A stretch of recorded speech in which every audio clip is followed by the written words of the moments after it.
Well, wait. I'm the speaker. You're the squeaker. Will you just ask me? Your uncle, is that what you do? Insult people. Instead of bringing people to Stop whining. I mean, we've got so many. What are you, 50 years old? Come on, read. We've got many 50-year-old snowflakes. Hey, read your Bible to us, man. Come on. Oh, give us a clue. Come on, where's the verse where it Hold on. One marker at a time. He was first. You can be number 17. I'm not a mocker, cowboy. I'm a Muslim. Look, you're a mocking Muslim. Mocking Muslim? All right, here we go. Now, he said Jesus Christ was not the Son of God. Was not the Son of God? Was he? No. Oh, wait. Whoa. Wait a minute. Is there half time?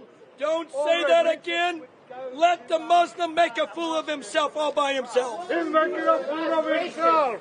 Yeah, he's a cowboy.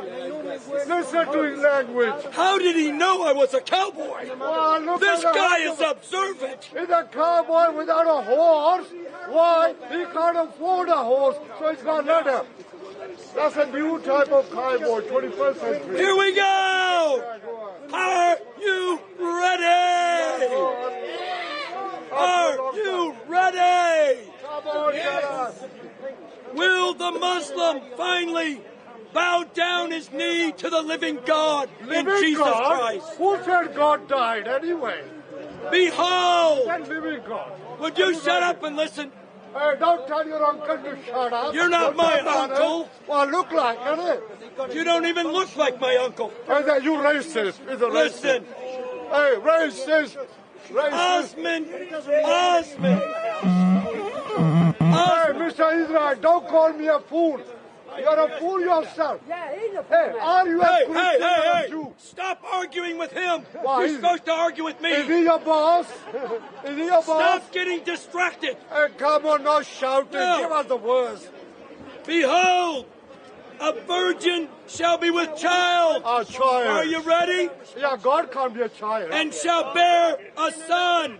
And they shall call his name Emmanuel. Emmanuel. Translated, God with us. God with us. God so with everybody us. with the name Emmanuel doesn't mean that's God with us. Hey. Here, you read it. You read it. Now. God with us. Hey, come on, God come with on. us. God with us. Does it look like a preacher or a dancer? Hey, I love you, but not that much. No. Now listen. Listen, folks. I just read to him what he said didn't exist because he doesn't read the Bible. Can you spell Bible? Pardon? Can you spell Bible? Can I spell Bible? Let me hear you spell Bible. I think it is basic. But you see, Sweden, what's happening in the Nordic don't push it. Okay, hey. You're gonna make him have a nervous breakdown. Now, do you know how to spell Bible? Yeah, Bravo, India, Bravo, Lima, Echo. Allahu Akbar. Yeah. Yes, he's in the military now. Yeah, we're educated, don't you worry. Folks, he used the military tactics. Come on. Now, for you, that thought that was a secret. What, sir? Would you shut up? You're number 23. That's the language of a Christian preacher. Go ahead. He comes there to tell people to shut up. Sir, come closer. I can't hear you. Do we have a translator in the crowd? I can't understand his English. We can't understand your English. Well, then go home. He's a foreigner. Your mother's waiting with the tea, I'm British, and it's getting cold. Now, look at him. If you don't can't recognize the British. You're here because nobody will listen to you over there. Who said? That's why you're here. They are listening to me here. No, let me read this again. Israel. Behold, hey, fake Christian. this part is what the Quran copied in Surah 19:19. And the Jews don't even accept Jesus. Here I have his Quran, my Quran, because it's mine, but his belief. Let me tell you. Let me just see how many of you out there consider yourself a Muslim. Don't be shy. 1, 2, 3.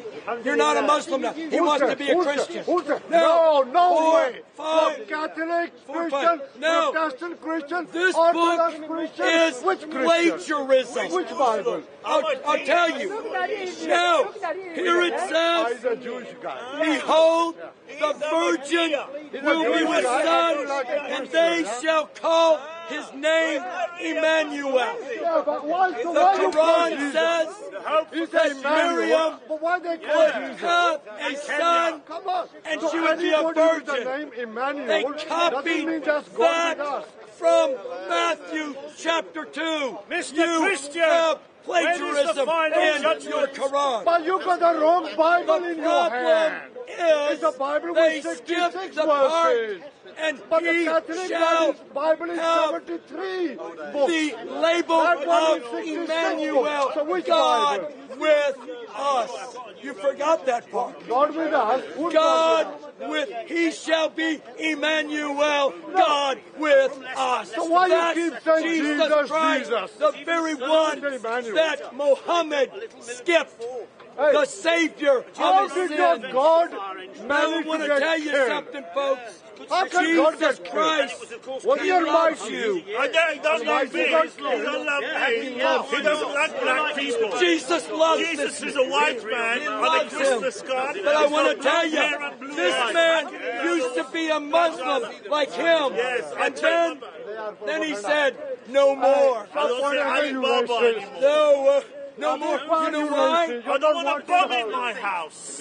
What? I don't want a bomb in And my we're house. Looks like there's a bomb in your And stomach. listen, So us big. Christians are also glad so far he's not a Christian. Maybe 2 or 3 bombs. But I want to tell you, folks, That's Jesus, called strength. Emmanuel, God Yeah, bombs. with About 3 or us. 4 bombs in there, bro. Even your What do you Quran, have in that rucksack? TNT? even your Quran Tell the police. that What the do you have in the gospel rucksack? No, report and to the the police, Torah man. are true. What do I have? Come on. Even your, do you read your Quran? Hey, preacher. What does it say Jesus about said, the by gospel and the myself Torah? I can do nothing. Nothing? John chapter 5 verse 30.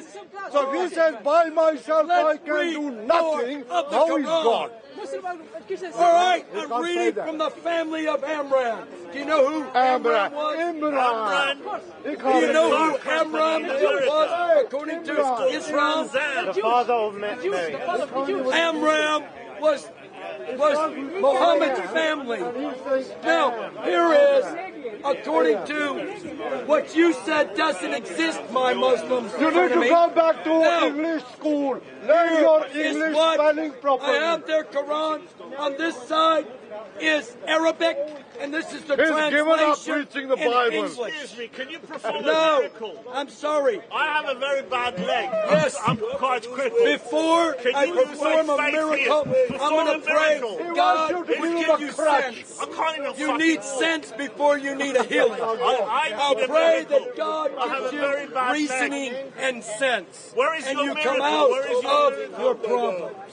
Where is your God why don't loves you, you. can you, Are can you you make some hair to baptizing grow? him? Can you make my God hair loves grow? you. I'm bald hair. Well, here, I'll make it grow. Ow! That's a That's sword, part is it? through. Hey, careful. No, please. now listen, he wanted something, I gave it to him. I'm a pretty Even kind the guy. police are Here walking we away. go. They can't stand you. Listen, you need to wash your hair. That was greasy. No, listen. Bow down to Khomeini. He has revealed Educated in to Brighton, thee of all places. the book We all know what goes with on in truth. Brighton. What's the book with Praise truth? the Lord. The Holy Let's Quran. just- He says, Yeah, you gotta read The Quran. the book with truth. Bible says Jesus was a That prophet. which is before it. So why you say he's He God? has revealed the Also- Torah and the gospel as truth. Uh-huh. How can Now, that folks, be true? the That's a Torah Bible with and the 66 gospel books. and Good afternoon all. Wendell Daniel from StreetMic coming to you live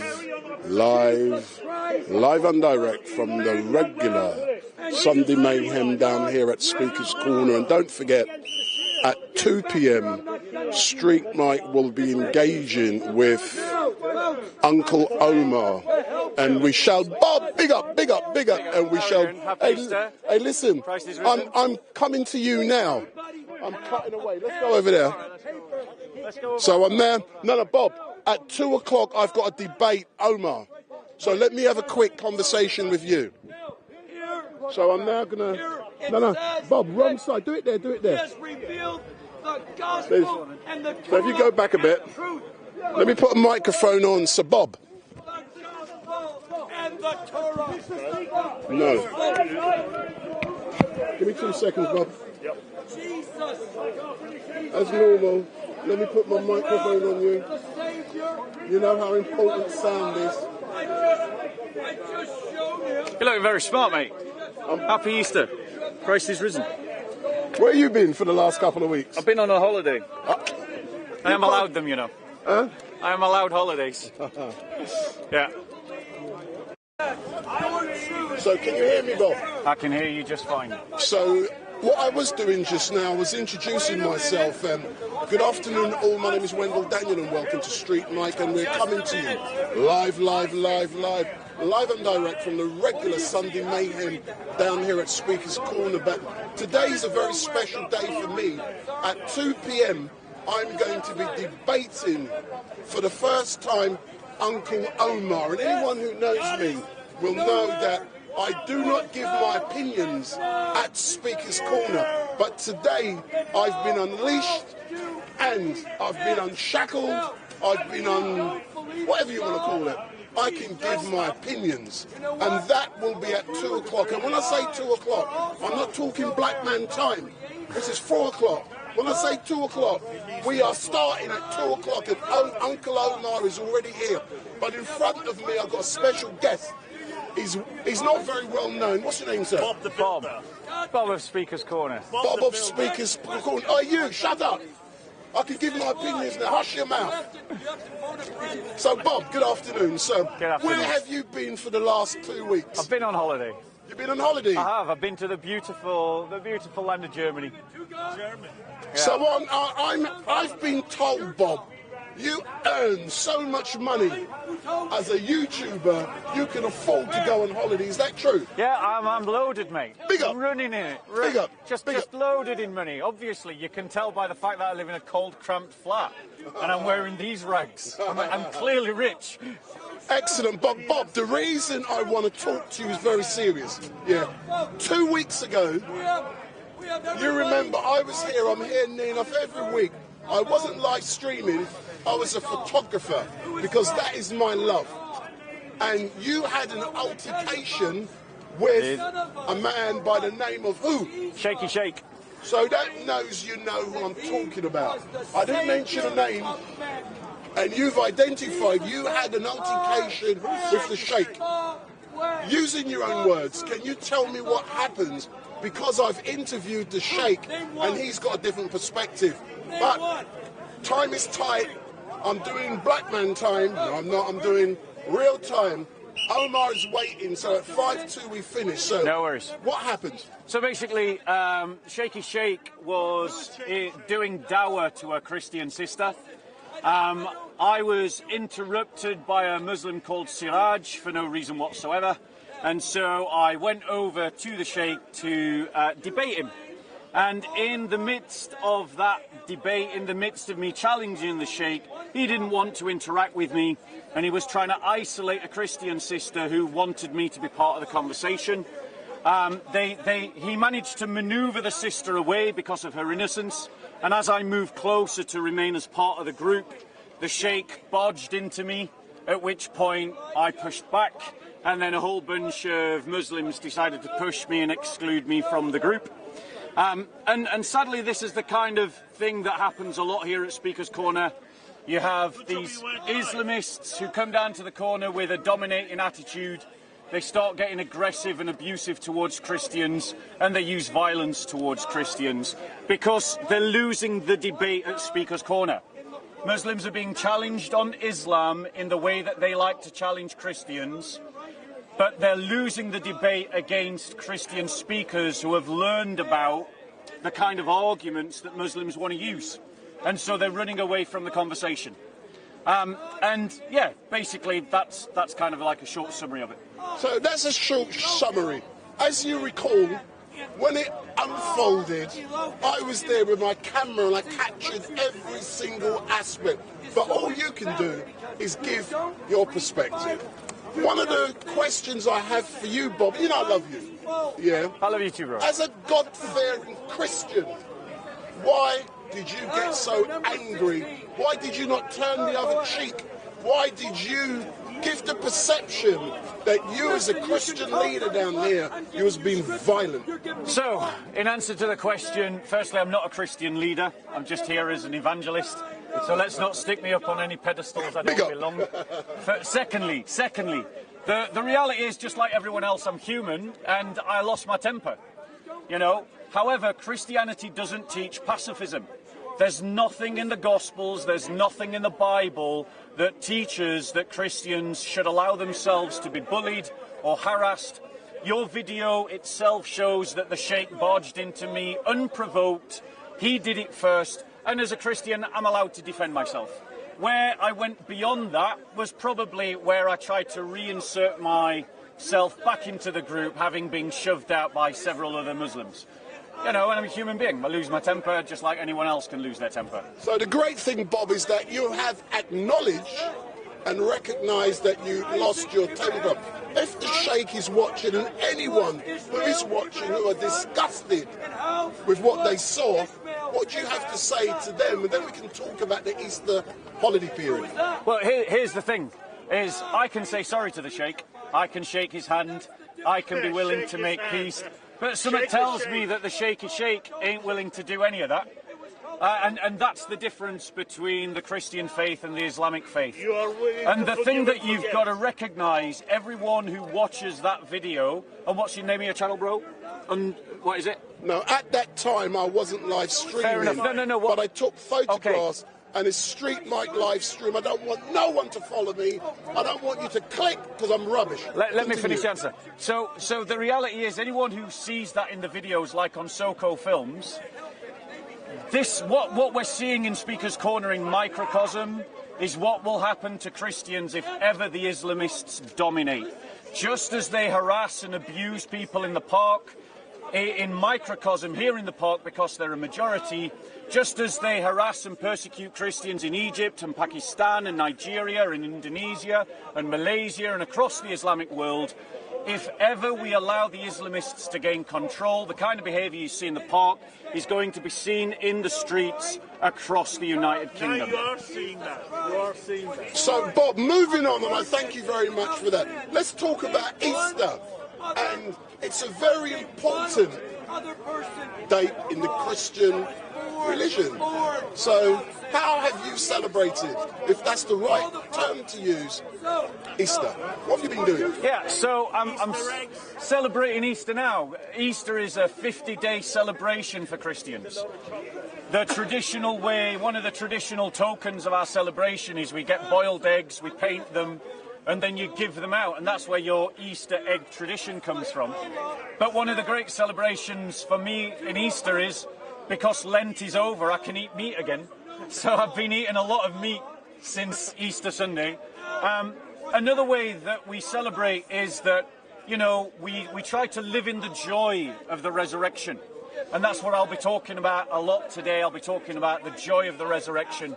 And we try to live out that joy and proclaim the resurrection, and to allow the joy of the resurrection to infuse our lives in every aspect of our lives, to celebrate the fact that Christ has conquered death and sin, and in him, because of his resurrection, we now live, and we live in a synergized life with God. As you know, Bob, I like to be fair. I like to give you a hard time when necessary. You can try. But as you know, I have no interest in religion. I'm just a provocateur. Yeah, but in closing, and then I have to go and deal with the biggest rabble-rouser in the world, Omar. I'm going to be debating that man over there. Yeah. He asked me, do I think he's a racist? Yes, I'm going to answer the he's question. on record calling black people monkeys. And he also asked me, about, hold on, be quiet, I'm chatting, and I'm also going to be discussing the progress made by black people since the end of slavery days. And I'm going to be debating that with Uncle Omar. But in closing, what do you have to say to all of your fans and followers? Well, what I have to say to you... Watch my microphone. What I have to say to you about this debate is that the slavery and buying and selling of slaves of black people has not ended in the Islamic world. The tragedy today is that you can still go to the Islamic world in Africa and buy and sell black children as slaves. It is a slave trade that has continued for 1400 years, started by Muhammad, who himself sold and owned black slaves. So any Muslim who cares about this issue, who is black, should reject the black slave trader called Muhammad. Christians have repeatedly abolished slavery, not just in our world, but we even forced the Muslims on multiple occasions to abandon slavery in their world. And the point is, Muslims call you a liar, but they've never even checked. And I challenge any of you right now to check whether slavery is continuing in the Islamic world, and you will find the answer is yes. As normal, Bob, this is Speaker's Corner. Regardless if people like what you're saying or not, you have the right to express your opinion. I honestly believe, and I'm giving my opinion, that slavery exists throughout the world. Yes. To this day, even in this country. But thank you very much for what you've just said, and I'll take my microphone, but we can engage later on, and I'll get people to pose questions to you. Great. I would just say in final closing, yes, slavery does exist across the world, but only in the Islamic system is it sanctioned and legalised. Excellent stuff. If I can take my microphone. Oh, the young lady over there is cussing my man. So there is no slavery before Islam. Best of luck with your debate. Yeah. He's not able to debate, so it's going to be a long piece of work for you. I know. Hey, what's happening over here? Yeah, of course. Let me capture this. No! Let me capture this. Magic language.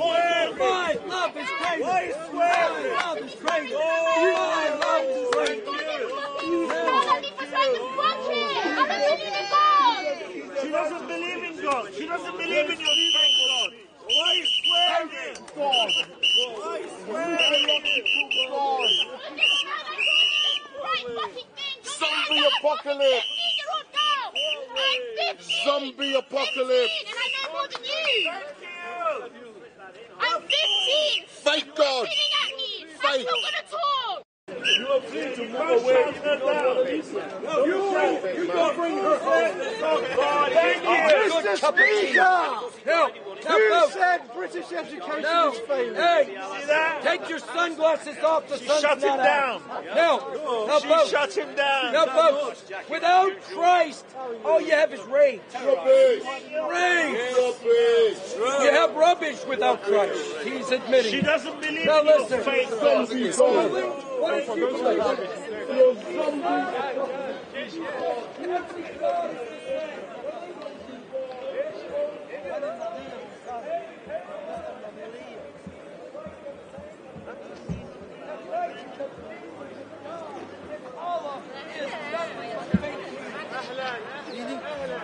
Really great Saudi.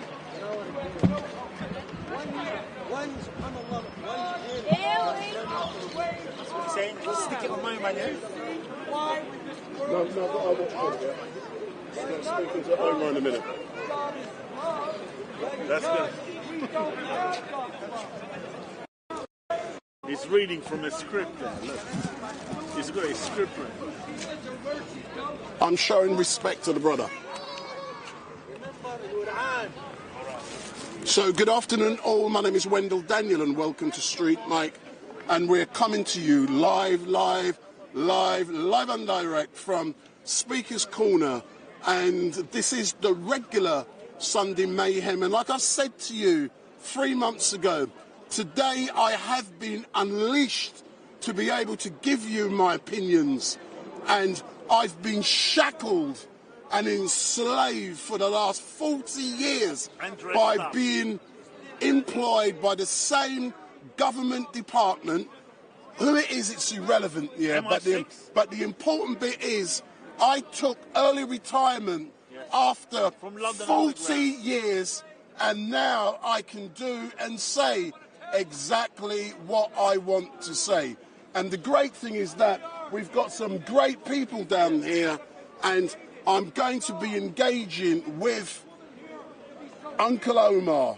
And the great thing about... and a terrorist supporter of ISIS. Do you mind?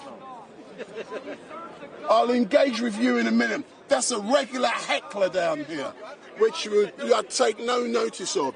But the great thing is that I've put a suit on today for one reason. All I'm doing is demonstrating, educating you guys that just because I got on a suit, you have a certain perception because I'm wearing a suit. Doesn't mean I'm anything different. You normally see me down here in my hoodie, in my jeans, in my Slazenger top, but I'm still Wendell Daniel from StreetMic. I'm still a rabble-rouser, and I'm going to be giving my opinions today. And I'm just waiting for Uncle Omar, and we'll go through the formal introductions, but I did say I will be starting at 2 p.m. And one thing I do not do black man time. When they say 2 o'clock, it's 3 o'clock, 4 o'clock. When I say 2 o'clock, we're starting dead on 2 o'clock. Punctuality is the key. So I'm now going to focus on Uncle Omar for a few seconds, and then I'm going to...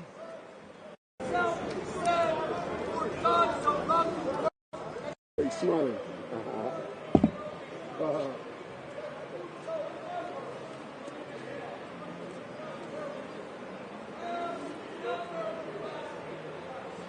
Carry on, Uncle Omar, carry on. Sorry? Carry on. We haven't started yet. When we start, I do my introduction like him as well. It's going to be interesting, man. It's going to be very interesting and instructive. He's starting. Okay. So I said to people, dead on 2 o'clock. Is it 2 o'clock yet, Omar? Big up. So I'm just... See, I'm happy with hecklers. I've got no problem with hecklers. They can heckle as much as they like. But here's Uncle Omar. And like I've said to people, what is important is punctuality. So if I said 2 o'clock, I don't mean 3 o'clock or 4 o'clock or 5 o'clock. I mean 2 o'clock. So I'm now gonna, all I'm doing now, Uncle Omar, hold on. Let me put my microphones on. Daniel, StreetMic. Big up. Big up. Big up, big up, big up, big up. So what I'm gonna do now, so for those of you who are watching, good afternoon, my name is Wendell Daniel and welcome to StreetMic. Take no notice of me wearing a suit. All I'm doing for you online is to educate you. There is a perception if a man wears a suit. Just because I'm wearing a suit doesn't mean I'm anything special. You're an undertaker. Yeah, I'm an undertaker, that's right. And you normally see me down here in my Slazenger hoodie. I wear the same thing every week, my jeans. I've got no problem with that. But I got class, man, and I can change. But just because I'm wearing a suit, it doesn't mean I'm any better than anyone here today. But what I'm now going to do, I'm now going to put this on Uncle Omar. Good afternoon, sir. How are you? Good afternoon, man. Are you looking forward to today? Dress me with bloody suit and this tie. Huh? Anyway, I You're looking forward to today, Omar? Yes, yes. Inshallah, going to be constructive. Inshallah, We will always be constructive. Today, brother and sister, number one, StreetMic called me during the week, and I wasn't planning to come. Aye. But the Prophet ﷺ said, our Prophet said, the sign of a hypocrite are three.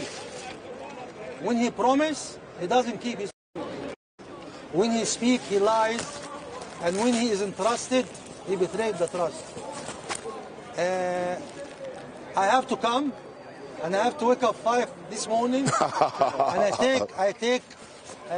took the train from Bradford, and this is, anybody want to see the ticket, is here. You should have stayed there. But Alhamdulillah, inshallah, So that's where his bail hostel is. StreetMic, I asked him a couple of questions before, and he was tied with his Go around the with his job. cameraman. Make sure. Today, everything inshallah, is. I believe. No. But, I but believe. when I get there, make sure. And normally I don't go wrong. I pick up him, inshallah, to gonna do something for black community, and we're gonna sort some serious problem. Gonna give every black Now, job. I asked him a question 7-8 months ago, and he said, I cannot answer you. I'm going to ask him now, because today he have no chuckle, as he said. Daniel, do you think I'm racist? I'm going to answer that question, but before I do, can I first begin, Omar, by thanking you very much for giving me this opportunity to engage with you. You're welcome, man. No, it is a privilege, and you know something? I could have engaged with any political heavyweight down here. You know, them people with 500,000 followers, 1 million followers, all of them big guns. Nation of Islam. I could nation anyone, but I decided to engage with you, and the reason I wanted to engage with you is because I like you. I think you're courageous. I think you're provocative. I told you I don't mean you love. Like me, but don't love me. I didn't. I like you. Jesus loves you. I like you, and you're very provocative. Thank you very much. And one thing that is important, that I do say this to people out there. Yeah. Today I'm going to give you my opinion. Good. Yeah. Before I didn't, because like you said, I was shackled. Good. I'm now unshackled. But I must make it clear, I'm not speaking on behalf of any black organisation. I'm not speaking on behalf of, as a leader of any form. Yeah. Good. I'm giving you my personal opinions, and I'm not representing anyone, and I believe it's important that I've made that fact clear. So is that good? Very good. Yeah. Let's now start it with the rules. Yeah, what's the rules? No insult, even with a joke. Serious, constructive. Yes? Lay the rules on the table. Do you have objection on that? I've got no objections, but I've got a question as part of the debate. Okay. Under normal circumstances, Yes. Uncle Omar would normally have his style of debate. How comes today with StreetMic you have decided to change your style? Because this very sensitive discussion, this is concerning, I don't care about myself. This is a very big problem irritating me, and I need, This has got a pending court and I case need, for insulting homophobic. I need to sort it. Yes. I'd love to sort it. He's talking about his court case. But to answer the first question of whether you're racist, I may have to say something that's in breach of the rules. But going forward on the progress made by black people since the end of slavery days, we can be constructive.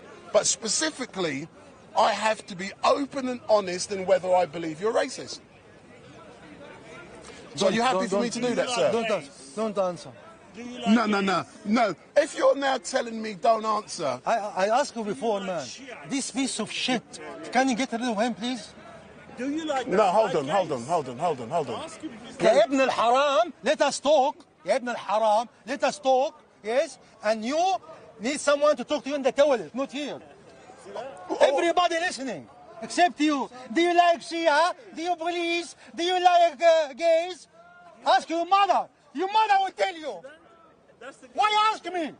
Ask your mom. Mommy, do you like this? Do you like cucumber? Do you like cucumber? Do you like black pudding? You son of a gun. And anyway, if I no, hold on. Oh, excuse me, sir. I love black people, you son of a. If I love the black people, you son of a. Well, for those of you who are watching, one thing I will not do is sink to the level I've just seen. But in answering the question, sir, I'm having a reasoned debate with Omar. I will engage with you soon, but please allow us to speak, yeah, without interruption. I know this is Speaker's Corner, yeah. Are you racist or not? I believe you are. So the answer to the question is yes. Not only do I believe you're racist, I believe you're sexist and I believe you're homophobic. However, yeah. There is a however to this. Yeah. I don't know if you actually are. You may just do it when you come down here by saying things. But some of the things you say to people, yeah, it concerns me. For example, and you demonstrated it clearly just now, talking about black pudding. It's all about the... Do you like black pudding? Hold on, it's all about... Do you like black pudding? I'm going to answer that question, yeah. It's all about the perception of the recipient and not what you meant. Read the law. I told you I've studied law. You didn't listen when I say that, yeah. It's how I received that. And from what you are saying, yeah. Yes. Has it gone off? No, carry on. Yeah, so it's all about how you may say black pudding, laughing and joking about breakfast, something you eat at breakfast. But I know you're actually discussing something else. But it's what I perceive you to mean, that is what the law is there for. And I believe you come across as being sexist due to a lot of the things you say to ladies down there. You do not allow ladies to speak. You're disrespectful of ladies. Yeah. And I believe you are racist. Just because you're a black man like me, it does not prevent you from being a racist against me. Some of the things you say against black people is disgusting. So I've asked... Are black people racist or no? Yes. Good. Do you like Africans? I like all human beings. No. Do you like Africans? Yes. You liar. Because West Indian black, they don't like Africans. Jamaicans, they don't like blacks from Africa. Why you hide it? We said it. We're gonna be frank. We're gonna everything on the table. Now you are lying. So He's got a point. Now you are get in the shackle again. Do you like Africans? Do you feel for the Africans? Not long ago, I clearly said to you... How old are you? I'm 57 years 60 old. years, 57? All your life, living for your pocket. Carry on, I'm just checking the sound levels. Check it. All your life, living for your pocket. To make money, and you never care about black people. And now, I don't know why they sack you, and now you're becoming Nelson Mandela or Malcolm X, may Allah bless him. No. Now we're gonna be serious now. To answer your question, thank you very much for those comments. And I'm going to rebut every single one. You said to me, do I like Africans? Yes, I do. Let me finish. Can you prove it? Let me finish. Can you prove it? I love the sky. I love the tree. Can you prove you love Africans? Show me. I've got African friends. African friends? I think yes, and they do come to my house. And the mistake you're making, I've said to you clearly that I'm speaking on behalf of myself. I'm not speaking on behalf of any organisation. I'm not speaking on behalf of black people.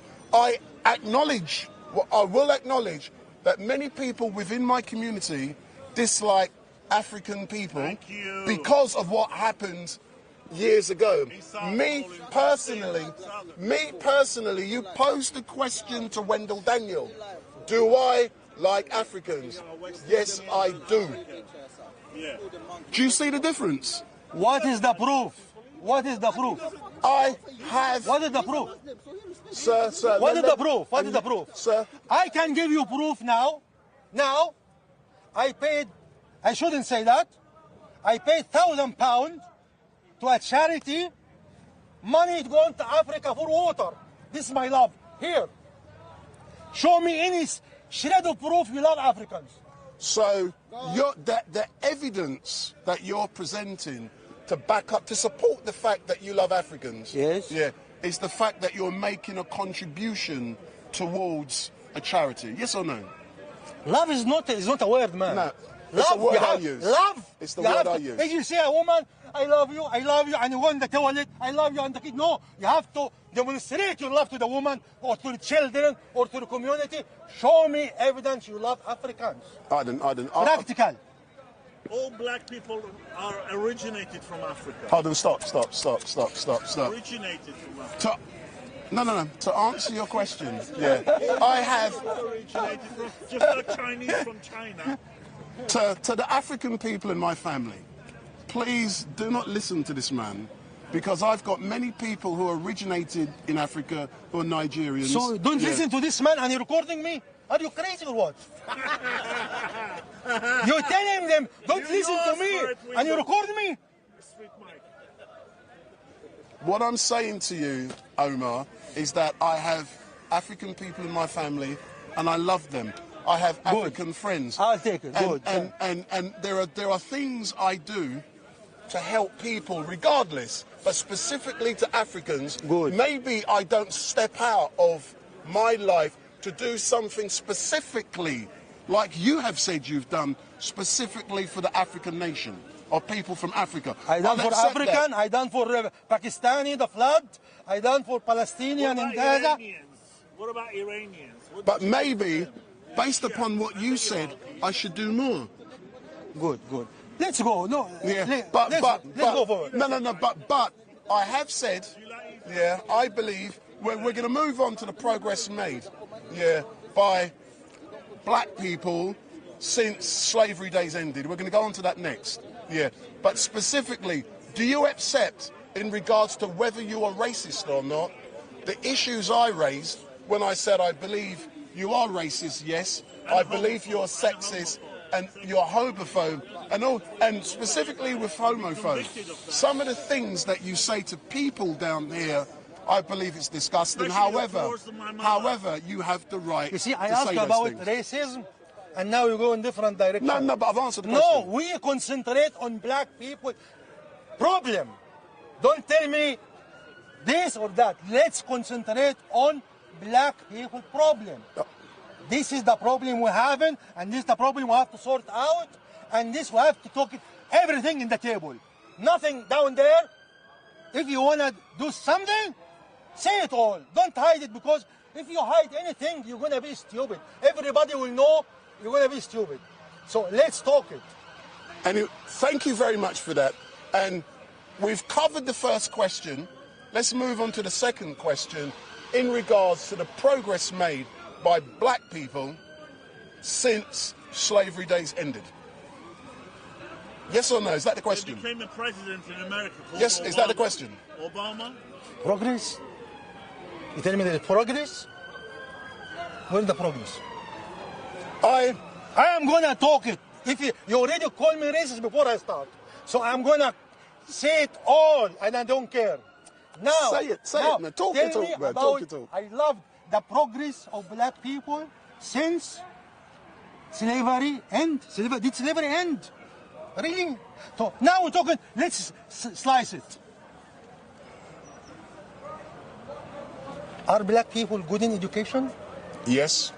Really? And sport, and running, and boxing. Really? Yes. Good in education? Yes. Are they good in selling drugs? Are they good at selling drugs? Drugs. People. No, sir, please allow me to engage with Omar. Then you can engage at the end. How's that? Yeah. You said to me, are black people good at selling drugs? I believe people from all nations sell drugs. the percentage of black people in jail to the other nationality, is it equal? No, it's not. No, it's not equal. Huh? No, it's not equal. Why? Adem, I will. Let's go another thing, because they are linking. Why? I will answer This that. man don't Sir, engage with me. Sir, engage with me. Don't engage with other people. And I'm So gonna. everything to you is good. Everything is good. There is no broken marriage. There is no single parents. There is no kids in the street. There is no drugs. There is no less education. There is no less jobs. This is all. I bloody live in Hackney, man. You think I bloody live in Kingston? Huh? I lived in Hackney. I lived in Harlesden. You know the Yardie? The Yardie. Huh? You know? You didn't hate him? Huh? He knows about the Yardie. Yeah? So now, I'm sorry guys, the guy is fake. He said we're gonna talk openly for the benefit. We have to motivate black people in all directions. Is there anybody you like in your life? No, leave him alone. Continue, Omar. I'm just letting you. Sometimes the more you talk, the more foolish you make yourself look. I like to make myself foolish. I call me Wyatt. If you call, I don't know. This donkey think I'm Anglo-Saxon. Yes? He doesn't know if I go to Africa after 3-4 weeks, I'm gonna be. Terrorism in Egypt. Because you're one of the You've been arrested in the toilet. You've been arrested in the toilet downstairs. Guantanamo Bay because you were in Afghanistan. Brother, Daniel, I told you shut this MF. Sir. Don't tell him, sir. No. Don't tell him, sir. No, I can call him what I want. Can we just have some respectful conversation? Then I'll allow you. Let's go back. Does he condemn terrorism? That's not the question. That's not the question. Ask him. You've been arrested in the toilet doing the job. Yes. Do you support terrorism? Omar, do you want to continue this? I told you man before. I told you. Do you? Can you shut? Why nobody speaking apart from this? But you are engaging with him. I'm not engaging. You are engaging with him. No, he distract me. You're easily distracted. Let's go back to the original question. Yeah, I believe. Yes. To summarise most of the points you made, yeah, I believe that within my community, there is a disproportionate amount of my community serving prison sentences. But we can go into reasons for that in a moment. So I'm saying I believe that is true. I'm not denying it, but you're not allowing me to talk. Good. Now you're becoming real. I'm real anyway, mate. No. But let's go backwards. Did I interrupt you? Now you're becoming real. So now we can carry on. Yeah. So let's go backwards. Yeah.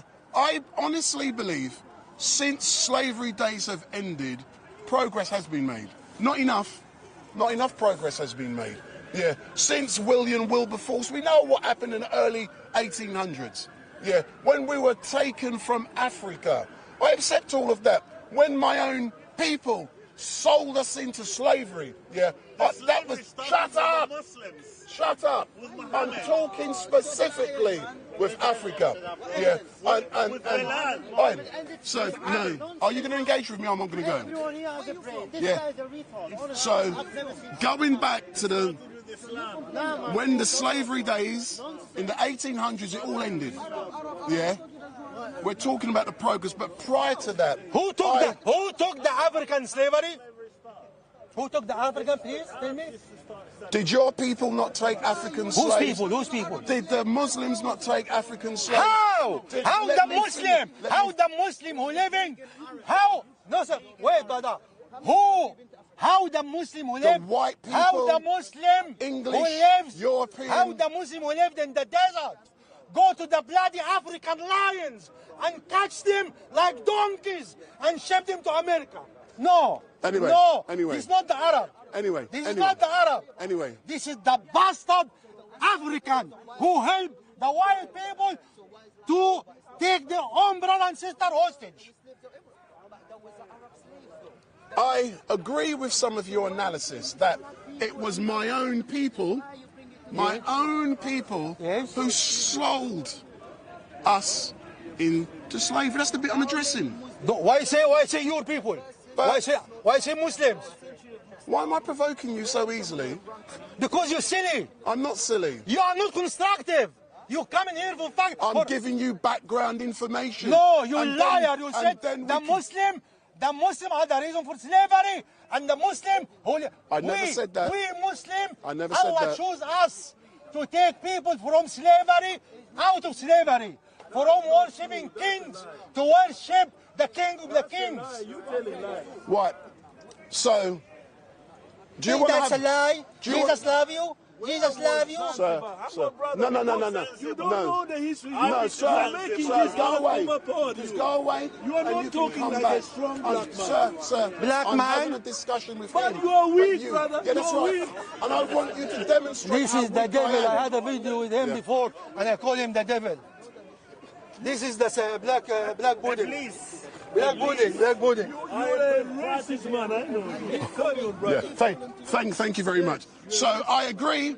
Yes. Yeah, my own brothers Yes. back in Africa Yes. sold us into Yes. slavery. Yes. They sold us Yes. all over the world. I accept that, but I also accept other nations like your own did the same. But No!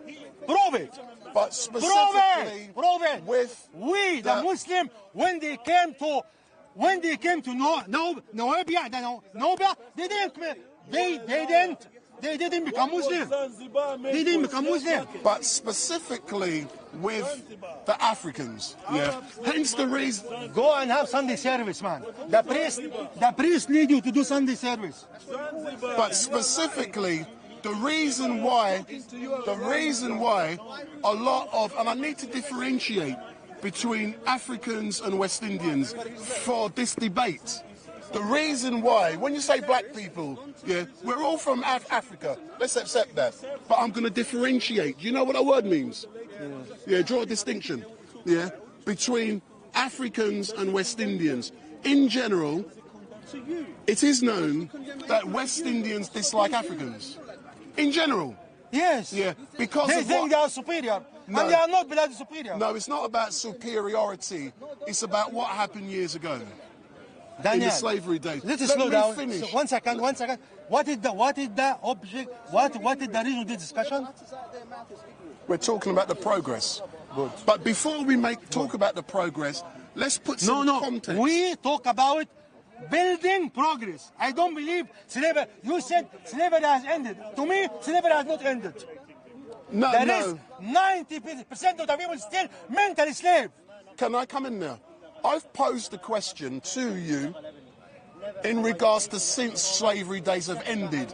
You accept, and I accept, that slavery is still there in a different way. Yes. So it has not ended. Yes. It's manifested itself differently. Yes. But you don't shut up and listen.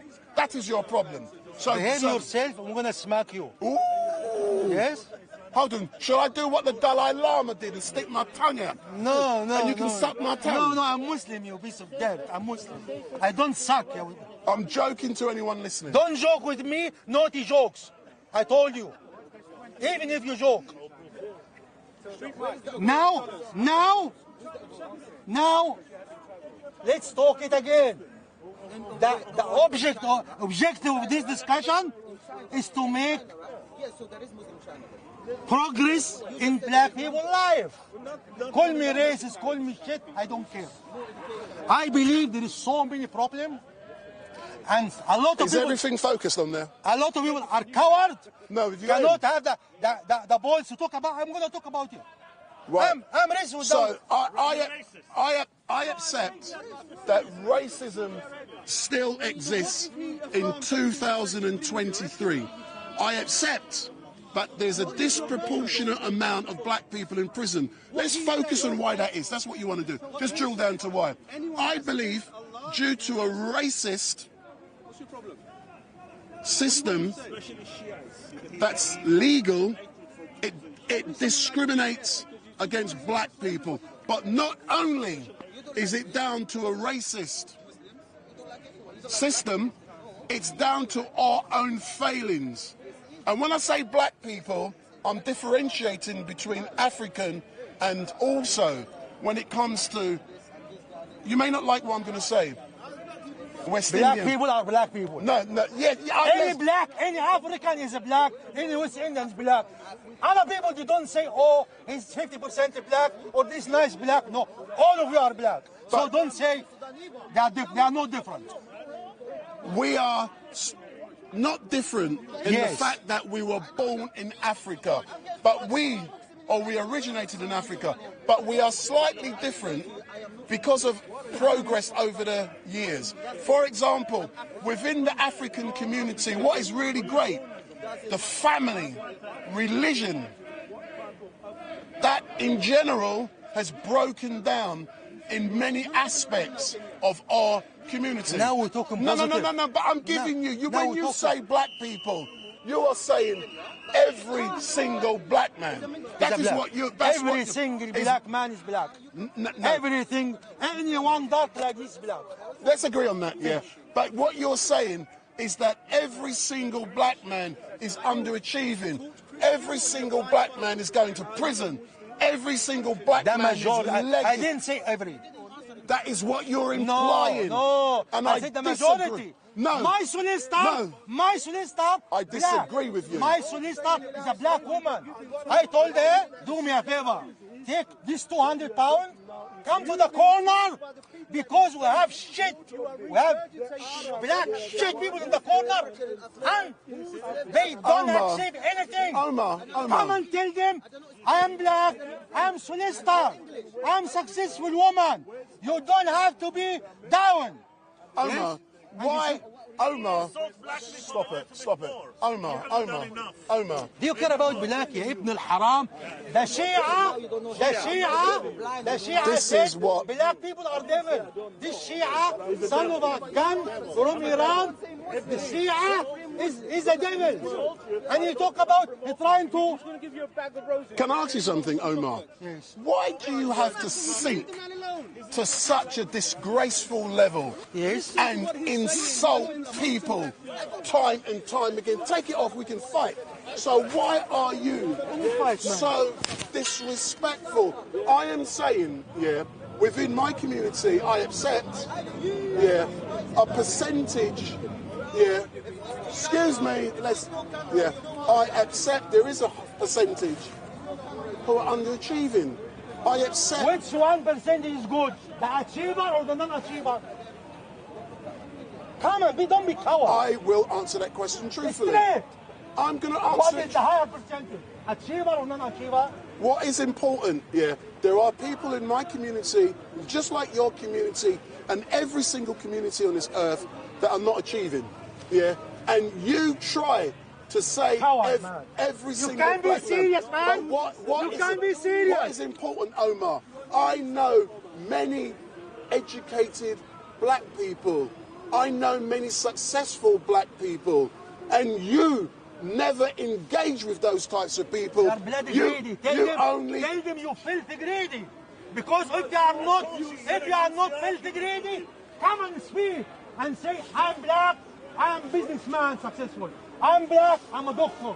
I'm black, I'm engineer. I'm black, I'm school headmaster. So what you are referring, what you want coming out? I want coming out, people wake up and then say, oh, million, I'm black, million, no bloody million. I was a slave, you was slave 100 years ago, now we are not slaves. And these white people, they didn't enslave you, someone else. So you have to, happen, read it and move forward. I'll address those points, but going... Hey, please, I'm going to engage with you in a minute. I'm going to engage with you. Don't... This is what we have to do. To some... Palestine is Muslim. To the day of judgment, Palestine is a Muslim. Iranian. It doesn't exist. Son of Khomeini. Palestine doesn't exist. Son of Khomeini. Show me Palestinian. Son of Khomeini. I want people to see this. To address your points, I think what you're saying, with the success, what you want, are more community leaders coming out, more role models, more people who to encourage and motivate our youngsters to achieve their high potential. That's what you're saying. I agree with you. I agree with you. Agree. But Omar, it doesn't good you agree. You agree and I'm going to benefit and I'm going to do something practical. Agree is what? I agree and bye-bye. No. Agree and you have to be positive. Because if you have a knowledge, you don't use it, you are a donkey. You don't have knowledge yourself, the way you talk. You insult me. You don't have knowledge. Don't say anything for a moment and I'll let you say for 2 minutes, yeah? For 2 minutes, don't say nothing, please, yeah? And then I'll let you say for 2 minutes, yeah? For all of you who are watching, good afternoon. My name is Wendell Daniel and welcome to Street Mic. And we're coming to you live and direct from Speaker's Corner. And I'm having a great conversation today with Uncle Omar. And for me, it is a privilege to engage with this gentleman today. And we are discussing progress made by black people since slavery days. But one thing I will not do, I will not think to Omar's level of debate to engage with people. If he wants to talk the way he talks, all I'm going to do is shut up and turn the cheek. I'm going to allow him to speak. I have no problem, but I'm not sinking to that level. Yeah, I accept that within my community, the black community, there are many people who are in prison. I accept that there are many people who are underachieving, but I also accept that there are many successful black people in this country and around the world. And what we do need is for those people to step forward even more and to encourage our youth to achieve their maximum potential. But what I also want to see are the black brothers in my country here, all around the world, in America, and also in the West Indies. I want to see my black brothers supporting our queens. I want to see all of my brothers, yeah, looking after our women. That's what we say, our queens. Yeah, no, I'm not talking the late. No. I'm saying the queens, our black ladies. Yeah, I want to see the brothers in my community stepping up to the plate, and I want to see them looking after the children. And I accept there are high percentages who already do that. I accept there are high percentages who don't do that. We're really talking about the ones who don't. But you say black community and you put everyone in the same pot. We need to step up to the plate. Those who are not stepping up to the plate, we need to show leadership. And in doing so, that will encourage and motivate our youngsters, that will reduce the risks of our children being permanently excluded. We can talk about that. Or our children being captured or enslaved by the criminal justice system. And when that normally happens, then it messes up for life. Now we're talking. Now what we're talking about, there's many who are succeeding. And that is what you failed to recognize. No, now 2 minutes and you can say what you like. When I came here, by the way, where's my bloody stick? Did someone nick it? Oh, you know, did you leave it over there? No. Can you see the sticks over there? Go carry on, I'm just checking my focuses and everything, yeah? My stick. I had an offer from Black Lives Matter to buy my stick. Because this stick has some historical value. Sorry. They offered me £1,500. But I didn't. Because this is like a symbol. Yes? I don't make money from my behavior. This is number one. Number two, the Daniel becoming now realistic. And he accusing me, I put all black people in one pot. No. When I talked about the majority. And there is no 100% any nation are bad. But when you talk the majority, you have to confess it, man, because there is statistics. Sorry, in that country or everywhere? In that, I didn't see anywhere, but in that country. This is because I live here, I can see, I lived in Hackney, I lived in Birmingham. Just London or England? England. But England, but London, London is worse. So people do crime outside, it's not black. Yes, yes. They are Pakistani and Asian, and I'm going to address it. No, I am going to address it. I am going to address the Asian problem, grooming and selling drugs. I'm coming to it. Hold on, Omar, can I just... You've taken this off. As a direct consequence, that means your microphone has now been removed and people won't hear you as much. Okay. But they can still hear you, but it's coming from mine. No, let me do it. I'm the sound man, not you. Okay. Now, we talking about what we know. I don't know. I know the African refugee in France. I know how they die. I know every morning how they die when they're crossing. Can a black man have a dream? Can a black man have a dream? I ask you, can a black man have a dream? His country become prosper and white people come for him to work there and they give me visa. We treat them better. We're not gonna put them on the sea or in a camp. Yes, we give them job. But why? Why every morning hundreds and hundreds of Africans die in the Mediterranean and the fish eat them? And the result, they have a lot of sardine. They have a lot of good fish. This fish from your brother and sister flesh. They eat your brother and sister flesh. We have to stop it. Call me racist, call me shatist, call me whatever. We have to stop it. Africa is the most rich continent in the whole world. Everything in Africa. In the meantime, Africa the poorest nation. And the filthy rulers who make money, they bring it here and they take it, they accept it. I agree. All the African filthy rulers, all. Who? Give me one. Omar. Excuse me, you're debating on camera. Yeah. Omar. African rulers. African rulers. Give me one.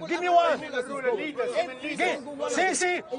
Okay, I'll show you one. I'll show you one African ruler. Sir. You show me one European ruler who's perfect. Sir, excuse me. That's exactly what I just said. Can you two have a debate? We're trying to do it. I don't want you to agree with me. We can engage, yeah? I don't want you to agree. Don't agree. I don't want you. I don't want you to agree, man. He was talking about black people crossing, right? The number one people crossing are from Afghanistan. Now, everybody become philosopher. Now, shut up and listen or go somewhere else.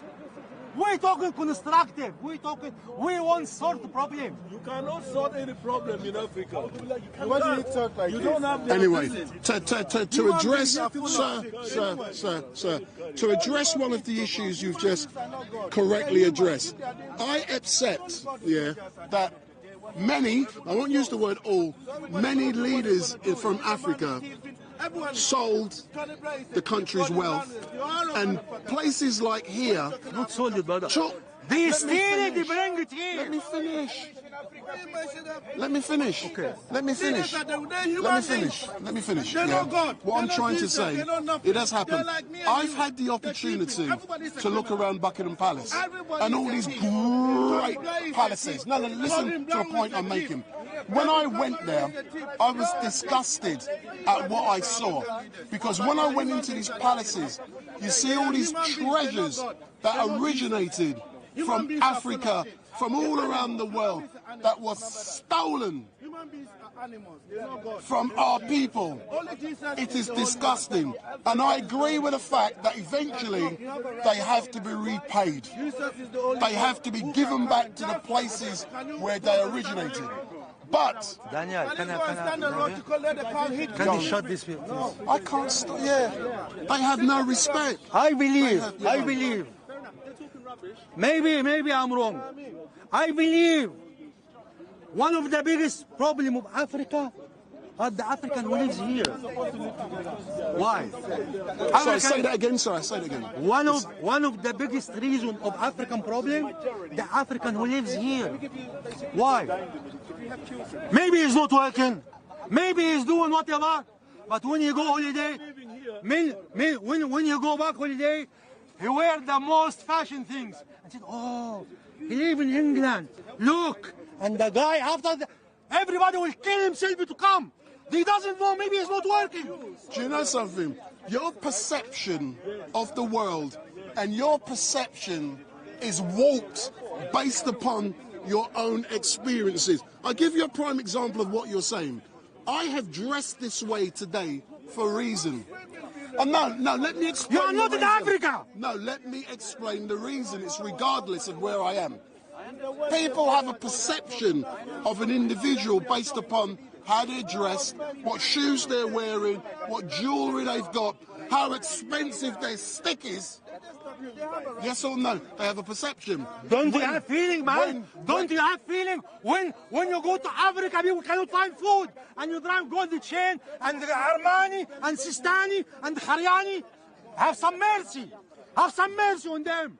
I will answer that question. Those people who go back home, yes, to show off, yes, to say, look at me, yes, they're uneducated. But what if you're uneducated? But what the consequences? People suffer. I'm living here. I cannot find food. I have to go to Europe. But what happens? I agree with you there. Yeah. But you also get individuals who go back home who do the opposite. They give the impression. Is it the majority or the minority? I've no idea. No, because if the majority doing good, the reality will be changed. If the minority, it's gonna be less. I believe, yes, I'm not saying everybody's evil. Yes, there's some good people, but it's not enough. That's why there's not waking up. No, the reasons why things are not working out is very complex. Number one, we as black people, when I say black, I'm putting us all in the same pot now. Okay. Yeah? Okay. Africans, West Indians, Americans, all of us. We have to trust... No, don't do with American. No, listen, we have to trust each other. We have to work in partnership with each other to achieve a common aim. We have to pool our knowledge. We have to pool our resources. We have to pull things together to achieve that common good for the community. We have to have planners of the future who can plan, just be quiet, who can plan for 100 years in advance, for 1,000 years in advance. And we put plans in place now so that our community in the future will prosper. But we have to come together collectively to achieve a common aim. And I know that there are black intellectuals and business people out there now who are planning for the future. What I know, since we come to this country, listen, I come here, my parents come here in the 70s, the Windrush generation. We come here because after the war, there was a lack of people in certain industries. We had to leave our own country and excuse me, what's the problem? Yeah, it's my camera, so that's good. Everything's perfect. So, going back, we came here to make our money, to help contribute to Sir, can you see I'm engaging? Have you not got any respect? I'm engaging with someone. Cool down, man. We're talking together. Wait. After everybody now come here and talk and become a philosopher. Everybody come Socrates now. Go and talk somewhere else. Yeah. So if you want to listen. Otherwise, get lost. So the point being, we came here to enrich, to help this country rebuild after the war. And we came, for example, I came from Barbados. And when we came from Barbados, there was that drain of the knowledge and the resources. Let me finish. I don't want history. I want reality now. What you're going to do to improve the situation I'm telling you, but you're not listening. I have to give you a bit of history. I'm saying, sir, if you don't like it, piss off and go elsewhere. Yeah, there's plenty of others over there.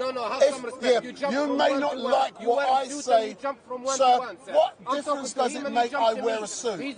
What difference does it make me wearing a suit?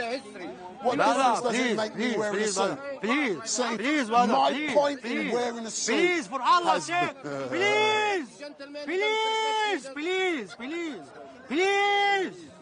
please, Omar, don't, no.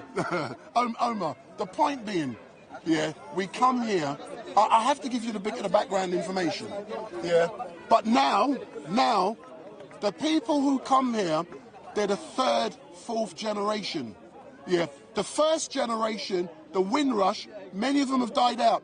Many of them have gone back, they've taken their monies back that they made here, and they're building the West Indies back to where it should be.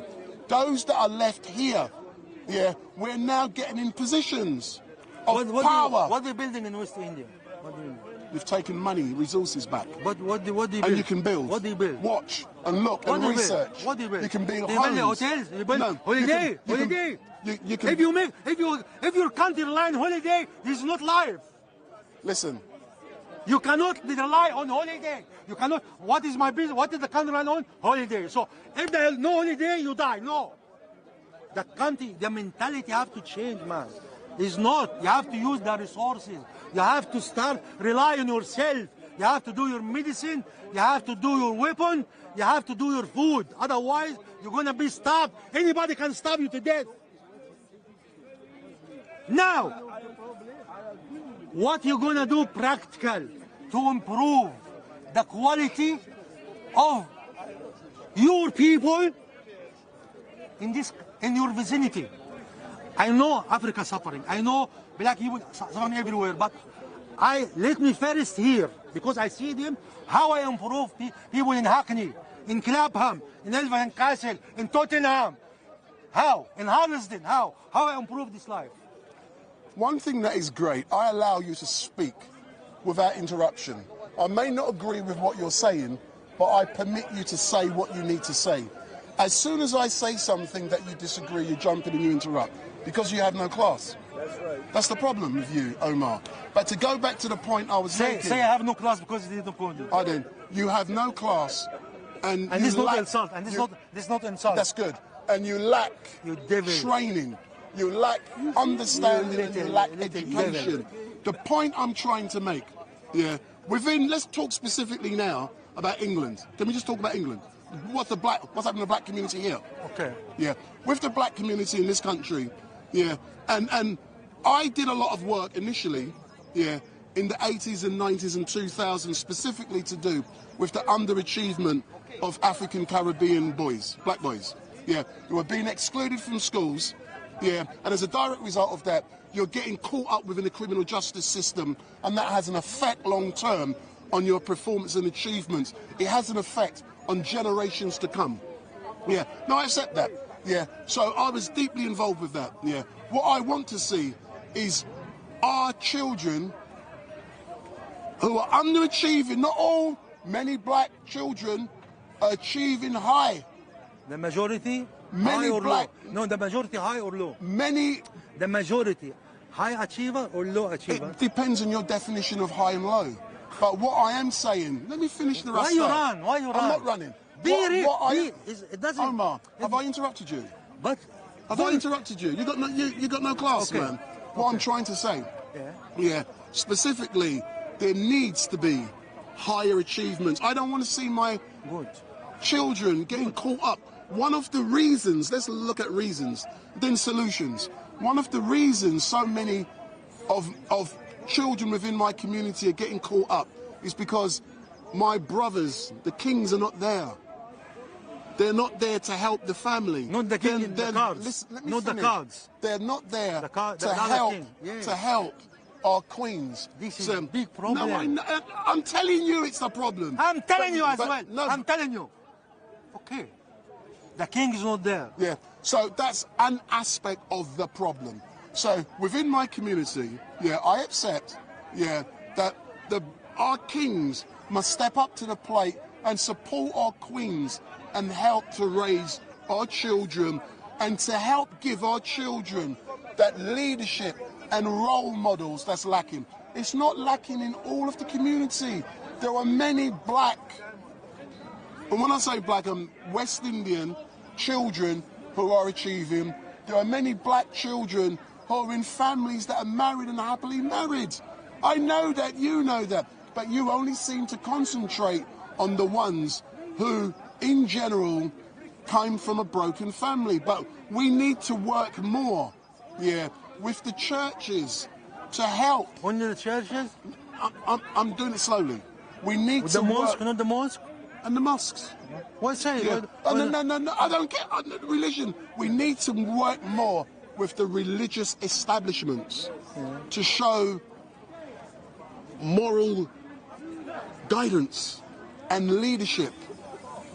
We need to work with the schools to ensure that our children achieve to higher levels. I want to see people coming out of the education system and being doctors. They already are, but I want to see more. I want to see more of people within my community. You know what become. Let me done, Rasta. Okay. I want to see more people. Do I interrupt you? Okay.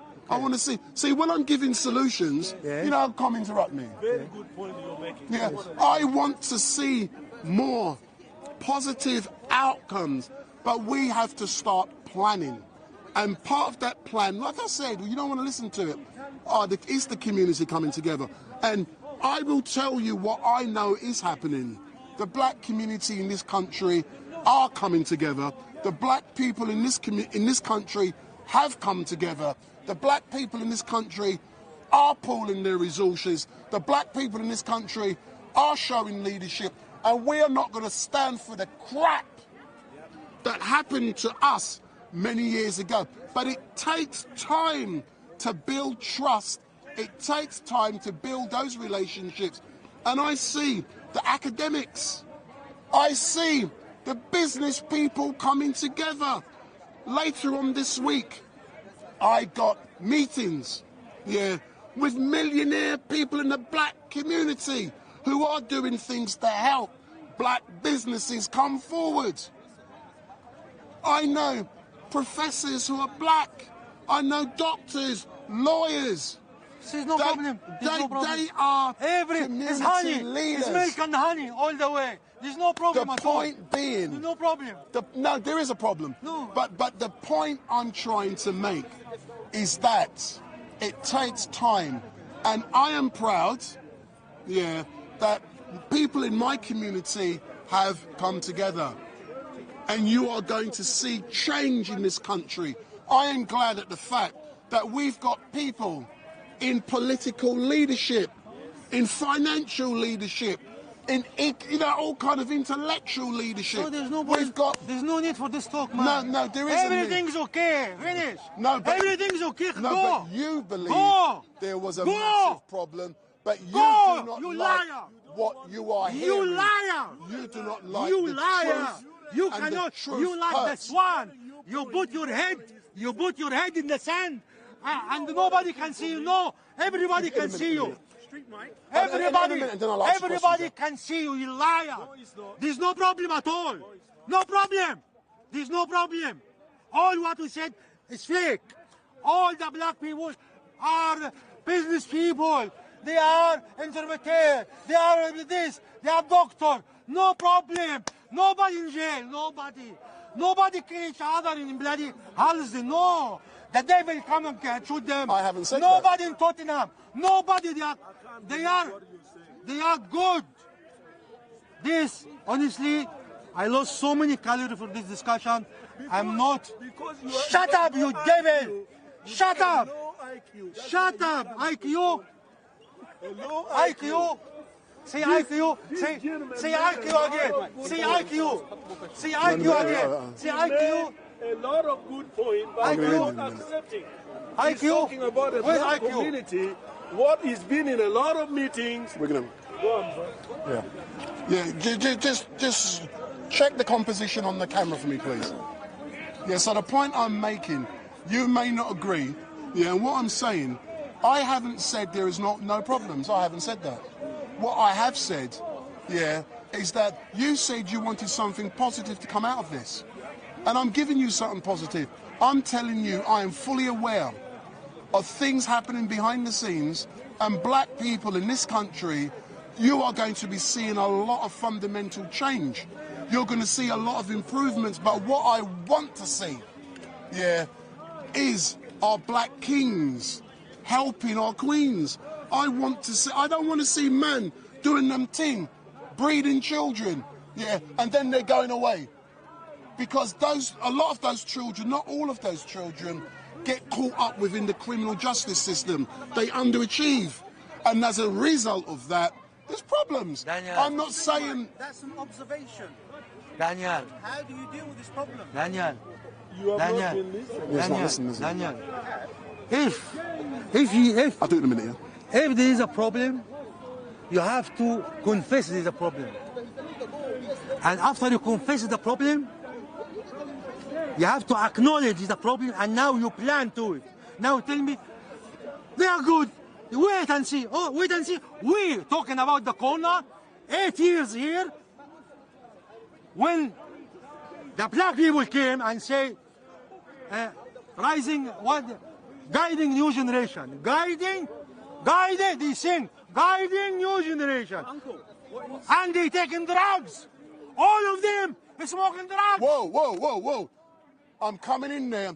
You are saying all black people are taking drugs? All the people in the speaker corner here, when they say guiding new generation, they were smoking drugs. Yeah. And in the video. How do you know? Because he was smoking How himself. do you know? You stupid, you don't tell me. You're telling me you cannot smell the difference between drugs? I'm listening. You cannot. Daniel, you cannot. If someone is smoking drugs, you cannot tell for the smell. How do you know? How do you know? Jesus told me. Jesus told me. How do you know? Because I know the smell of smoking cigarette and the smell of smoking drugs. That's why how I know. No. I'm coming to you in a minute. I'll come to you in a minute. In closing, so me now into close. In closing, one thing I will say, yeah, I have enjoyed the discussion. It's been very frustrating, yeah, but a lot of work has to be done. I can only give you my opinion in what I believe needs to be done. And I've already said it, but you're not listening. I'm saying our black brothers need to step up and support our black queens. I want to see, yeah, even more marriages. Families, that's what I want. I've already said that. But you're not listening. I want to see more of that. I cannot plan for that. I can only say that's my opinion. I want to see us, yeah. You know, you spoke earlier on about going abroad and wearing all the bling and all of this and cars and all that thing. I want to see the money being pulled from a community point of view, money saved and money used to help enrich our community. Yes. But I can only, that's this my is love. opinion. Love is practical. It's not love. I love you and I do nothing for you. No. You love, you have to sacrifice. But you love, you have to do practical. You suffer because I suffer because I love you. Because if you're suffering and I love you, bye-bye, no. You're a liar, you're not loving. Can I, in closing, what is important, there's many people here who want to say something. And I believe it's important we now invite all of these guys, separate and girls, separately to engage. But in closing, Omar, and what I will say for those of you online, thank you for watching. We're not going anywhere yet. But if you have any questions, go in the box, go into YouTube, and I will go in YouTube in a few moments and have a look, and I will answer or ask your questions. So go into the YouTube chat and pose your questions. That will be great. But all I can say, if you do like what you're saying, look on your screen. There's a little button on the top, on the left-hand corner, or your right bottom corner, which says follow. So click on that. If you like what I'm saying, click. If you don't, go in the chat and tell me you don't like what I'm saying. If you think I'm wrong, go in the chat and tell me I'm wrong. The important bit here today is we've started a discussion It's important to do so. I've only worn a suit to educate people about perceptions. This isn't... I have to do this in my professional life. Normally you see me with my Slashinger top that I wear every week, and you keep commenting I can get 2 for £20. You can comment. I don't care. Because if I wanted to, I can do different. But I choose not to. But I'm now going to move to you, Omar, and then what we can do is invite some people to answer some questions. How's that, sir? Yes, yes. Don't call me sir. I am very disappointed because before we start, I told you, you direct this discussion. If anyone talk and distract us, you can tell him, please, we are talking, have some respect, either get lost or wait here, like these people, they came, they didn't talk. Now we tell them, if you have, we're gonna, anybody have... Are we finished? We are finished, yes? But you should. You let a lot of monkeys and cows to interrupt us and make us lose it. No, now, I haven't lost it. Because you enjoy it, you wind me up, because you're devil, you little devil. Now ask. No, summarize and then we can invite people to make comment. Allah knows, Allah witness my intention.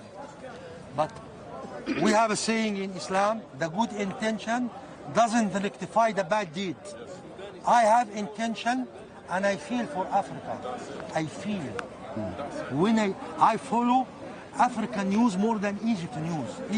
Egypt in Africa, but I don't follow Egypt more than the people desperate.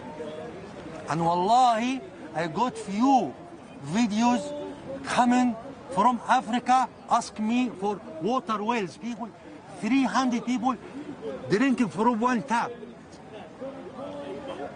Any B word, call me racist, you go to hell. I don't care. Desperate country. Yes, I am not. I cannot be racist. I racist against dogs. Yes, I'm racist against dogs. Yes. I am not racist against humans. I'm a dog, but a dog who understands and listens to. I am, alhamdulillah, I'm going to carry on positive. Positive. My intention is nothing unless it follows with a good, correct deed to achieve it. Yes? If you want to make tea, you don't go to the kitchen and fry eggs. No, your intention to make tea, you go to the kitchen and make tea. Yes? I pray for Africa because we Muslims are ordered to save the oppressed. Our mission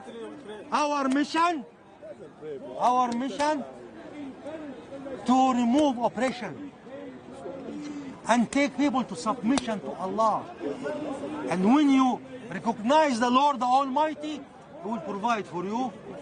And this me, if you have you can ask the brother if anyone want to make comment, except this. Hold on. Let me say something. Yeah. Hold on. It's all about sound. Hold on. I'm going to come back to you in a minute and you can watch some questions. No, because I'm not going to move away and operate the camera. But what? No. When Brother, do you have a question? Hold on. No. I'll go and then you come next, yeah? Is that okay? My name's Wendell. Well, no. So both of you now got microphones on. I'm just so grateful because I listened to Wendell. He made a lot of sense. And not only did he make a lot of sense, black people have been in a lot of oppression for a long time. And black people are coming together to ensure, as he said, to ensure that the families... Yeah. Yes. That the families are able to come together, do something to develop themselves and even the future generation to come. I'm not biased, but because I like something that is going to help me, my family, and every society of black people so that they can be recognized. They can be in a world map. He talked about a lot of black people here. They go to Africa, they're wearing expensive clothes and all that. But as far as I know, in my own country, people who have lived here for a long time, they are building hospitals, they are building hotels, they are doing farming. Me and my brother in Germany, we are doing farming. We've sent a lot of tractors there and a trailer. We're going to do a massive farming. We're going to... No, I'm just trying to tell him. I'm trying to tell him because I would believe and accept what our brother Wendell said because it is educative. Yeah. It is something that can be open. Yeah, but you're talking about an issue. No man, I don't want to be involved with this guy. Normally, you're talking about an issue that would be classed as a side effect. You're giving the solution. You're giving the cure to the side effect. He's talking about a solution to the whole thing. Yes. He's talking about the solution. He doesn't know his backside, man. He just want to talk. If I remember, he said he gives money to the charity. Don't remember. To Africa. But I don't think this gentleman has ever been to every part of Africa. Because Africa is now developing, the West Indies is developing, and there are a lot of people from the West Indies who are going in Africa. They are buying land. They are doing a lot of good work in Africa, like in Ghana, in Sierra Leone.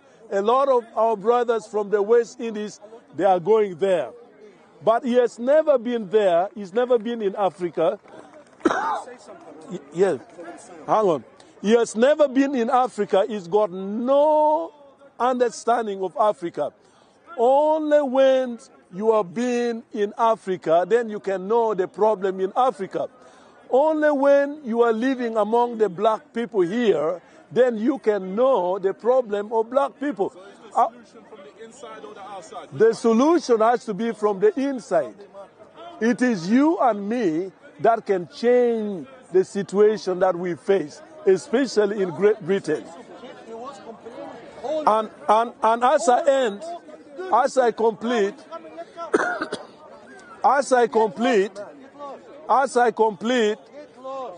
I want this gentleman here to realize that he's from Egypt, and Egypt is a messed up country. Hang on, sir. There's a lot of poverty in Egypt. No, hang on, sir. Because you see why I'm saying this, because he's got a different perception of what the black people are. Black people are coming up. We got members of parliament. We got members of parliament who are black people. We got Kwame, who is also a member of parliament. We got so many brothers and sisters from the West Indies who are in the parliament. And you know, I would rather trust Brother Wendy because his duty is to see that black people are developed. They are not going into crime. They are not going into drugs. They are not going into all those bad things.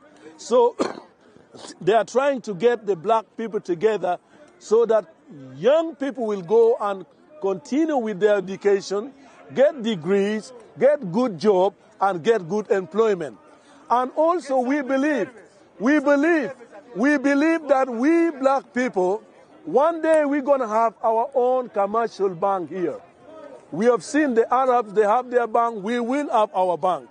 Nothing is going to stop us so long as we are united. So I thank you, my brother. You gave a good point. You know, my friend, you shouldn't have even come here to debate because you don't know how to talk in public. But I must admit, I'm actually going to contradict you in one area. Yeah, the education system in general is built in a way. You go into it, you come out, you get a job. I do not want to see my children, or it's now my grandchildren, and they know what I'm saying. I said to my granddaughter last week now, yeah, why are you going to school? And she said, I'm going to school because I'm going to learn. And I goes, what are you going to school to learn for? To get education.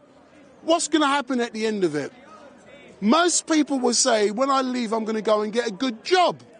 She didn't say that to me. What she said, when I come out, I'm going to run my own business. I'm going to be an entrepreneur.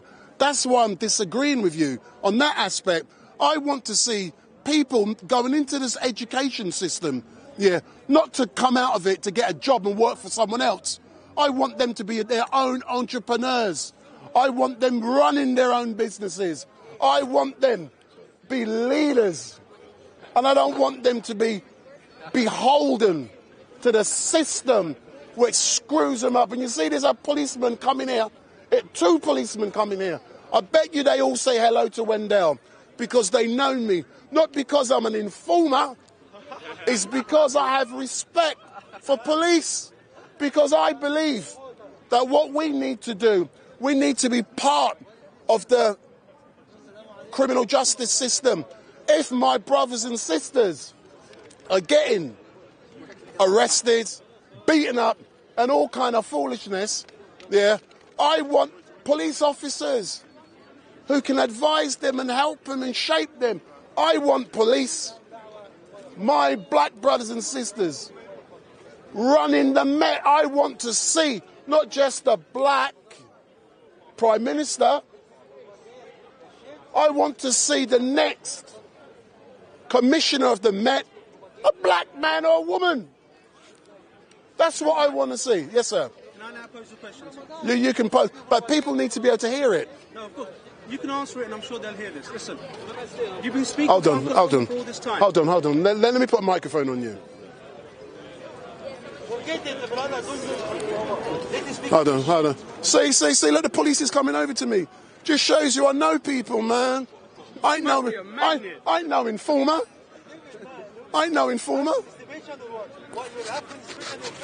Excuse me, officer. Come and say hello. See, he says 1 moment. So, StreetMic, your conversation with Uncle Omar, I don't think either of you got what he was trying to say. I understand where you're coming from. The problem has to be with the man and the woman, the husband and the wife. Hence, the children are either good or bad from the teachings of their parents. In general, right? In general. So if a broken home is everywhere, in London pretty much, what can we expect of the youngsters growing up? And he was asking, what are you personally doing because you have an influence to help the community? Yes, it's your community because of the colour of our skin, fair enough. But every community, we should do things. Now, you were talking about the education. Because we are in the UK, we have an education system. Do you believe that this education is 100% correct or right? No. They're messing with our children. If you can look in the mirror and say you're a cat or a dog and you're accepted, if you can say you're a woman and be accepted without giving any help, and legal system allowing your 5, 6, 7-year-old to take drugs to change their hormone system and to become the opposite gender to what they are. If you believe that this is a just system, then you are more deluded than I am. I thank you for that multifaceted question. And can I be quite honest? Yeah, we don't live in a just system. I do accept within my community there are many issues. There are broken families, but every family isn't broken. Just like in your community, there are broken elements. Yeah, and as a direct result of that, it's causing some major issues. Those issues go back historically, and they're still there now. Come and say hello, officer. Don't be scared. That goes back many years. All Wendell Daniel personally can do, yeah, and I do try. I try and educate people, not solely on that. There's many different things I do, yeah, and I try to, as a journalist, to be covering all issues, not just black issues. I cover white issues.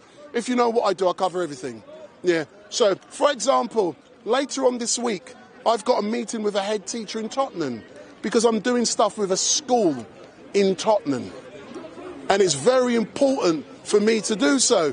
But when it comes to the broken families, all I can do is raise awareness. Of course. You don't have a magic button to press. I wish I had a magic button.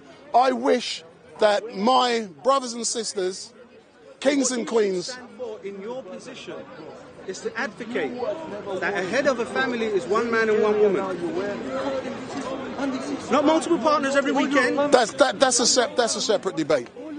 But that's the core of the problem, StreetMic. That is the core. No one can hear you. What you need to understand is that sound is important. So if you say that again. So I'm being fair by saying sound. No, I appreciate that. But the core of the problem is that from a husband and a wife, that is your home. On your occasion, you'll have stray children. Yeah. But if we don't have that, forget it. What are you going to do by speaking to a head teacher? It may help one person. It may help but specifically with the issue with husband and wife, I agree with you.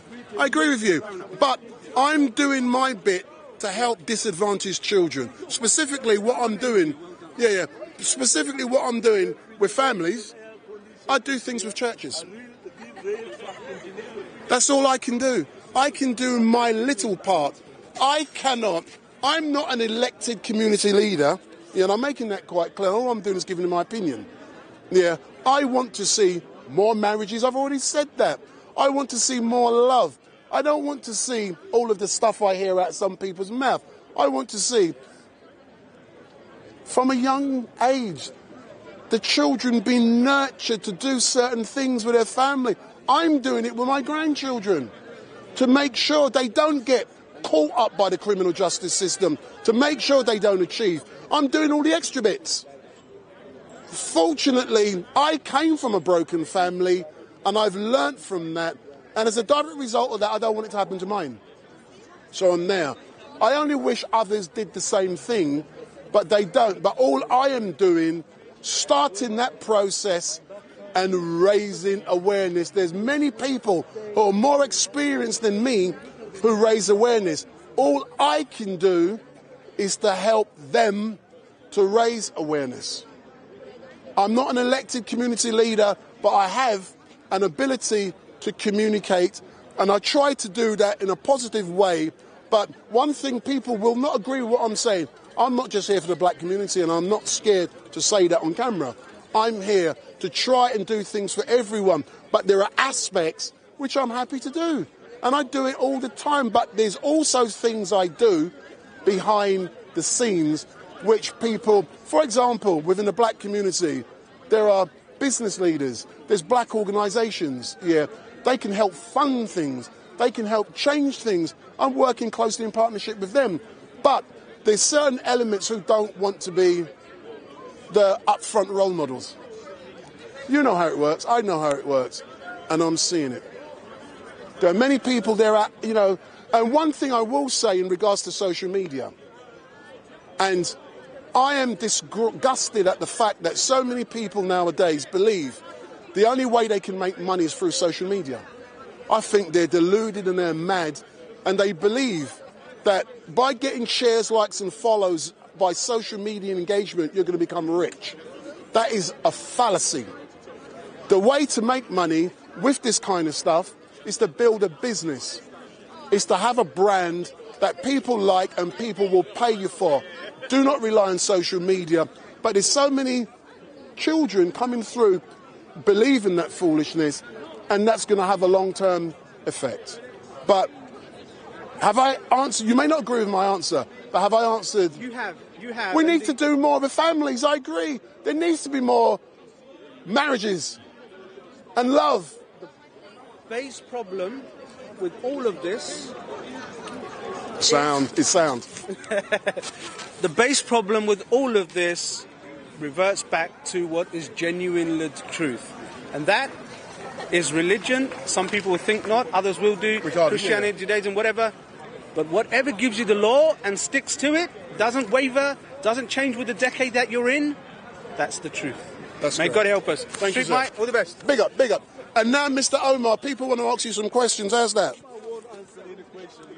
People online want to ask you questions. If you want to ask me a question, then this bastard doesn't interfere.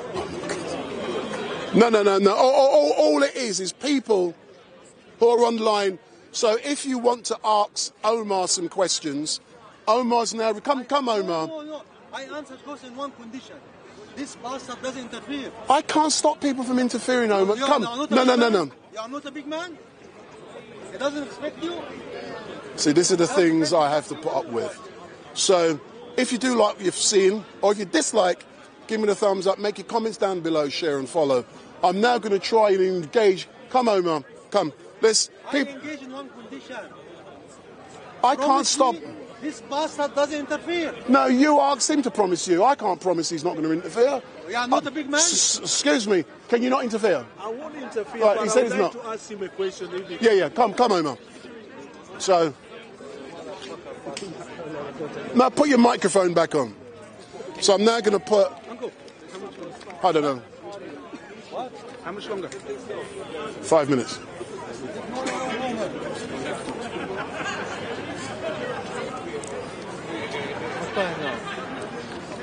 Go.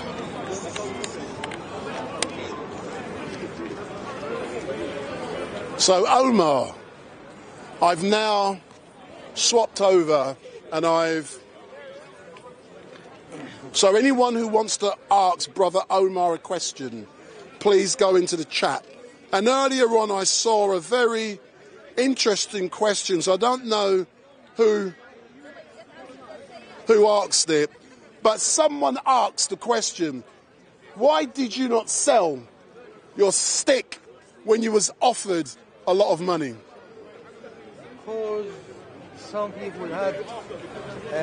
Come forward a bit, so we can get good sound. With the mic. There's some guy said, you know, when I hate the police, some people think this is the only way to deal with the police, and I don't agree with that. Yes? Like, the policeman get hit because he was naughty, because he arrested him from the back. If he was a decent man, he should have come from the front and arrest me. But when he come from the back, you know, I am a pilot, fighter pilot, and my reaction is the speed of sound. When you go the speed of sound, you don't think.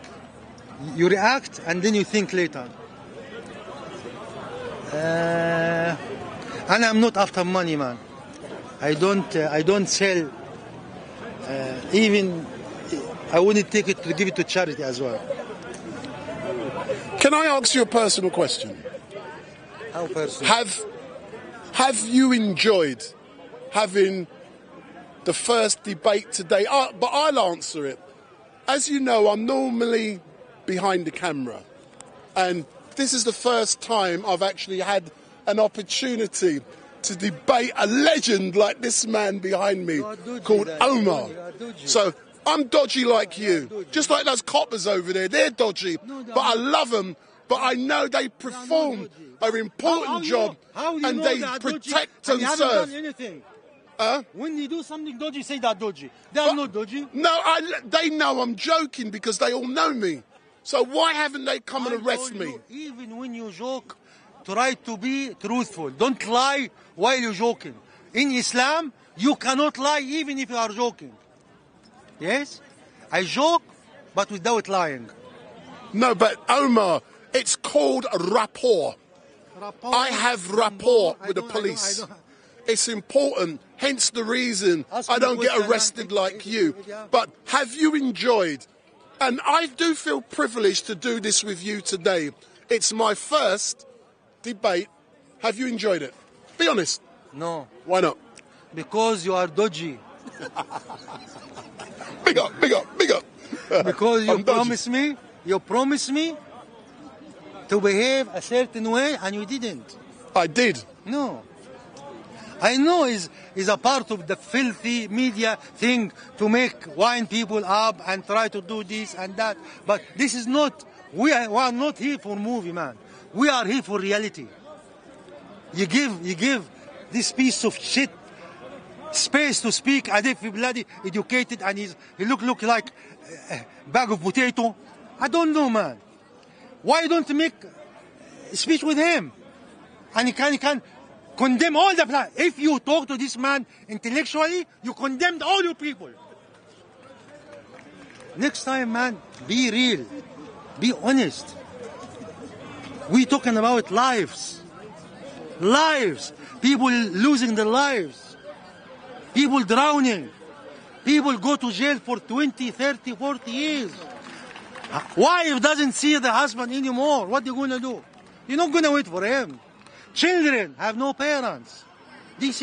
Don't be either to be a man and know that the problem and talk it, or be a clown. and say all roses, honey and milk and roses. Africa is good, Africa. Go to hell. Go to hell. The brother sent me video. I will show you after this in my phone. People couldn't find a cup of water. Can I ask you a question? Earlier on you said you were a pilot. I was fighter pilot. Yeah. In the chat, one Check My Playlist has asked, did you put in a pilot application for British Airways? No. I don't. We consider airliner as a taxi. A fighter pilot will never fly airliner. Airliner for disabled drive. Like if I'm a fighter pilot and become disabled, I can't fly airliner. We don't.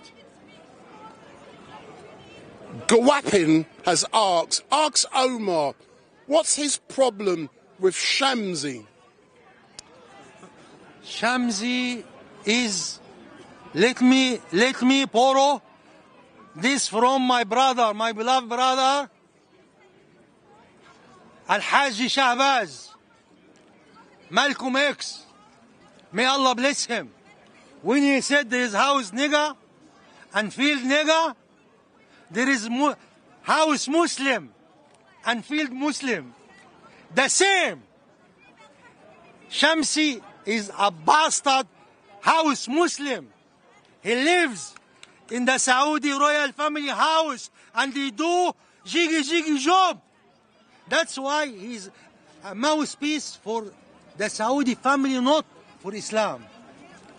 Because in Islam, more than 35 verses in Quran, Allah the Almighty said, the non-believer will never accept you unless you change your deen. Shamsi very accepted. Very, very accepted. Shamsi changed Islam. I swear, Shamsi only talk to ignorant. Why people follow Shamsi? One verse in Quran. كلا كلا بل ران على قلوبهم ما كانوا يكسبون. When you earn haram money, when you earn usury, when you earn drugs, there's a layer of tar becoming over your heart. You don't see the truth. That's why Shamsi have a lot of followers. And the police love Shamsi. Why? Shamsi is a devil, son of a devil. Shamsi saying, Islam against terrorists. Yes, Islam against terrorists. Yes. But if you are against Tower Bridge or London Bridge, when a Muslim wrong, kill 3, you have to say, when you kill million in Iraq, you have to divide it by 3. That's 300,000 times. This is the terrorist.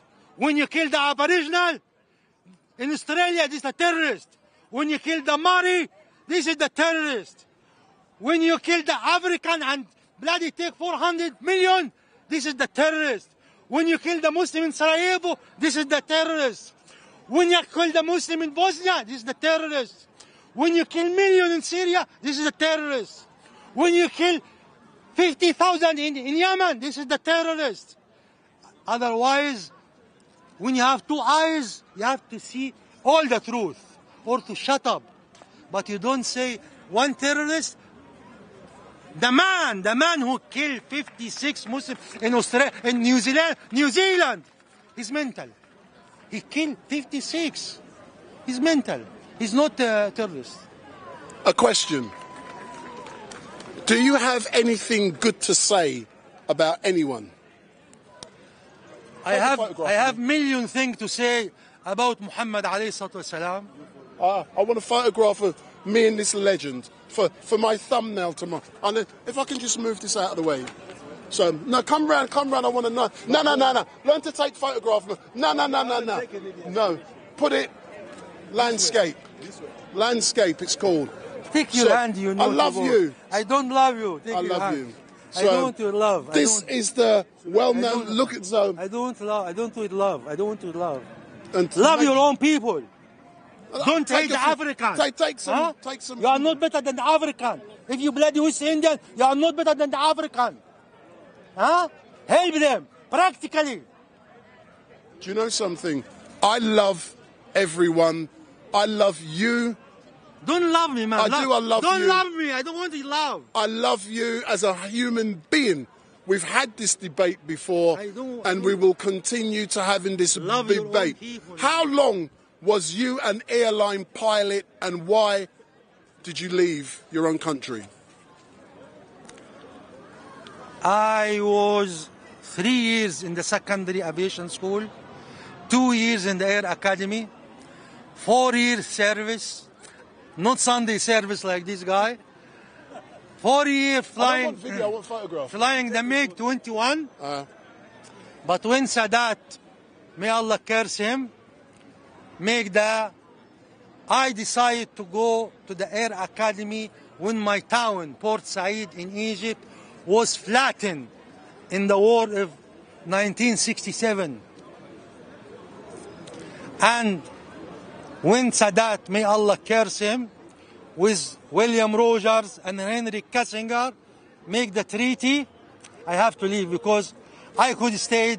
My salary, when I left Egypt, my food allowance, I swear, my food allowance, not my salary, is more than the graduated doctor.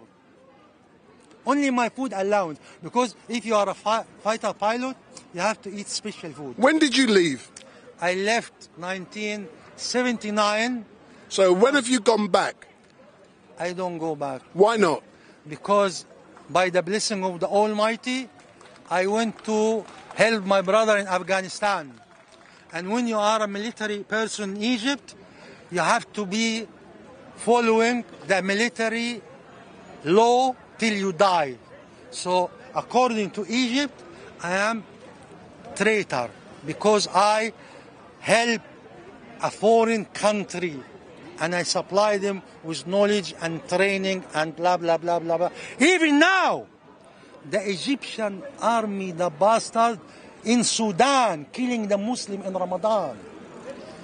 Yesterday, our army, we do, there's a movie about a general in Egypt making salute to Sisi and tell him, I am the leader of the prawn lion. The fish line. Can I tell you something that's going to shock you? 4 years ago, I went to Sudan. I spent a week in Khartoum after Omar al-Bashir was deposed, and I made a documentary film in Sudan during the uprising. South Sudan or North Sudan? It must be South Sudan. He's never serious. Because you did. Which part of Sudan? I was in Khartoum. Khartoum, outside of the military base, yeah, where thousands of people were being killed by the Janjaweed and all of them guys. Listen, go online and you will find a documentary film Let me send a message to Sudanese people. Sudanese people, we love you. I love you. I love your manners. I love your education. I love your family ties. I love everything in Sudan. Please, give the Egyptian bastard soldier special treatment. Give them special treatment. Tell them why you coming to kill us in Ramadan, you bastard. We are Muslim brothers. We are not Ethiopia. We let the water to run to you. So hold on. You are now living in this great country with King Charles, who's going to be crowned on May the 6th. Yeah. So that must mean, Omar, you love being in England. You love the country. You love the culture. You love the food. Because if you didn't love this great country, you would be going back to Egypt. True or not? Now you're behaving like before. I'm just asking a question. No. Have decency, man. Like Shamsi the bastard, when he come and tell you, do you like ISIS? What is the point of asking? A question was posed in the chat. And I'm asking and expanding on the chat. Are you stupid? Yes. I'm uneducated. Educated? Do you tell me I love the food in England? I'm just asking a question. Which food? Rice and peas. Which food? Rice and peas. Which food? Curry goat. But curry is not bloody English. Huh? Curry is not the English. food in this country that you can buy. Huh? Yeah. I know you love it, and I know you also eat Kentucky Fried Chicken. I know you like your McDonald's. I know you like, true or not, your doner kebabs. I know it. I appreciate I'm living here, and I want to send message to some stupid Muslim saying we are in the land of war. This is not the land of war. Any Muslim living here and say this is the land of war, he's a filthy scumbag. Not good, not Muslim. Because imagine if you reverse the thing. If you are in any country and an Englishman come and tell you, I'm refugee, and you allow him to be refugee, and the next day he do jiggy jiggy to your sister or your mother. Omar, I've been told that King Charles sent you a personal invitation to his coronation on May the 6th. Is that true? It's not true, and I'm sorry if the invitation come, I'm not going. But you will be sitting next to not William, the other one, what's his name? Dirty Harry. Harry? I wouldn't enjoy that. I wouldn't enjoy to be in the presence of, I am layman, I'm normal person. I love to be with normal people. I don't, all these fake things is not for me. I rather to be with the poor. I rather to invest my time instead of saying, I don't know what they're going to say, hallelujah or whatever. No, I'm going to say, I'm rather to be other places. If you have serious question, man, ask me. Otherwise, please. I'm summarizing and closing down because people want to listen to some religious debate, not Omar. But all I can say, Omar, is thank you very much for engaging with StreetMic on this first occasion today. And it is a privilege. You bloody cost me £90. So it's all based on money. You cost me £90. I could give it to the poor. Because I promise you I'm coming. I swear I'm coming. Omar, see, I'm a decent man, yeah. You said, listen to me. You said coming here cost you £90. And I'm going to say this online. I'm a businessman. I got a business. You send me an invoice for £90 with evidence that that's what it cost you to come here. As soon as I get that invoice, my company will pay that invoice. I swear, I send you the invoice, give you the details, send it to you, but when you get it, give it to charity. No, I don't want it. Give it to African charity. I send you my ticket, return here, yes? Would you come first class? No, not first class. This second class, £70, and taxi from home to the station, and taxi when I go back. But how do I know you didn't pick that up somewhere? You filthy scumbag, man. I'm asking a question. Answer the question. Answer the question. We Muslim man, we don't lie. You do. We don't lie. You know, last time when I get caught, they said, do you believe the man who died in the sake of Allah, he go to Jannah? I said, I believe he can go to Jannah and he can go to McDonald's. And they said, why? And I said, if he's sincere, you go to paradise. Big up. If he's not sincere, Big up. you go to McDonald's. So like I said, yeah, when you get home, send me evidence that what it cost you to come here today, and my company, on receipt of evidence, will make a direct transfer. And I'm saying that online. And then you can come back and confirm it was paid. Give it to African charity. Why don't you talk about giving it to Egypt where there's a lot of war? Anyway, for those of you who are watching, we're now ending. Thank you very much. Yeah, for those of you who are watching, thank you very much. We are now going to engage with some religious debate. But don't forget, if you like or dislike what you're seeing, give me a thumbs up, make your comments down below, share and follow. And what you must also do, hit that notification bell so every time StreetMic goes live, you will be informed. But also, hit the subscribe button. So make sure you hit that subscribe button. And just for some general information, I will not be here next week because I have a private function to attend. So I will not be here next week. So no StreetMic next week. I should be back the week after, but if you go on the YouTube community section, it's actually in there when I'm going to be here. So I will not be here next week because I have a private function. And I am going to engage, and I'll be back in my cheap Slazenger outfits. So I'm now going to be going over there, engaging in some religious chat, and you've seen enough of me, you've heard enough of me, but thank you for watching. This is going to be on YouTube, yeah? Say that again? It's going to be on YouTube. It already is. Yeah, okay. It's live. So we're live.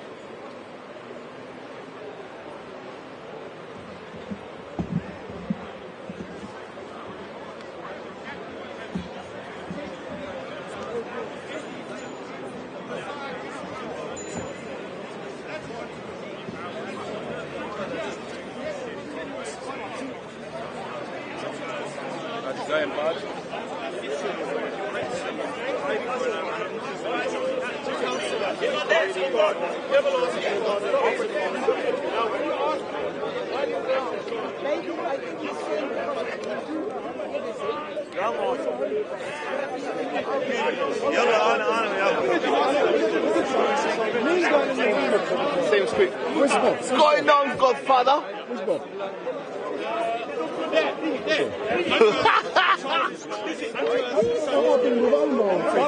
So if we make two contradictory statements, right? One statement, Christ rose from the dead. Brother, the sisters don't want their faces, so please blur the sisters. That's fine. Okay. So everybody who's filming this, please make sure that you blur the sisters. Right? So my question to you, now you're going to see now the possibility of the rudeness by which because he's going to interrupt us. He interrupts me every week. So you need to assert that he shouldn't interrupt this conversation if he does so. Okay? And so should you. Right? He's my friend. He's my Muslim friend. I know.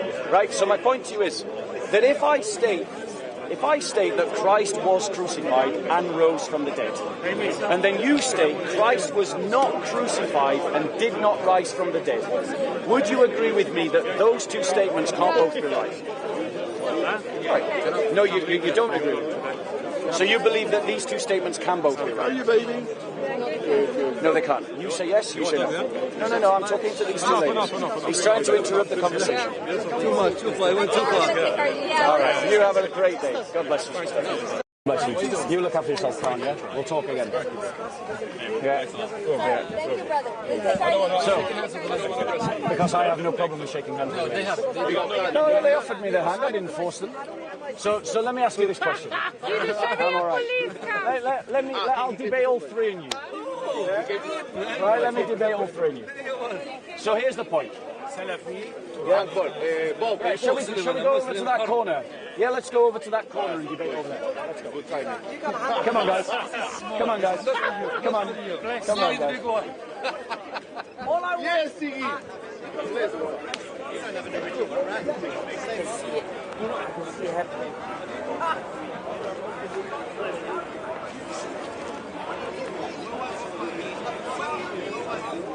Where have they gone? Where have they gone? Do they not want to debate now? The Sharia police is talking to him.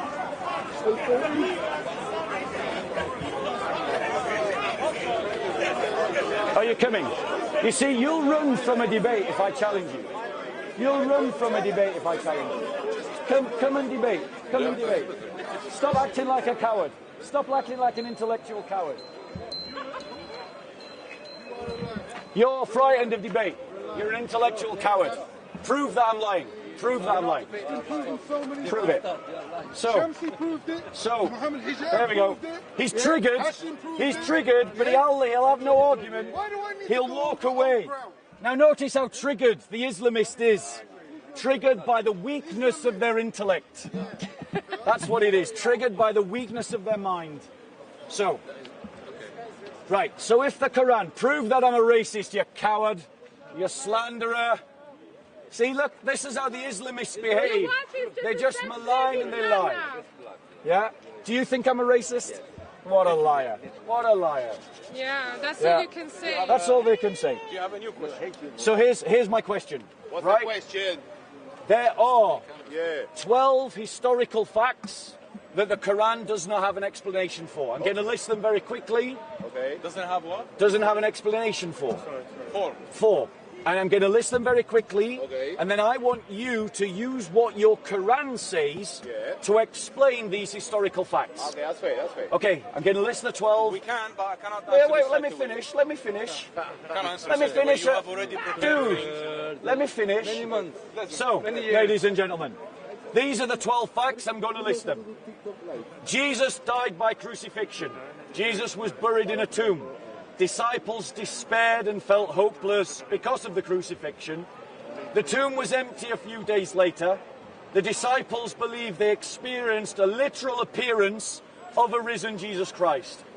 The disciples were transformed by that experience.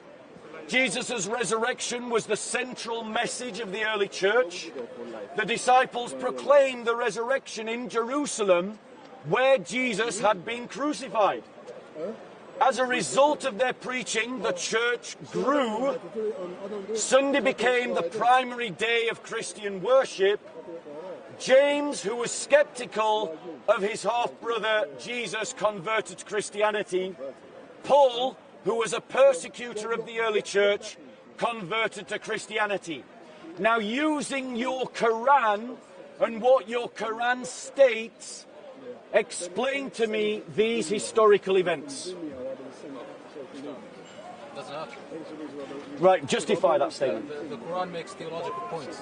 It doesn't make historical. It does make historical points as was crucified, but it doesn't make kind of. It doesn't have to go into history.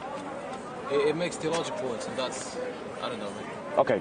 You're asking for something that's not there, so it's not there. Just to be clear, but it doesn't have to explain these things. Okay, so the answer to the challenge is justified. It is a fair response. It is to say that the Quran doesn't have to explain these points. I agree. There is no moral obligation upon the Quran to explain these historical events. However, the fact remains that these historical events did happen. Historians believe them. Real historians believe them. And the reality is, if you take the Quranic story seriously, which is that Christ was not crucified, someone like him was crucified in his place, that explains the first point, that Jesus died by crucifixion. It explains the second point, that Jesus was buried in a tomb. It explains the third point, that the disciples despaired and felt hopeless, but it does not answer any of the points, such as the empty tomb, the transformation of the apostles' outlook, the fact that they started treating Sunday as an important day of the week, the fact that the resurrection was central to the early Christian message even before Paul. But these things are explained properly in the Bible. And yes. There is a clear message in the Quran. God said that if you need to know things which is not in the Bible, you can go to the previous books. Right. That's the first one. Second one, you know my opinion about the Jesus resurrection. I believe that Jesus was on the cross, and it is in line with the Quran. And that he died. And he died, and he rose up again. And that's what you believe the Quran states. And there is a three, so far, Muslim scholars, they have admitted that. What are those Muslim scholars? Yeah, he's run away. He's running away. You triggered him. Yeah, but I need to Right, so who are the three scholars that say that the Quran agrees with the Bible that Jesus Christ was crucified? The first one is Umran Hussain. Yeah. He's a very famous scholar. He's from Pakistan. Yep. Can I get a bottle of water, please? I'm sorry. Yep. Go on. Who's the second? And the second one is... You pull them up. While you're pulling them up, do you agree with him that that's what the Quran states? No. What do you think the Quran I agree states? with the mainstream idea, Which is? Which is he wasn't crucified in the first place, because it states clearly he was not crucified, he was not killed. So let us assume that you're correct. Right? How do you explain the fact of the empty tomb? I don't have to explain the fact that it's empty tomb. Well, you do, because the first Christians proclaimed a risen Jesus. Well, can I present to you a problem with the story of the empty tomb? Yeah, go on. Because okay, so for example, I've heard the rabbi say this, and the way they found out about the empty tomb is the three women, or however women they were. Yeah. They went to the tomb to get the spices, and they went to the tomb, and then they found that the tomb was empty. However, he explained that there was no reason for them to go in, and that would be the stupidest thing to do. And that's why it didn't happen. And the reason is because the spices are used so that the dead body does not stink. Yeah. So it's used for the burial. When the burial happens, takes place, people do not smell the bad smell. Yeah. And after the burial, there is no reason for someone to go to get the spices and go to put the spices on someone when the thing is done, when he's in the tomb. So the story doesn't make sense. Therefore, no, that's the argument. My knowledge. No, let me reply to him, and then you can reply as well. Because we got three different opinions here. One Muslim who thinks the Quran teaches that Christ was dead and crucified, and one who doesn't believe that the Quran teaches that, and then the Christian position.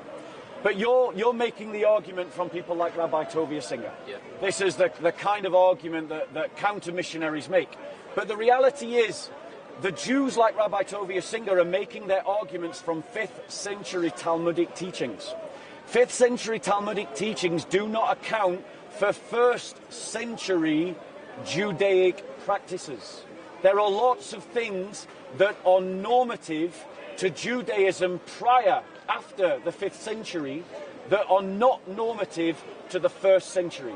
What we have are historical records that demonstrate that Jews did go to their tombs in the 1st century to anoint them with spices. We've got 1st century documentation. They're called the Gospels. Yes. What you're arguing from is rabbinic 5th century traditions. That's 5 centuries too late. I've been told that so many times. I don't believe that is the case. Well, however, if all your documents are the Gospels, then you rely on the Gospels as a historical record. I wouldn't take them as a serious historical record of things. The second scholar. I thought when you said there are historical documents that demonstrate that Jews used to do this in the 1st century, I assumed that it was in a place other than the Gospels. But if it's only in the Gospels, then I wouldn't take it seriously. Right, hold on one second, because I'm going to demonstrate to you that there are historical sources that show that burying the crucified condemned man was normative in the 1st century. I'm not saying No, let me finish.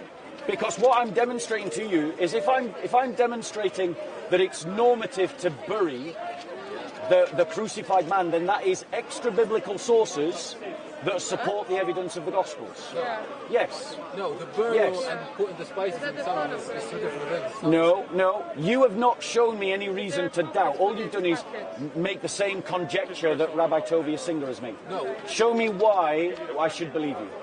Well, for one, the reason... Don't assert.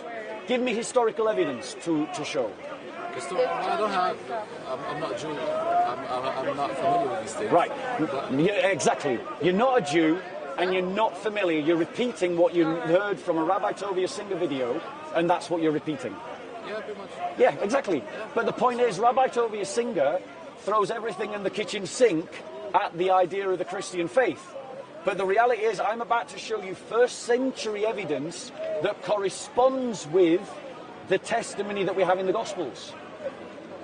So my evidence is entirely 1st century. Based on history? Yes, based on history. I'm making a historical argument. You're making an argument from the 20th century by Ravatorius Singer, who's using 5th century documents to base his criticism of Christianity. It's 5 centuries too late. We'll see, okay. So, listen to, this is what Josephus Flavius writes. And Josephus Flavius was a 1st century historian who wrote about the Jewish wars and the revolt in 70 AD. He was made by the Sanhedrin at the birth of the revolt, the governor of, I believe, Galilee. But when he realized the game was up, he swapped sides, he became a Roman, and then he wrote a history to curry favor with the Romans. But this is what he wrote, speaking about the murder of the high priests in Jerusalem during the revolt. Listen to what he says carefully in Jewish Wars 4:317. Are you listening? Yeah. They actually went so far in their impiety as to cast out the corpses without burial. Though the Jews are so careful about funeral rites that even malefactors who have been sentenced to crucifixion are taken down and buried before sunset. So Josephus is contrasting the behavior of the rebels with what is normal to Jewish culture, that those that were crucified are taken down from the tomb, from the cross, and buried before sunset. And what do we hear in the Gospels? That on the day of his crucifixion, Joseph of Arimathea went to Pontius Pilate and asked for the body of Jesus to bury it in a tomb. They did. And if he went to Pontius Pilate and buried it in a tomb, he did so, and they buried it in the tomb that was near, because the sun was about to set and the Sabbath was about to begin. So in other words, the Gospel accounts agrees with the testimony of Josephus Flavius as to the cultural norms of the time. So I have historical evidence, you have assertion. My problem was with the spices, not with the burial. So deal with the burial. Because if Jesus Christ was buried, there's a body in a tomb. Okay, so deal with the burial. Do you have any statement in the Bible where God did say that Jesus was I'm not sure. That Jesus was? Like he was on a cross and then he took him out and he was in a tomb. God. Yes, I'll show you. Okay, so the question's a fair one. Let me show you in the Bible where it states clearly. As you know, I don't base my information on history. Yeah. Okay, I'll show you. I will show you in the Bible. It's a fair question. So my point to you, So my point to you, Amir, is that if history is showing that Christ was buried, you can appeal to the spices argument all you want. You've still got a body in a tomb. I'm appealing to the historical. First of all, as we know, the Quran did not say that could be someone else on the cross. Have you got the other Muslim? Say there could be someone else. It says that How about you both get your Quran out and argue over the passage? Well, I know the passage. Everyone knows. Why don't you want to argue in front of me? Anyone might say that you're embarrassed. What the Quran said, and he meant that they did not succeed in killing him, they did not succeed in crucifying him, but only it's appeared to them. Okay. That by putting Jesus on a cross, it's appeared to them that he died completely and he finished and he will never rise again, he will never finish. Okay. That's what the Quran meant. So let me show you in the Gospels where it states clearly Christ was buried. Now remember what I just read from Josephus Flavius in his Jewish Wars, a historian of the 1st century, talking about normative behavior of Judaism. And now, with those words ringing in your ears, listen to this. When it was evening, this is from Matthew 27, reading from verse 57. When it was evening, there came a rich man from Arimathea named Joseph, who himself had also become a disciple of Jesus. This man went to Pilate and asked for the body of Jesus.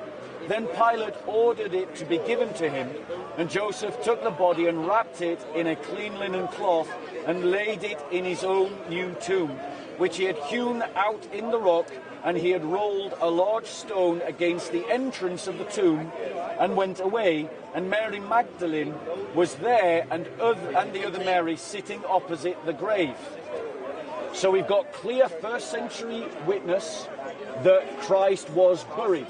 We have clear 1st century witness that it was normal to bury even the crucified before the setting of the sun. Which gospel is that? I read from Matthew 27. Matthew was a witness. Yes, Matthew is a witness to the resurrection. And I'm talking about the burial, and you haven't addressed the burial. Yeah, I don't need, listen, bro. Yes, you do need to address the burial, because if the Quran is true, then a body was buried, right? Yeah. Right. So what happened to the body? It stayed in the ground. So why did the first Christians come to believe that Christ had risen from the dead and that the tomb was empty? Well, that's their problem. No, it's your problem. No, it's not my problem. It is your problem, because I don't believe that. Why do you think the Quran is wrong? Because the Quran, if we take his argument, or even, I mean, his argument is based not on the Quran. Do you? His argument based on some hadith. Let me ask you this question. Right, you believe that the Christ teaches Christ was crucified and he died on a cross. I think it is still in line with the Quran. Do you believe that Christ was risen from the dead? Yes, I think, because as I said, there is few Muslim scholars, they have admitted, otherwise I wouldn't. They have explained Official exactly, notification they have for you. explained it properly. Official notification for you. Read it. Word It's official. Read it. It's for you. I'll pick it up later. You will pick it up later. Sorry, continue. You're just going to have to ignore him. He's not well. Please, stop, please. Yeah, take it. No, I don't need to take it. Take it. Please, continue. Make sure nobody else The take it attracts apart people from you. that are That's for unwell. you. You just got to push through.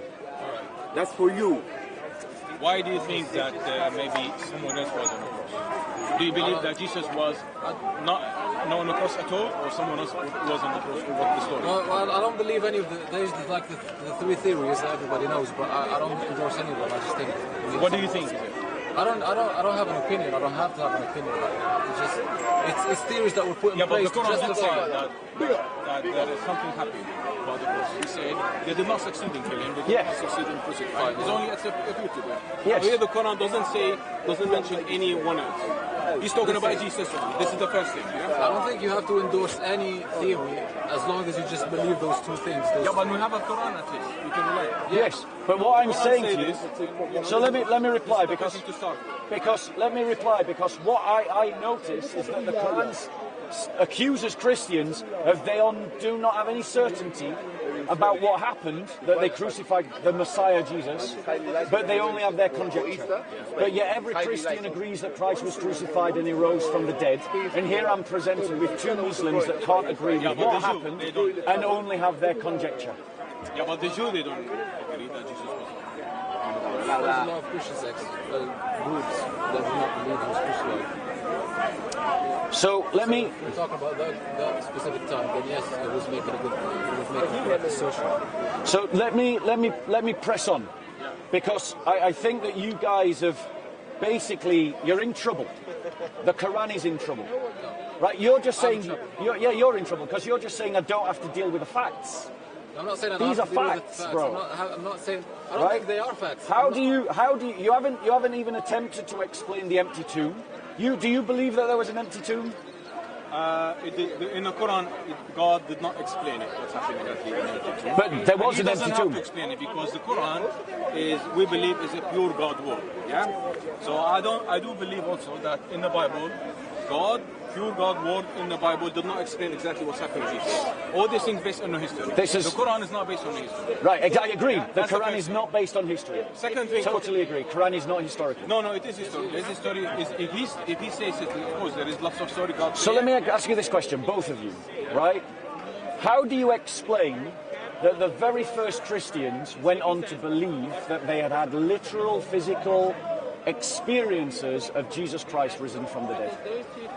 We don't have to have these things in the Quran. Shall I ask you a question? I'd like you to answer my question first. I'm going to ask you a question now because you. He's asking a question. Let me ask you a question. In the Bible, from what I know, about Ishmael. You're changing the topic. We're talking about the resurrection. Yeah, but in the Bible also, there is not too many information about Ishmael, who's for us is very important. So that's why we don't have to go to the Bible. We go to the Quran because we know about Ishmael more, about our Islamic history, than the Bible. So you're asking me a question about Jesus, which is, I'm sure you should have more knowledge in the Bible. Not in the Quran. The Quran, they did mention a few things about it, yes. But about Ishmael, It is in our history. Right, let me reply, because you're not... Joseph, I remember No, the last time you're just getting way off the pot. You're just getting way off the topic. The point is, there is a historical reality that is not denied by any serious historian, that the first Christians came to believe that they had had experiences of the risen Jesus Christ. If the Quranic story is true, then those experiences could never have occurred. So, on the one hand, we have the undisputable fact of the historical experiences of the first Christians claiming that they had experiences of the risen Jesus. On the other hand, we have the Quran claiming that Christ wasn't crucified, he didn't die, he wasn't raised from the dead. One of these things is false. Which one? If either the first apostles did not have experiences of the risen Jesus, in which case you have to explain to me how they came to think that they did, or the Quran is false, and its statement that Christ was never crucified and someone else was crucified in his place is a lie, and the Quran is not from God. So the Quran did not say that someone else. That's exactly what it says. He says it. Well, you two, who's right? I mean, I've got one Muslim saying one thing and another Muslim saying another this thing. one, I'm sure even he knows. That was not mentioned in the Quran. There was something else. Someone else was on the books. He literally said that you're wrong. I don't say it. So you believe it was Jesus Christ who was crucified? He believes Jesus Christ was crucified according to the Quran. This is between us and you, not between me and him. Do you believe that Jesus Christ was crucified? No. Do you believe Jesus Christ was crucified? Yes, he was. There you go. So who's right? Because you can't both be right. That's, as I said, it is in line with the Quran. That's what I believe. It's not. Right. So my reality is, no, don't run away from our debate. If you want to debate this guy, feel free, but go somewhere else. So, here's another thing. Explain to me why Jews would suddenly start honouring Sunday as a special day. They led astray. What? They led astray. What led them astray? What Jews are we talking about? Talking about the first Christians. Who are? Jews. They're not the disciples. They're the apostles. The apostles who? Like who? Matthew, Mark, Peter, these people. Is there apostles? Yes. Luke. I can give you the full list if you want. Okay, fine, I'll give you the full list. It's not necessary. No, it seems that you want the full list, so let me give you the full list. The Quran, you know what the Quran meant? He said something very profound in the Quran. Yeah? Is when the Jewish people, they put Jesus on the cross, they wanted to make sure that he died and killed, so he's cursed. Yeah? Because at that time, if anyone put him on the cross, he's cursed. So what the Quran saying, defending Jesus and saying, Jesus, they did not succeed in crucifying him because Jesus is not cursed. That's what does it mean? Yeah? It's only appeared to them that by putting Jesus on the cross that he is cursed, but he's not. Then God said, I'm taking you to me. So now we believe that we know that Jesus is with God. You haven't answered my question. For me, the question is, because when we talk about these things, for me, it goes back to are the Gospels reliable? And no, the proclamation of the resurrection is before the Gospels. Yes, but the account is in the Gospels. No, the proclamation, everyone agrees, everyone who's a scholar of this topic agrees that the resurrection was proclaimed before the Gospels were written. So your argument about your argument that can we trust the Gospels is actually irrelevant, because the resurrection was proclaimed before the Gospels. Paul wrote before the Gospels, and he talks about the resurrection. No, Paul.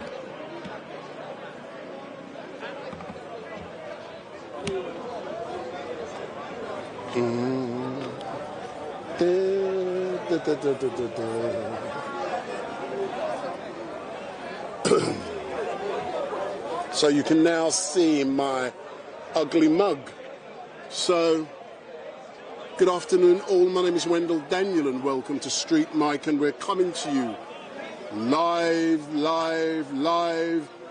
and direct from Speaker's Corner, the regular Sunday mayhem down here, and Speaker's Corner Unleashed.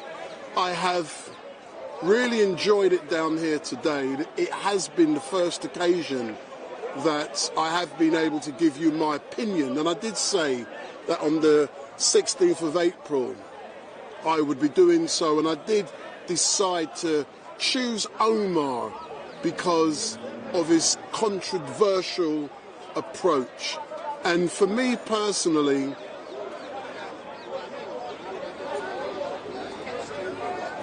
I ain't got much to say about Brother Omar, even though I like him. He doesn't allow people to speak. He's disrespectful, so all I do is let him talk. And I hope, based upon that, you guys made your mind up in regards to what was said. But before I go into the chat, so you can ask your questions, and the first one I'm going to be asking if I'm wearing a Slazenger suit. So it has been a pleasure, and I've got to say this all the time, give me the thumbs up, make your comments down below, share and follow.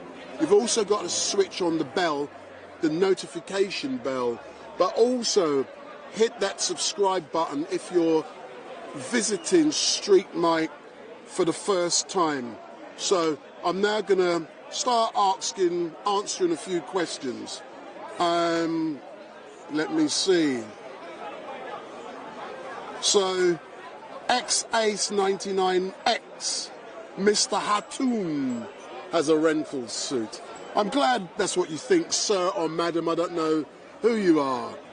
But, you know, I decided to come down here suited today purely as an educational tool to let people know it doesn't matter what I dress, how I dress, I'm still me. But people do have a perception of an individual based upon how they dress. So I was just playing the game. I know how to play the game in the business world, and I do so, and I decided to do that today. But, you know, for me it's really great knowing that I can now start giving you an opinion as such. So is this a rental suit? No, it's not. I've got about 30 suits. And in general, you see me down here in my Slazenger outfits, which I get 2 for 20 quid or so. You know, I can do that, and I enjoy doing that because you gauge an opinion, a perception of who I am based upon what I wear. And I've seen in the past, oh, he's wearing his Slazenger outfits. You know, he's been sponsored by Slazenger. If that's what you think, I'm happy. And I'm, you know, I got no other things to say.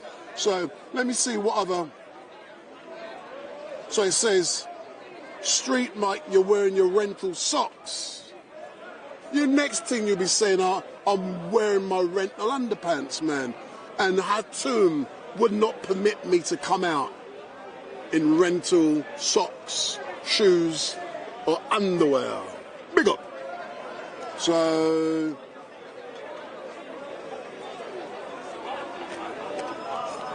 so Puritan said I'm pulling out too soon. I hope you mean by that I'm pulling away, not pulling out. Because pulling out can be misinterpreted. I will be going back. It doesn't matter when you pull out or go away.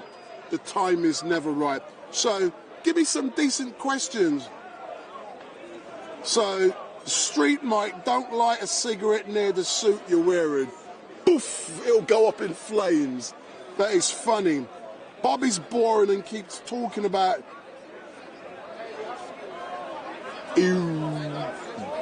resurrections. See, think of the word resurrection and put an E on the front. Very funny. John B, live and direct. You look like a what? Solicitor. Those of you, listen to some of the arguments I put forward earlier on. Weren't they legal? I will disclose one thing to you. I operate within the legal profession. That's all I'm saying. Big up. Nice tie. Do you want to see the whole tie? It's all about perception. You can see the yellow bit to match, but the rebellious side is hidden. So I'm now seeing Steve. I'm now seeing Steve, and I'm going to be engaging with him. So, big up. I'm funny, thank you. You look dapper, StreetMic, thank you. But don't be influenced by how I look.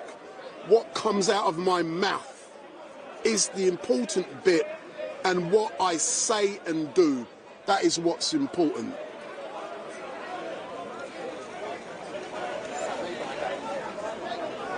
Someone says they hope I don't have trainers on. No, I do not. I've got very special shoes on. I've got some bad news. I'm not going to be here next week. And the reason I'm not going to be here next week, I have been invited to a special event that's going to be attended by accountants and bankers. And I'm filming and photographing the event because it's all part of the networking process. And as someone who's now going into the business world, it's so important for me to do so. So, Steve, if you come around, sir. I'm eating. It's rude to talk with your mouth full. Don't say that to Uncle Omar. He'll probably come up with some other rubbish. I had a discussion with Omar today. How did that go? Waste of bloody time, if you ask me. I did tell you. But I had to do it. But at the start, we had a discussion in regards to whether he's racist. And I did tell him that, yes, I believe he's racist. I believe he's also homophobic. And I believe he's sexist. I believe he's homophobic due to the things he say to you. And what I did say to him, but he didn't understand. And I'm going to pick up on what some people have said to me. I look like a solicitor. I have a degree in law, and I studied law. Yes, I studied law, and I represent people also at tribunals. As a union, right? As a rep, yeah. So I've done law. So when they which union? No, none of your business. So no. He's a member. If I say a union, it discloses an organisation. Oh, we don't want to do that. And I'm not doing that. Okay. So that's why I'm not answering that question. Although that said union has workers. No. Anyway, moving on. Moving on. But the important bit for me is, he talks about black pudding. He does. And I said to him... Which you could say is both racist and homophobic. Yeah. In the way that he means it. But when I say to him, he's talking about breakfast. I said, in law, what you intend to say is irrelevant. What's important is how the recipient that is correct. Perceives what you say. That is correct. Not his intention. Yeah. So it does not matter if he's saying black pudding and he's pretending he's talking about... But of course we know that's not what he's meaning. So how do you feel when you see Omar every week talking to you in such a disrespectful way, implying things about you? Well, firstly, it tells me what a child he is. Yeah. He's incredibly immature for the physical age that he is. His first point. Second point, he comes here as a Muslim to represent the Islamic faith. And that's not just me saying that, that's what he does. No, I wouldn't want anyone to deny that that's the reality of what he does. If he thinks his foul mouth, his immaturity, his vileness to men, women and children that come in front of him is in any way going to be positive or going to generate positive views or thoughts or beliefs about his religion or his specific interpretation and take on his religion, well, again, it shows what a fool he is. Because he is such a vile individual with the most disgusting filth that comes out of his mouth. And I mean, I'm not saying he should be prevented in the law necessarily to say what he says, but let's be frank, he's a vile, horrible individual that, as you say, is absolutely racist to the core, I believe, sexist, and most definitely homophobic. And even more than that, he says things about Jewish people. He says things about everyone. Thank you very much. And I mustn't talk when I'm eating. That was me being polite and saving my last one, but I'll eat it too. But thank you very much, sir. And I questioned Bob about his altercation the other week with the Sheikh. Oh yeah. And he denied. Well, I watched that. I wasn't here at the time. Yeah. I watched it on video. And for what I can see from the video, Bob was not the first one to shove someone. Someone else shoved him. They were stepping in his way and trying to move him out of the way. So therefore, yeah, how do you respond to someone physically shoving you? But my question was, as a God-fearing man... I'm not a God-fearing man. No, but he is. All right, okay. Who believes in love, how comes he become aggressive? No, but this would be his point, I would imagine. That Christians often like to show themselves to be full of love and what have you, but obviously Bob's specific take is that he believes in muscular Christianity. That's a new one. So he believes in a form of Christianity that is muscular, that pushes back physically if necessary. And it's not all lovey-dovey and happy-clappy and peace and love, but that actually, you know, when it's physically attacked, it responds physically. So I guess that would be his take, I would guess. Excellent stuff, but thank you very much. Pleasure. I'm now going to go back to Bob in a minute, unless people have got questions for me. But thanks a lot, Steve. So I'm just going to go back in the chat to see if anyone has any more questions. If not, we can go back to Bob.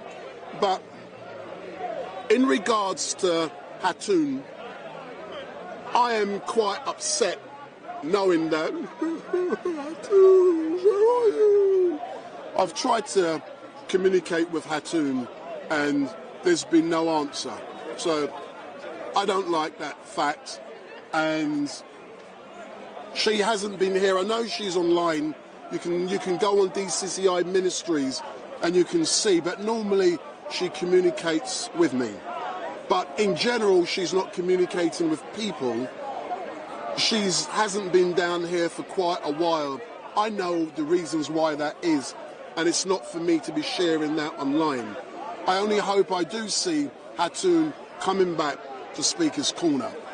But now, before I do move on, I've got a special announcement to make.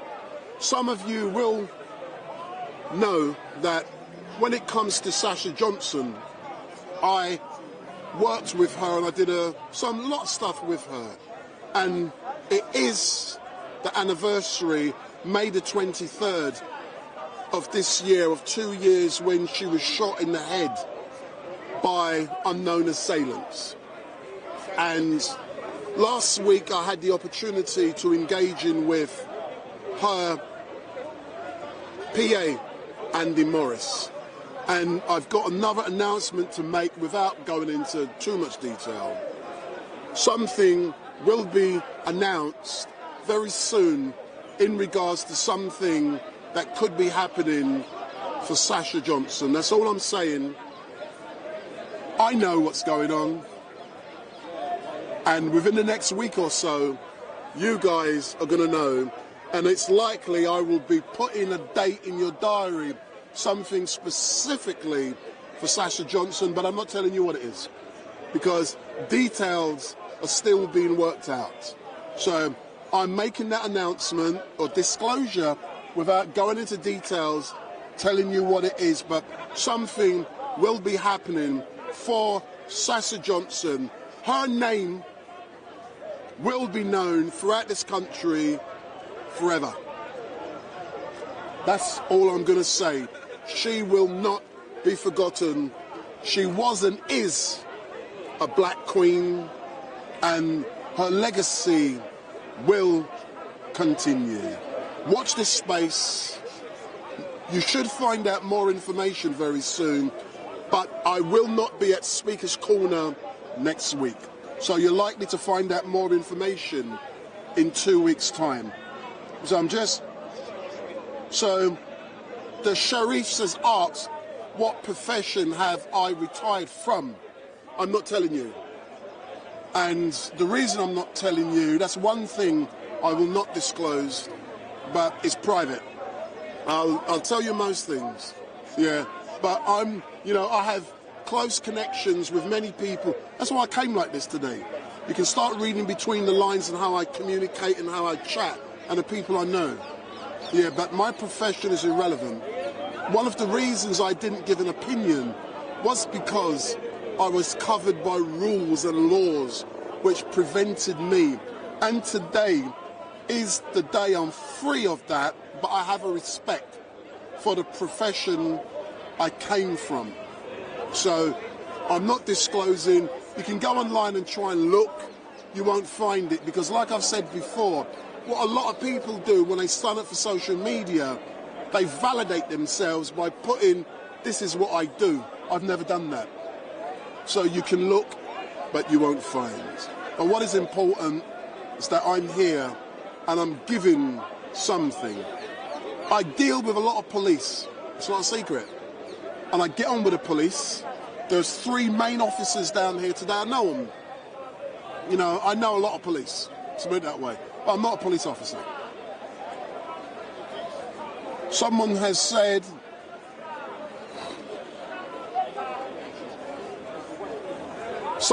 who is Sasha Johnson? Sasha Johnson was a well-known Black Lives Matter leader who was shot. I believe it was an assassination attempt 2 years ago. She was highly educated, Oxford educated, and she was fighting to help black people. But what people did not know was that Sasha's mum is white. That's the bit which made us laugh. But she fought to uplift black people. And one of her key sayings was, ego is the enemy. So if you Google Sasha, S-A-S-H-A, Johnson, J-O-H-N-S-O-N, you will find more information. If you go on my YouTube channel, you will see a detailed interview I conducted with Sasha 6 weeks before she was shot. And it was done outside of the House of Commons. Sasha, about 2 months before she was shot, I interviewed her also, and she was wearing a bulletproof vest. I asked her why she was wearing a bulletproof vest, and Sasha said, because she had been threatened. And then less than 2 months later, she was shot. All of those videos are available if you look on my channel, but especially when I interviewed Sasha, she was wearing a bulletproof vest. She was wearing it over her clothes because she was at war, and that's what she said. So let's see some more. Dickie Dig Stuff, big up, says I'm spying for Mr. Kipling. Puritan has said, Muhammad is another good video. Do you know something? Brother Leo Muhammad from the Nation of Islam, I love him. I spoke to him live down here, I think it was 3-4 weeks ago, and I should be communicating with Brother Leo Muhammad soon. Watch this space, and you're going to see Brother Leo Muhammad within 4 weeks. I guarantee you, you're going to see Brother Leo Muhammad. But I'm not guaranteeing it, but hopefully, and things go the right way. And Brother Leo Muhammad, regardless if you like what he stands for, he's a good man. He does a lot of good for the community, and he's got the respect from so many people. So Brother Leo Muhammad, my man, from the Nation of Islam, we love you. Knowledge is Power has asked who shot Sasha Johnson. At this moment in time, the criminal justice system don't know. Or what we do know is someone did. What happened was that the police allege that someone come into the house, one shot, bang, and we know the rest. But they then obtain evidence, circumstantial evidence with telephone records, No videos apparently were available on the day. So they were able to triangulate mobile telephone records to show that certain people had visited the location before Sasha was shot. It was alleged they were there that night. But after she was shot, no weapon was found. But then miraculously, a weapon was discovered in the back of a car. The people in that car were arrested and charged with conspiracy to murder. They then went to court, plus someone else, and the case was held in camera. And in camera means the public weren't there. Only special accredited persons were available to hear the evidence. In my opinion, if a weapon that shot Sasha was found in the back of the vehicle, that weapon would contain ballistic evidence, forensic evidence, DNA evidence. But apparently, the weapon went missing. I was told by the father of one of the persons who was charged with conspiracy to murder Sasha that that weapon was planted. If or when the case went to court, all of this evidence would have had to be disclosed. Hence the reason it was held in camera and the case collapsed. So we will never know the truth. But if the persons who were charged and they have now been released, don't forget, they are innocent until proven guilty. I'm making that clear. They're innocent until proven guilty. But what we must remember is that someone shot Sasha. Someone must be held accountable. If it wasn't the persons who were apprehended and charged, the police need to investigate and find. If it was those persons, there is a law called double jeopardy, which prevents a criminal prosecution against the same person unless there is significant evidence. So, if you recall Stephen Lawrence killing, a new law was introduced under the Director of Prosecution then, who was Keir Starmer. Think about this. Listen to me. I know what I'm talking about. So the law was introduced under the Blair government when Keir Starmer was the Director of Prosecution, and that introduced the double jeopardy rule. It prevented certain things from happening. But under the Blair government, the Stephen Lawrence killers were eventually charged because significant new evidence came to light under that double jeopardy rule. So what needs to happen is that the perpetrators need to be apprehended, or significant new evidence needs to come to light to ensure there is a successful prosecution. I hope I've explained myself. I'm not just making this up. I must know what I'm talking about. But you will hear more within 4 weeks. Shh, shh, shh. Moving on.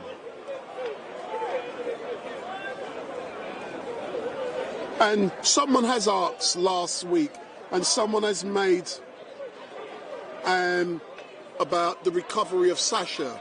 Sasha, it has been said last week and also by the family that she is making significant progress. I'm happy, you know, I'm just repeating what I've been told, so you can say that's hearsay.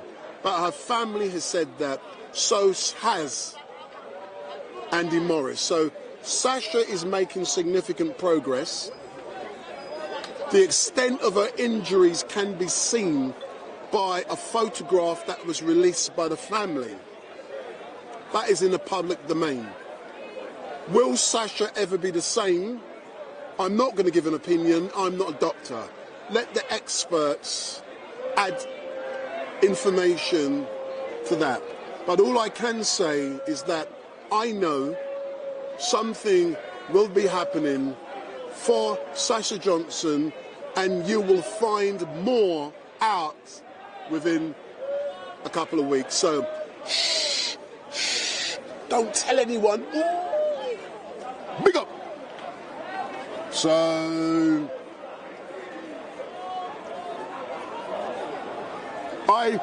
my good friend online, Ace99X, it couldn't be hidden anymore if that's what really happened. Listen, unfortunately, we don't control the criminal justice system in this country, but I believe. Look at what happened in Ireland and prosecutions. Sometimes it takes years. Look at Stephen Lawrence. With the Lawrence family, that eventually the truth was told. And as a direct result of that, changes took place. So all I can say, big up, things are happening. And if you are in the chat for the first time, thank you. I'm now going to say hello to a few people, and then I'm going to listen to Bob and engage with some of them other religious rabble-rousers down here. So let me start from here. So the John BBB, the Sharifs, Men in White Coats, Knowledge is Power, Fox. And it says, Tommy Robinson spoke about her with respect in an interview the other day in a podcast. If you must remember, if you go online, I did an interview with Tommy Robinson in Telford, and I asked him about Sasha Johnson. So don't believe, which is going to tickle some people's toes, I've said I don't believe Tommy Robinson is a racist, and I mean that. I've engaged with him, I've seen what he does, what he says, and I was educated by meeting him. I haven't followed the usual narrative. So there's X, Ace99X, is it Stephen Lawrence again? Who knows? Dickie Dig Stuff, hello. I'm a Fakud. My phone is final working after a drop. Epstein, hello. One check my playlist, hello. Mohammed, why didn't you, what Mohammed has said, why didn't you ask Omar any questions about his jihadist views? That's for another time. Someone has said, big up Tommy. I'm not saying that, but it wasn't. If you want to see my interview with Tommy Robinson, go online, StreetMic LiveStream, and you will see I've interviewed him not once, but twice in Telford. So I'm now going to go and engage with some other heavyweights down here, and Bob is moved, it looks like. No, he's still there. So I'm going to catch up with Bob, and let me show you who else is here. You know the madman who gets on the fence? He's just arrived. I haven't seen Victor for many weeks. I hope he comes today. But let me go and engage with the madman on the fence. Then I'm going to talk with Bob. Huh? How was it with Omar today? Waste of bloody time. But at least I've done it. Omar was a waste of time.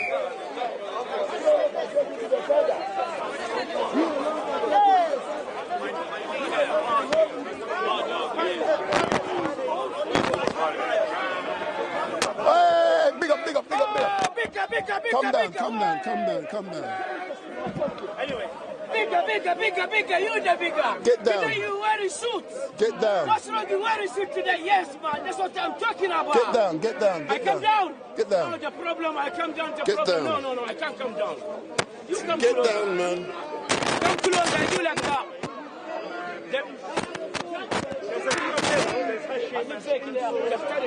I'm going to put a microphone on you. So now... No. The problem is, it's a contrast because you've got the sky right behind you. خلي التصوير ها انت اطلع روح من هناك كمان روح تعال من هناك اتحرك روح من هناك تعال يس خلك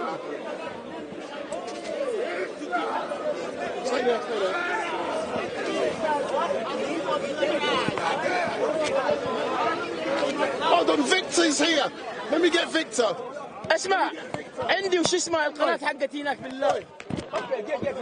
Get Victor, okay. Victor is in the house. Victor is in the house. تعمل لي خدمة الله يخليك. تعمل لي خدمة. أنا عندي. Give me the microphone. Victor is in the house. Victor is in the house. Let me get Victor. He's been here for months. Where's Victor? Victor is in the house.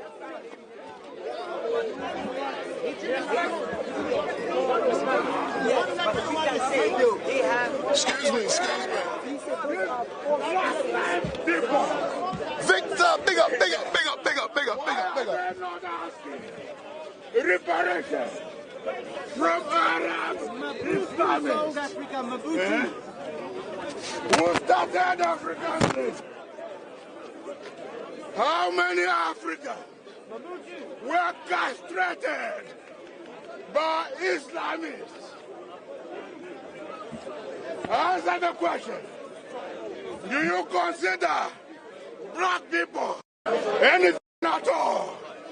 Arab Islamists who enslaved Africa, Islam, a religion of slavery, sanctioned by Allah.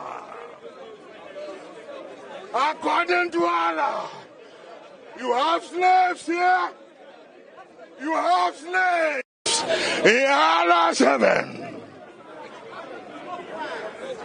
Right hand bosses, all Muslims are ordered by Allah to have slaves.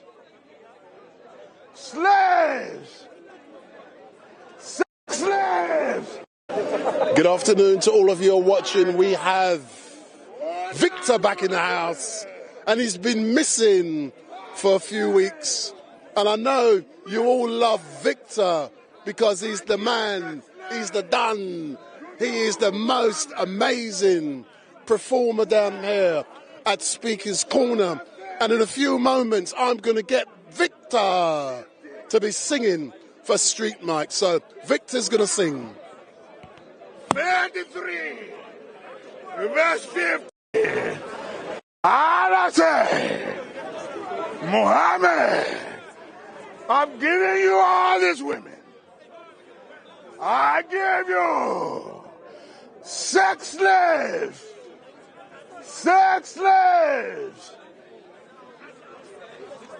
All the women.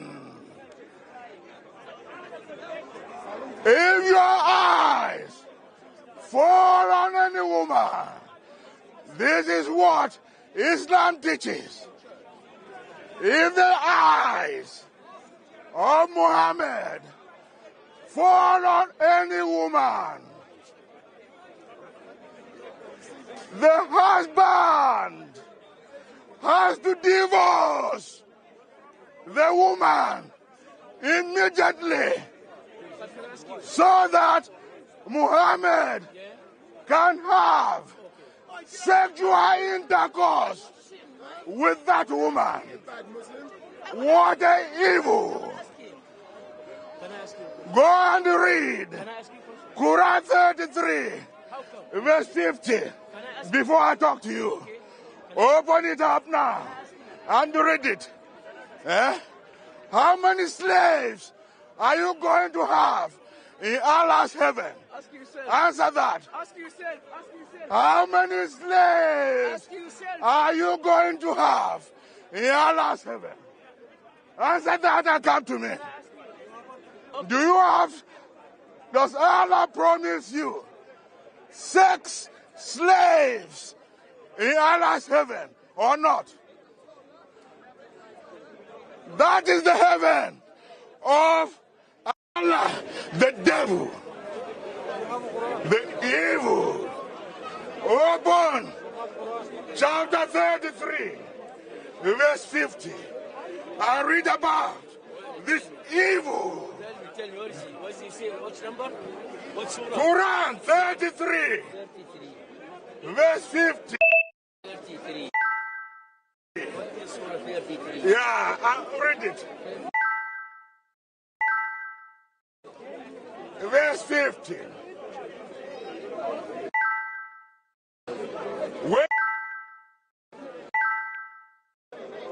And in the same chapter, out. Yeah.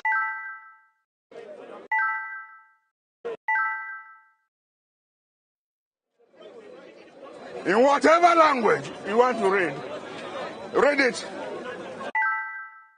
You've opened it already. In the same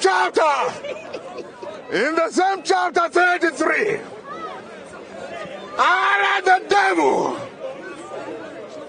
is against marriage. Allah allows idolatry.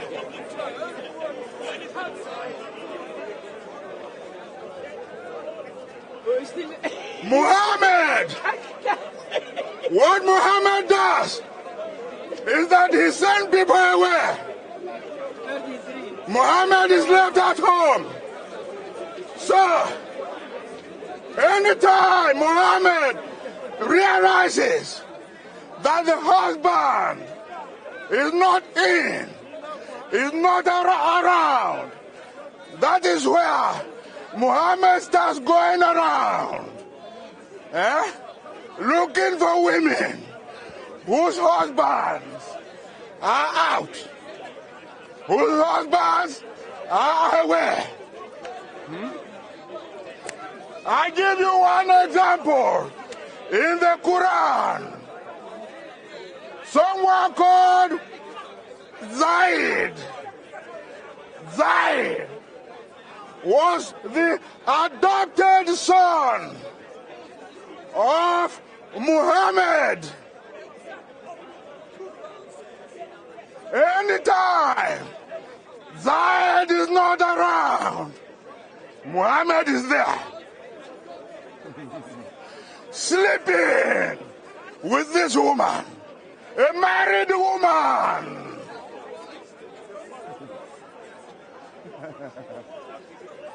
And it became too much. The secret came out. The secret came out.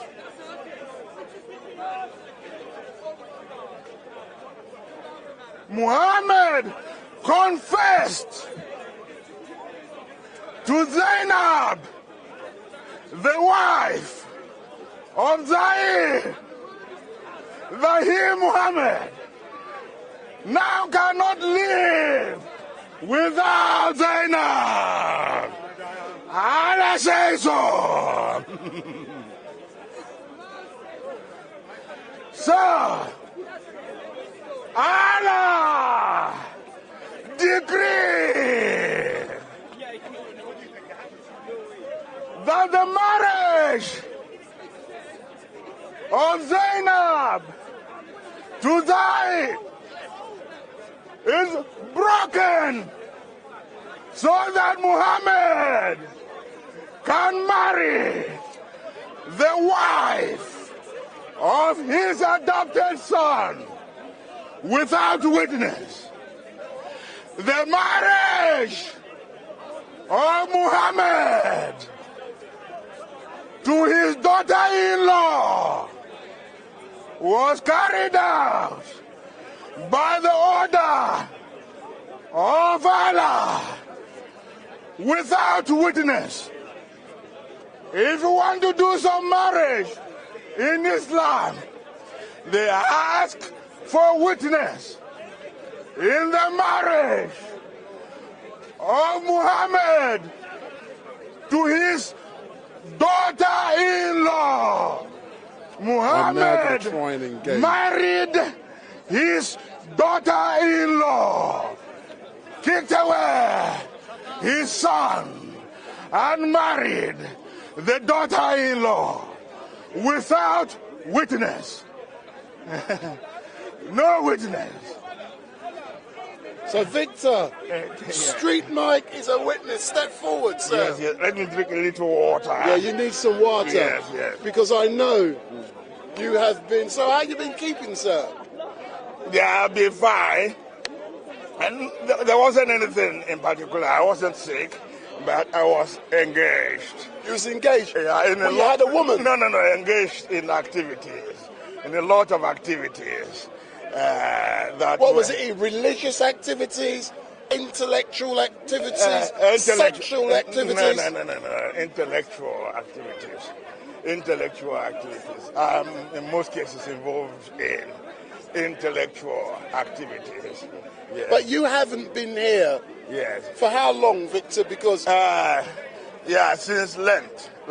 Since the beginning of Lent. I can't remember. But you know, that, my yes. people on the line love you. Yes. And they missed you. And last time you and I engaged, Yes. you said you would be singing for me because I want you to sing. And I know you have a beautiful voice. Yes. So what would you like to sing for StreetMic? And I want you to say, big up StreetMic. I will just sing the Hallelujah that on the day of my resurrection.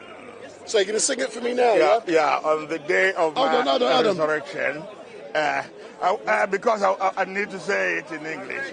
Yeah.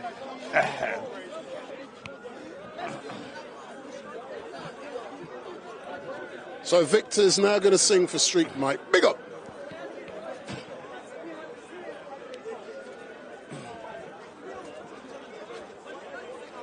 So it's a short song, and it's taken from the Gospel according to Matthew, chapter 28, verse 7.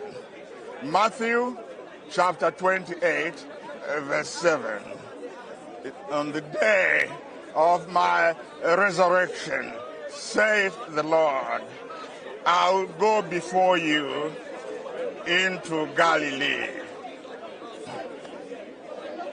So you're going to sing? Yes. So hold on. So to everyone watching, Victor is now going to sing for StreetMic. Big up. Hallelujah.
Oh my, look in the camera. Do you know something, Victor? Yes. Everyone who's listening and watching online, they look in there, they love you, they want you to sing even more. So sing one more for StreetMic, because they never realised that Victor can sing like a bird. You can sing so sweet. And one person said they loved it so much that tears was running down their eyes. So big up. So sing one more for StreetMic, but sing it for the people watching. Big up. This one, the next one, is taken from the Gospel of St. John. The Gospel according to John, chapter 20, verse 26. And there it says that after 8 days, the doors were shut. The disciples were in a room and the doors were shut. And Jesus stood in the midst of them and said, "Peace be unto you." Amen. That is what I'm going to sing. Yes.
Jesus, Dio,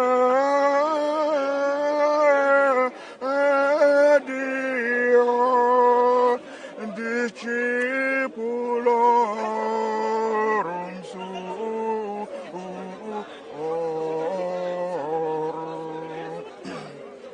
et dicipas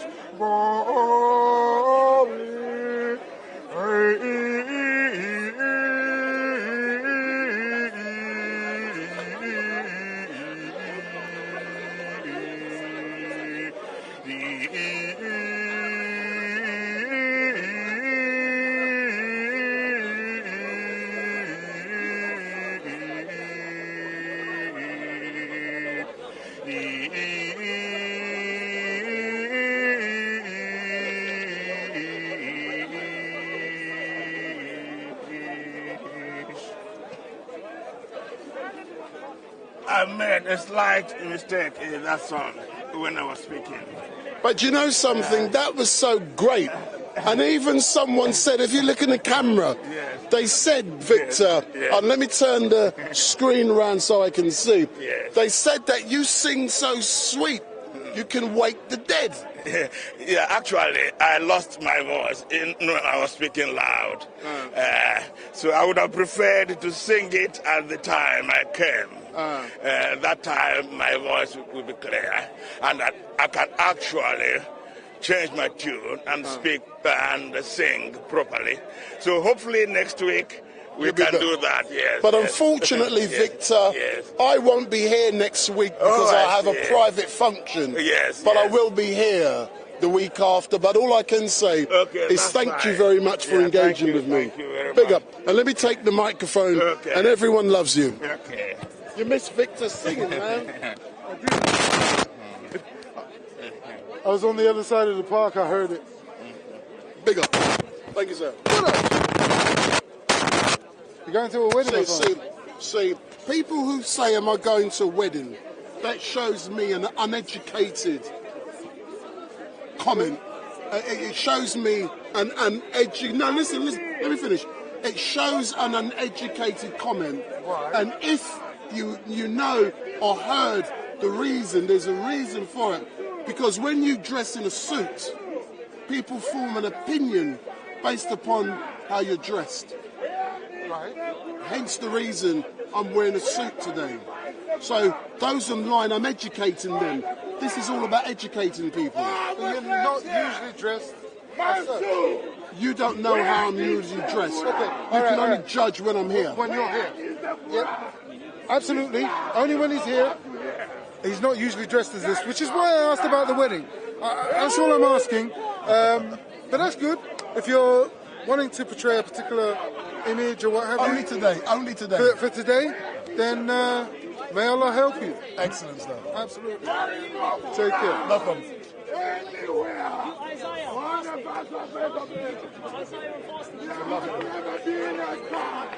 To educate people. Go round them. I don't know. But I say to people form an opinion and perception based upon how someone is dressed. Of course. Where is the Quran? An hour. Waste of time. Yeah. But watch it online. Where's Bob? Where's Bob? Is he still there?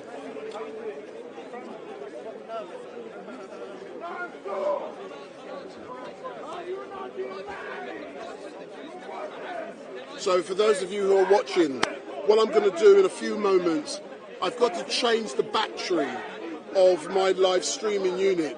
So it is going to go off. Hey, big up. So it is going to go off for a few seconds. So I'm going to go over to the side. I'm going to change my battery. It will go off, but it should come back. So I'll do it here. So the live stream is going to go off, but it will come back because I have to change my battery. Muslims! I did it!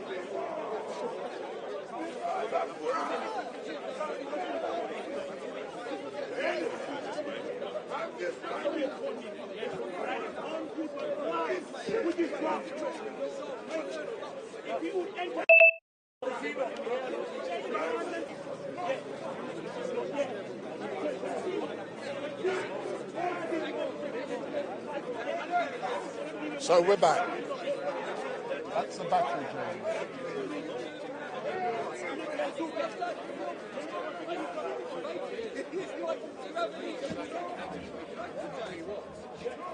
Piers Corbyn is in the house. I can't see no Shamsi or Ali Darwins down here or Mohammed Hijads. I'm currently looking for Bob so I can get my microphone off him. So let me go and get some.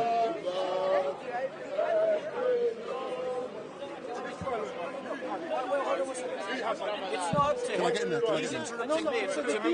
Yeah, no, I want to finish my point. I want to finish my point. I want to finish my point. Wait 1 second. Wait 1 second. Wait 1 second. Don't be rude, please. Don't be rude. Let me finish what I was saying. No. You did kick that ball at me. But however, that's the distraction. That's the distraction. That was a distraction. It was a distraction. Look, yes, goodbye. Bye-bye. Yeah, there you go. Another example of Islamist behaviour. So, in other words, I'm going to finish what I'm going to say. I'm talking about him, not you. I'm talking about him, not you. You always accuse. Let me finish my point. Let me finish my point. What is wrong with your batteries, bro? You need new batteries. It's a memory card. Why? Change your battery. No, it's a memory card, though. Tell me briefly. It's time to invest in a new camera, bro. Tell me briefly, how did these people you say celebrate the Sunday and the rising of Jesus? On what basis they celebrate it and believe it? Tell me when you're ready. Did they see it for themselves? 3, 2 and a half. 2 two decimals. Are we ready? That's what I want to know, you know? Wait. He's ready. Right. So let me answer the question, Said, that you asked. It's a fair question, so let me give a fair answer. Go on. The reality is, in the book of Acts, we have accounts of the preaching of the early church. And in that preaching, we have the paraphrases of what Christ said, of what Peter and the other apostles proclaimed, the kerygma. And in that kerygma, Christ was crucified and Christ was risen from the dead. And the reality is, they don't claim it because someone else told them. They claimed it because they experienced it for themselves. Mary Magdalene experienced it. Peter experienced it. Paul experienced it. James experienced it. Thomas experienced it. Bob, I'm going. That's the reality. Can you tell me, these people who believe in Jesus rising, they didn't see it, so what they base their belief on? Can you be brief, please? They experienced it. They experienced the risen Jesus. I could say I experienced anything, you know. But why would you? Yeah. Why would because you? Because it's not only for you. It's not only in Christianity. But why would you make it up? In Islam, we have resurrection. Answer the question. No. Why would you make it up? Make up what? Well, assuming that the Quran is true and assuming your argument is true, you've got to accuse the first apostles of making it up. Why? Look, we have that in Islam because Allah say that the Quran bring the dead back to life. The Quran bring the dead to life. I'm pretty sure that's idolatry, but that's not answering my question. What do you mean idolatry? That's not answering my question. The word of God brings people to Allah. What are you talking about? My question the Quran is the word of God. Why would the first... We're not talking about the Quran, we're talking about the first apostles. Why would they make it up? Because a lot of you know, hearsay, a lot of lies were flying around. We're not talking about hearsay. They made it a religion, you know. No. It's not. They founded the religion based on their own experiences. Okay, good then. So Jesus so has why nothing would to do they make with it? Why would they make it up? Okay, don't bring Jesus into it. No, then. but they claim to experience the risen Jesus. We all die and rise. So what? It's not. Are you only saying Jesus Christ rose from the dead? It happened, you know. It happened. I agree. It definitely happened. Hallelujah. It happened. Yeah. Christus anesti. Christ is but risen. Jesus hasn't died yet. Yeah. He's not Okay. So there we go. 5 Muslims in a row. 5 Muslims actually have no answers to the arguments at all. 5. So my challenge to Muslims is where? Where is your evidence?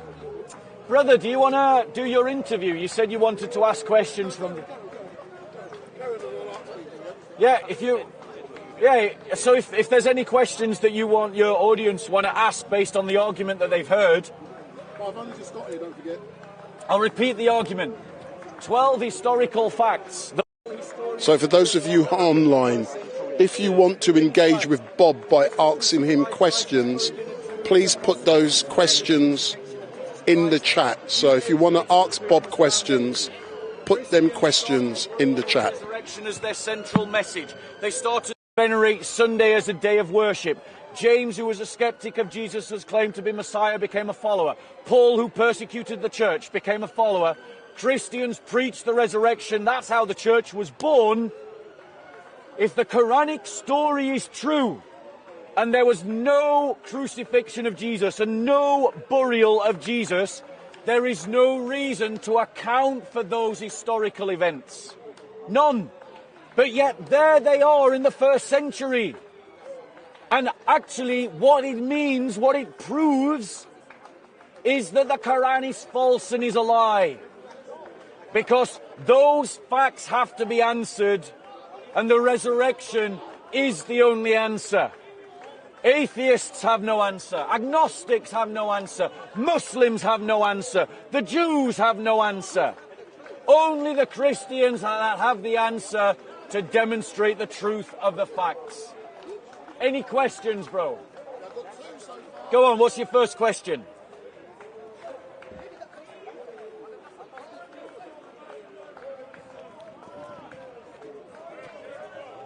So the first question I've received is from Knowledge is Power. Okay.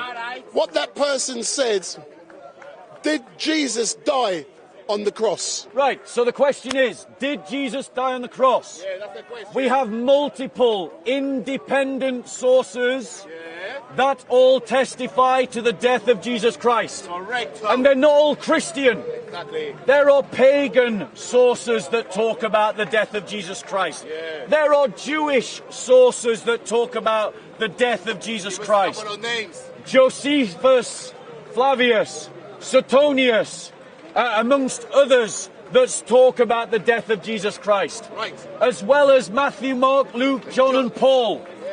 That's 7 independent first century sources that talk about Jesus Christ's death on a cross. But Ehrman says that it is the surest fact of history about Jesus Christ, apart from the fact that he was born, that we know he died by crucifixion. Correct. If Christ died by crucifixion, Islam is false. Yes. End of story. Finito. It's false. Yeah. Second question from Ryan, and they're coming in thick and fast. All right. Where are the testimonies of the first apostles? Where are the testimonies of the first apostles? You find it in the writings of Paul. You find it in Matthew. You find it in John. You find it in Luke. And you find it in Mark. Mark took his testimony from Peter. Luke was a travelling companion of Paul that met the other apostles with Paul. Matthew wrote his own gospel. John, or one of John's first disciples, also called John, recorded the testimony of John the Apostle. Paul wrote his own letters. These are the testimonies of the first apostles. Correct. And these are first century documents. It is. The third, no. The third one, yeah. Stand on Scripture. How is the Trinity true when Malachi 3:6 says Jehovah doesn't change? Jesus would have had to have changed to become human. So, the question from Stand on Scripture is, how can the Trinity be true if Christ became incarnate, because God does not change? I want to affirm the first truth of Scripture. God does not change. I believe that as a Christian. I want to affirm the second truth of Scripture, that at the incarnation, God did not change. At the incarnation, God took to himself a humanity. That humanity was united in the person of Christ without changing the divinity, without being confused with the divinity, without mingling with the divinity, and without being separated from the divinity for the blink or the moment of an eye. Christ took to himself a humanity that does not involve a change to the Trinity. The question has a false premise. Any other questions? How many more can you do? As many as you want. Excellent. The Sharifess has said, ask Bob why there was no letter J in the alphabet when Jesus supposedly walked the earth. The reason why there was no letter J in the Hebrew alphabet is because in the Hebrew alphabet they don't have a letter J. The equivalent to the Y sound in the Hebrew phonetically is the J sound in Latin. Because in Latin, as all watchers of Raiders of the Lost Ark will know, is that the J is pronounced as a Y in Latin. And so Yehoshua in Hebrew becomes Jesus in Latin. And then in English, we pronounce the J with a strong sound, and we're, rather than saying Jesus, we say Jesus. That's right. Any other questions? Other question, please. Was Christianity based on Hinduism? So the question was Christianity based on Hinduism? But we believe in 3 gods, apparently. No, Christianity was not based on Hinduism. That is a lie. People who say that are lying. Christianity arose out of the milieu of 1st century Second Temple Judaism. The very first Christians were Jews, and they were expectant of a Messiah. And they believed, quite unexpectedly to the Jews of their time, that the Messiah would suffer, die on a cross, and rise again 3 days later, all of which can be justified from the scriptures, but the Jews at the time did not expect, which is in itself a testimony to the truth of their claims. Next question. What I'll do, I'll let you answer some more questions from others if there are, and then I'll come back here. But they're just making comments. There's no questions. Any other questions before I go and get a cup of tea? We love StreetMic. Smartest stress man in Speaker's Corner. Big up, big up. So, second best channel in Speaker's Corner. Big up. And Soko is the best. Okay. We love you, COE. Yeah, we love you. We love you, Leon. Come back, come back. Any other questions before I finish? Any other questions, Pablo? Any other questions before I finish? Bob Sila, what's your take on the current situation happening in Jerusalem between Orthodox Jews and the Christians? Okay. Which will appear that they are being... So there are examples that you can see in Israel where Orthodox Jews are discriminating and persecuting Christians. This has to be condemned. And the Jewish state needs to be put under pressure to rein it in and to stop these acts of discrimination and persecution. And why must they be stopped? Because if it is not stopped, Israel itself, its standing in the world is damaged. Its allies are damaged. And I want to be clear, as Christians, our loyalty is to the church, not to Israel. Christian Zionism is an error. We cannot stand by whilst Palestinian Christians are being persecuted by the Jewish state.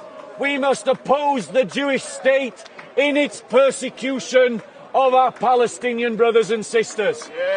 But we must also stand against Islamist groups like Hamas, like Islamic Jihad, that also persecute Christians in the Palestinian state, as well as the Palestinian authorities that also discriminate against Christians. Okay, thank you for the answer. Any questions? Any other questions before I go? Any questions on what he said? Do you agree with what he said, or...? Doing questions. Any questions? Okay, there are no more questions. I'm going to get a cup of tea, take a break, and then I'm going to come back and do some more. Thanks, Thanks, man. No worries, bro. Yeah. Join you for a cup of... Yeah, join me for a cup of tea. Okay. Hey, microphones. Right, cool. I'll see you in a bit. Right, I'll see you in a bit. Going to get a cup of tea. So Bob is now going to go and get a cup of tea. I'll see you when you come back here. So I'm now going to set the camera up and I'm going to get a break myself. Let's see a few Christians dancing and singing.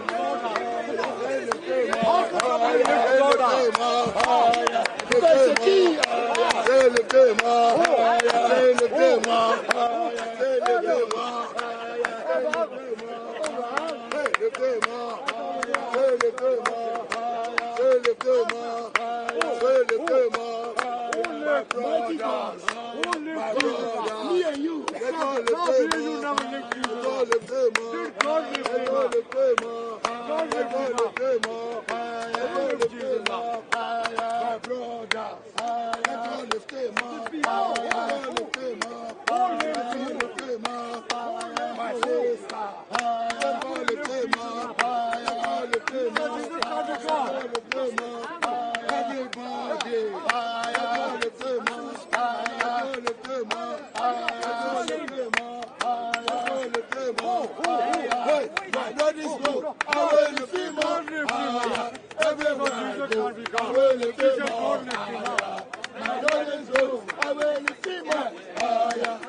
Everywhere I go, I will lift him up higher.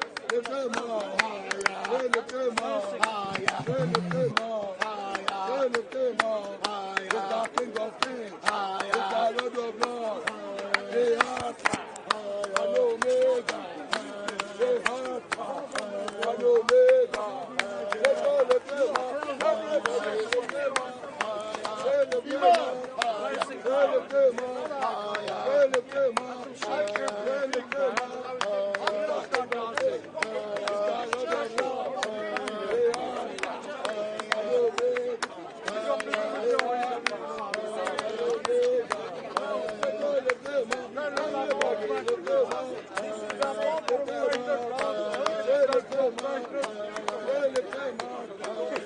Huh? There's nothing in it.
You see the sun there? Yeah.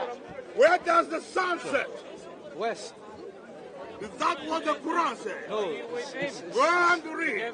Chapter 18. I'm with no one. Verse 86. It says, Sir, I don't believe in religion.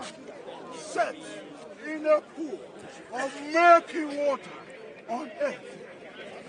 Can you go and show me that place where the sun sets on earth?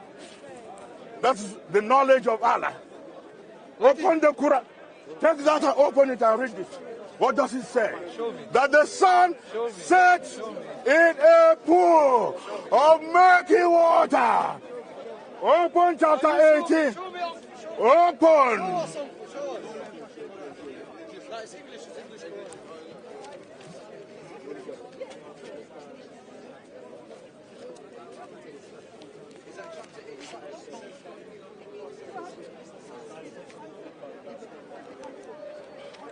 Chapter 18 of the Quran. Chapter 18.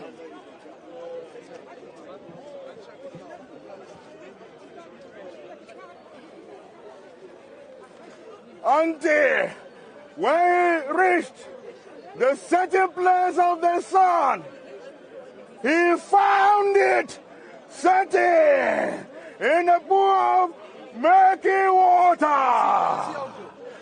And he also found a people there. Where the sun sets, there are people there, right? There are people there where the sun sets in a pool of murky water, right? That is the knowledge of Allah in the Quran. Before you go and start talking about miracles of the Quran, first show me where the sun sets. Show me your brain. Where does the sun Show me your set? brain. Show me. This man is asking me to show him my brain. According to the brain of Allah, the sun sets in a pool of murky water on earth. That sun there. Kensington. Kensington. That sun sets in a spring of murky water. And where the sun sets, there are people there. And then, Zulkarnain, after finding out where the sun sets, he sets on the journey to the east. And there, he found where the sun rises. And there are people there. People of Gog and Magog. Zulkarnain, where the sun rises. There are people of Gog. Have I touched you in any way? Have I got into your way? There are people of God in the camera, yeah, but and Magog. Where are these people of God and Magog? You must be a Muslim to believe this. You must be a Muslim person to believe that the sun sets in a pool of murky water on earth. And on the other side, where the sun rises, there are people of Gog and Magog that are estranged in a war. Where are these people of Gog and Magog? Where are they? Where are the people of Gog and Magog? Muslim, you must be a Muslim to believe this. You must be a Muslim person to believe this. And they're coming asking me, well, show me your brain. That is what they do.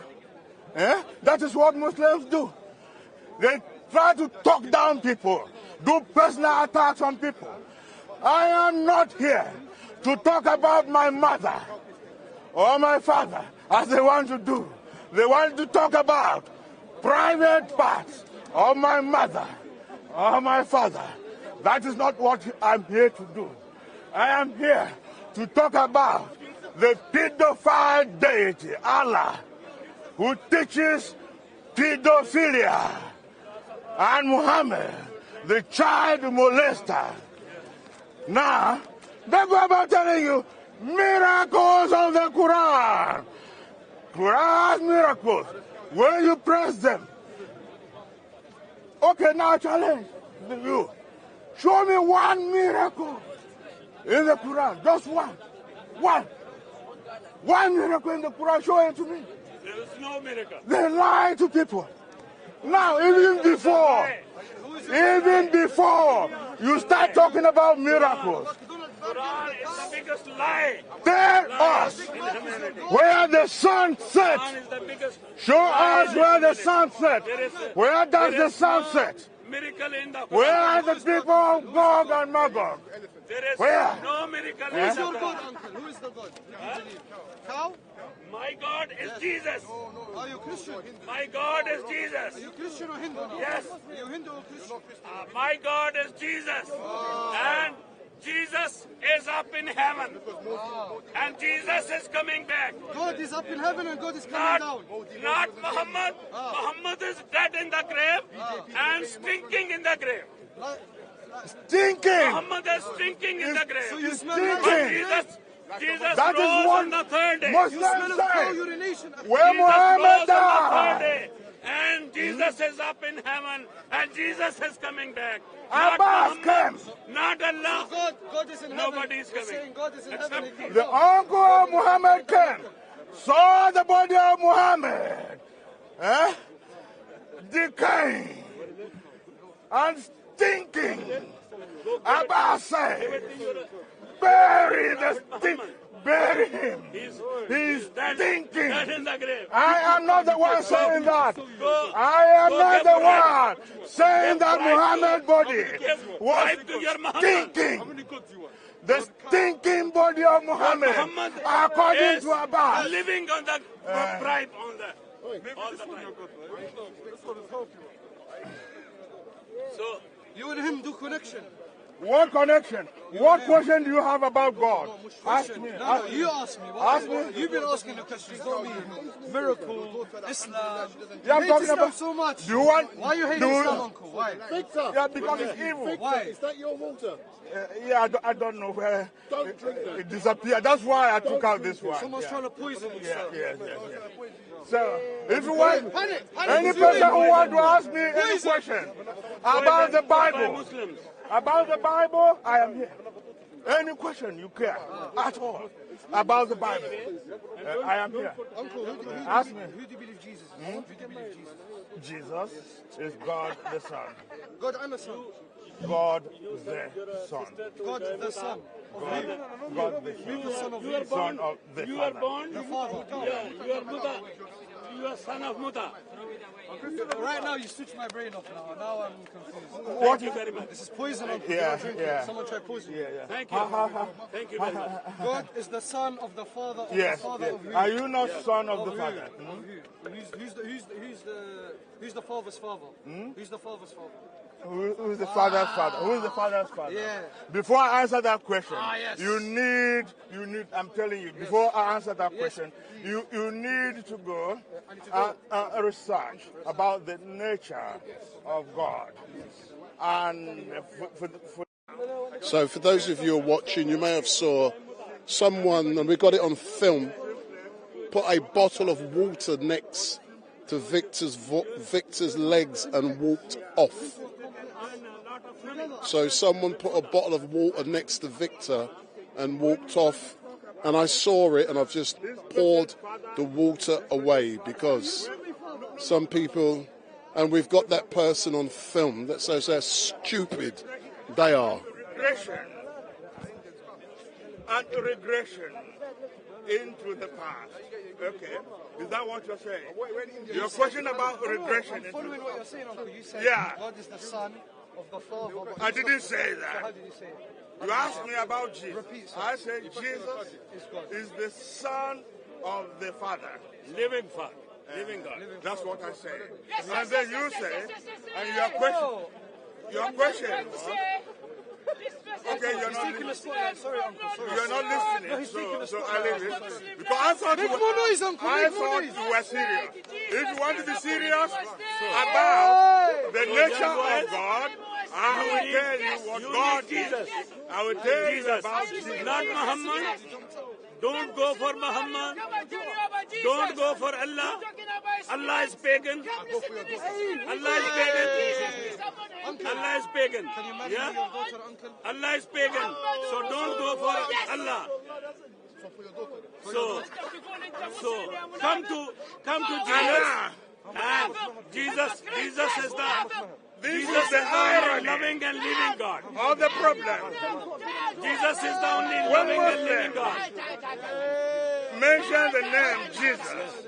They say, may peace be upon him. Right. Now, if you open the Quran in chapter 3, verse 55, it says that Jesus is with Allah. Jesus is with Allah. Wherever Allah is, that is where Jesus is. So, if Jesus, according to the Quran, is with Allah, what is the purpose of praying for Jesus? Are you saying that there is no peace where Allah is? Where Allah exists, there is no peace there? It makes no sense. How can you say peace be upon Jesus? When he is the Prince of Peace. Yeah. When he is the Prince of Peace. But according to them, according to the Quran, chapter 3, verse 55, it says that Jesus is with Allah. Yes. Wherever Allah is, that is where Jesus is. That is what the Quran says. So if you are, what is the purpose of praying for Jesus who is already with Allah? You are here, you don't even know whether you are going to heaven or not. But you have the audacity to pray for Jesus, who is already with Allah. That's right. So are you saying there is no peace where Allah is? It makes no sense. Makes no sense. I heard someone there say, Jesus, peace be upon him. But if you open the Quran, chapter 3, verse 55, it says that Jesus is with Allah. What do you have for Muslims? The Quran says Jesus is with Allah. Wherever Allah is, that is where Jesus is. So if you are praying that may peace be upon Jesus, are you saying that there is no peace where Allah is? That is their logic. That is their logic. And this is the evil of Allah. Jesus, this one. Many times spoke with Pharisees and Sadducees. He was holding this in a language so Allah, they understand. Allah, according to the Quran, like Jesus. Allah is begging Jesus. Allah is prostrating.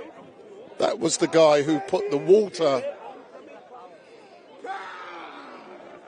down, and he's now, I've tackled him, he's now walking off. That's the guy. Come and be with me. Quran, chapter 3, verse 55. Allah is begging Jesus. Allah is begging Jesus. And be with me. So that was the guy who tampered with Victor. I'm stopping you for a minute. Okay. Go in front of the camera. I'm using my authority as Wendell Daniel to stop you. Do you know, this is only an allegation, you had a bottle of water down there. Yeah. What happened? Did that bottle go missing? Yeah, the bottle got missing. I looked for it everywhere. I didn't see it. So the bottle went... It reappeared. So the bottle went missing. How long did that bottle go missing for? I can say about at least 5 minutes. So the bottle went missing. When I'm down here, I'm very aware of my surroundings. My surroundings are heightened, all of my senses. and I noticed the way he put that bottle next to you and walked away with his face. Did you notice that? I didn't know. I noticed it. That's why I asked you, was that your bottle? Yeah, you asked me and I saw it. Because And when he come back, hold on, let me stop. I couldn't find it. When he come back, I then tackled him. I chucked the water away. Yes. I then tackled him about that bottle of water, and he's now walked off. Do you not suspect that potentially something was put in your water? I did suspect. I suspect that. But I have no evidence. The only thing I can say... But all right then. Disappeared. All right then. Let's apply. I'm going to come round in front of the camera. I apologise for stopping you. Yeah. Let's apply some legal principles because I know the law. Yeah. You said there is no evidence. Let's agree on that. Yeah. But on the balance of probabilities, 49-51, your bottle of water went missing. Your bottle of water then will come back mysteriously. It was put down in front of you by someone who looked suspicious. That person then vanished. I tackled them and they've rushed off. What, on the balance of probabilities, should you not get that water tested, that's left in the bottle, do we not have the evidence of what the person looks like on here? And I'm talking on the balance of probabilities. So is it not possible, it might be wrong, that there's something untoward with how that man took your water, walked away with it, come back? It's absolutely true. It's absolutely true. But you see, I don't know the procedure. You know about this sort of things more than I do. But what all I I'm know saying is that the disappearance of that so your water disappeared was suspicious. And then it come back. All of a sudden, the water disappeared. After some time, it reappeared and was put just in front of me so that I could make use of it. All of a sudden. So that was suspicious. So on the balance of probabilities, something happened. So what lessons have you learnt in regards to putting your water on the floor? It's a big lesson, and I thank you very much. But what lesson have you learned? The lesson I've learned is that I need to keep everything I have with me. Although sometimes I have so many things like that bag is heavy. So when but your water? Normally I put water in front of me, but then, this sort of things happen. They come. Actually, this is not the first time this has happened. On 2 or 3 other previous occasions, it happened, and I did not drink that water, and I had to leave the place because my throat was dry. So something potentially. So all I'm saying to you, I was filming, I'm very aware of my surroundings, I saw the behaviour of the gentleman, I've got him on film. On the balance of probabilities, his behaviour was suspicious. I'm saying to you, there's water in that bottle, a little bit left, and what I'm saying, be careful, you're down here criticising a religion. It is possible someone will try and poison you. Big up. Absolutely true. And because with hindsight, I would have not touched that water and that bottle and had it filmed continuously so that nobody touched it, and then call the police to come and handle the bottle and have it tested. But now, I don't know how that is possible, even though we haven't touched it as such. But I've chucked the water away, but there will be remnants still left, and I've got the perpetrator. I'm not saying he's done anything wrong. I'm saying I've got his video of him putting it there and him walking off and then him coming back because I tackled him and when he walked away, I focused on him. Yes. they do that. This was really, really suspicious. Really. And some of them, what they do, I don't know whether it's sort of magic or whatsoever.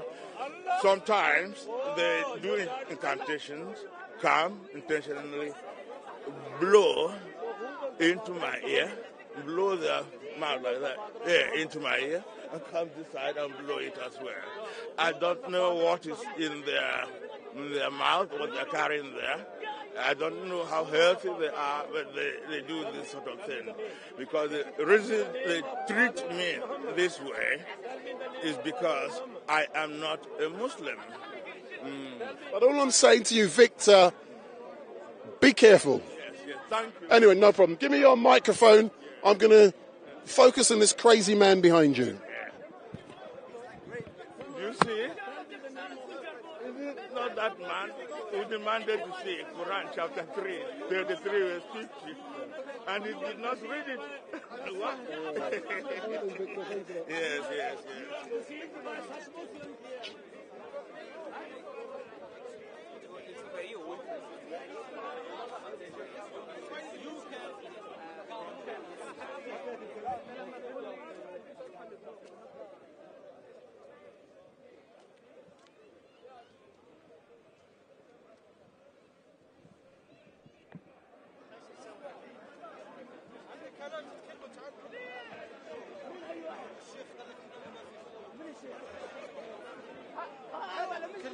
هذا مدلل الافريقيا اطلع لك شجره خذ موز هذا هو مصارف اجي اقول له طيب ابغى طيب الجواب ما يجيني واو مهمد سووا هذا هو يديك الجواب انتبه اوه لا ديني انا اقول بس اقتلوني لا ديني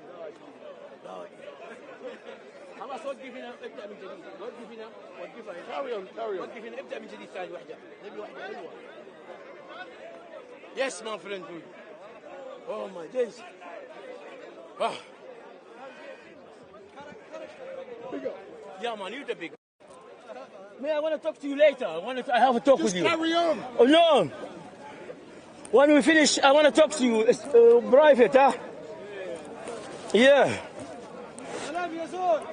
When we finish, yes. What are you doing? Just carry on. Astaghfirullah. You want to ask me just? No. Just carry on. So yes. تعال من الحش وين رايح؟ تعال يا ابو دلامه تعال اين ذاهب يا ابو دلامه تعال انت على شحمه هذا على شحمه. اذا عدد الشواطئ سوف تذهب الملائكه. طيب اوكي ملائكه ممكن تروح انا شيطان انت ملائكه ممكن تروح؟ اختفي. اوكي ابو دلامه كم he say English look. Yeah, what you want to ask go on. What are you here to tell us today? I'm here to give advice for all Muslim, non-Muslim. I give them advice. Because the religion is advice. The religion is advice. Advise us. Advice. Okay, Allah Jalla wa Ala said to you, oh, you believe. You have to think about this. Oh, you believe. Already you believe. Allah Jalla wa Ala said to you, I believe. So there is something coming big. So now this book, where you have the Quran, explain everything. Because don't forget, like Tom, he took you from here to paradise. But be careful, Lucifer, Iblis, Dajjal, Dunya, money, all this on you. You get me? So you have to be wise to see. Because now the shaitan, what he's doing, he traps you anytime. He said to Allah Jalla ala, La aqudannaka siratahum al-mustaqim. You see? Yeah, because I know. No. Victor, don't worry about Victor. Me, I deal with him. Don't worry, I deal with you now. Right now, yes. Because this is the religion all about. I give you advice, you give me advice. The knowledge you have, I don't have. The knowledge I have, you don't have. Or we share knowledge. But we take the knowledge now, we do this. Astaghfirullah. Sobli, astaghfirullah. منافق ابن منافق. Yes. كلهم باللحية منافق. سلامة الطيبين لا. اوكي. أنا لما أتكلم أنت تتكلم القرآن يفرقهم. لما تتلي عليهم آيات الله والذين في قلوبهم مرض ألف لام زادهم مرضا في قلوبهم مرض فزادهم الله مرض. ذول لما تقرأ القرآن ما يحبوك يسووا لك دجل هو دجال يقول لك مطوع ولحية وهو كذاب ابن كذاب هو مع الدجال ومع الشيطان. في إن هديناه النجدين إما شاكرا إما كفورا. في واحد يأخذ الكتاب يقعد عليه للنهاية. في واحد يشترون بآيات الله ثمنا قليلا يبيع ويسوي ويفعل. ها Sorry, big man. Speak English.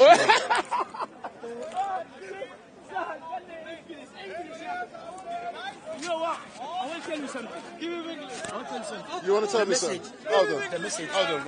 Yeah. I want to talk with you now. Leave in this fuckers. Serious. Talk serious. Hey, go behind him. Yes. Listen, stay there. Okay.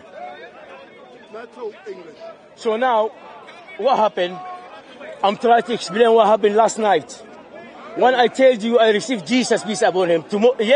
Last night, the confirmation came for I received Jesus, yes. Because all my video, everything in my video. Last week I told you Easter is coming. I tell you sorry about Jesus when he say I need bread and fish and honey. They give it to him. I bring the fish with me here because I'm Muslim. I break my fast today. Why? Because yesterday I received Jesus, peace upon him. So today is the celebration. This is why I'm here.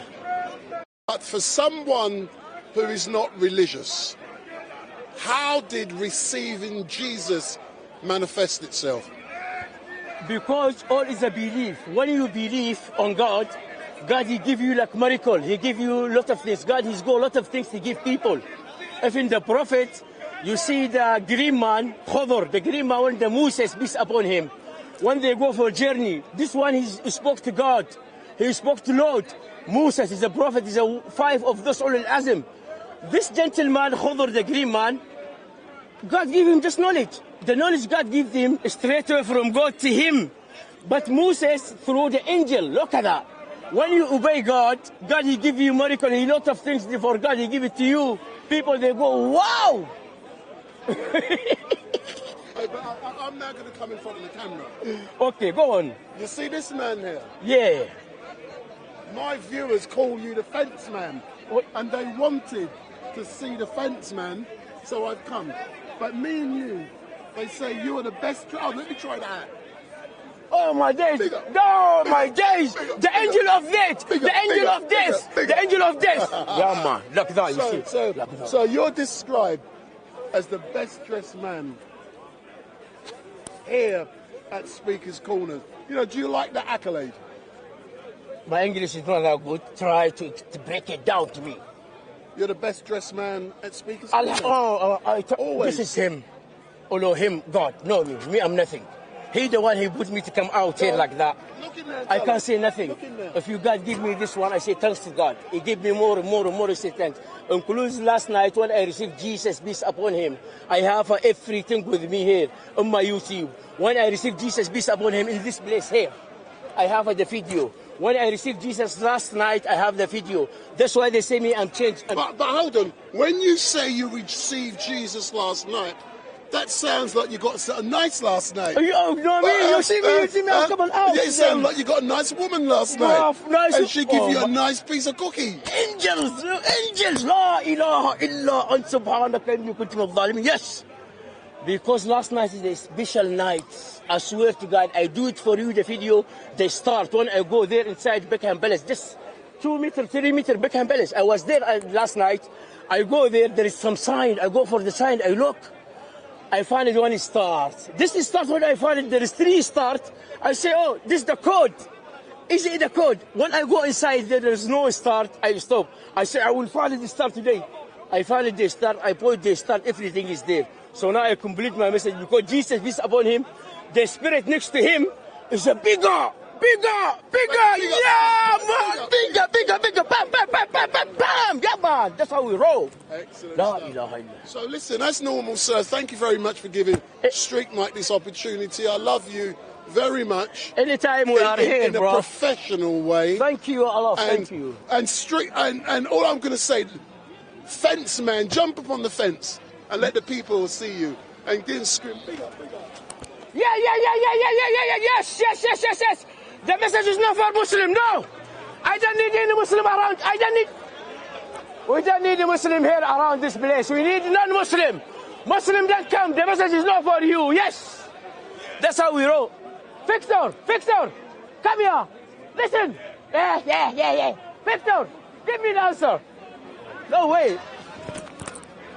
لا إله إلا أنت سبحانك إني كنت من الظالمين. Yes.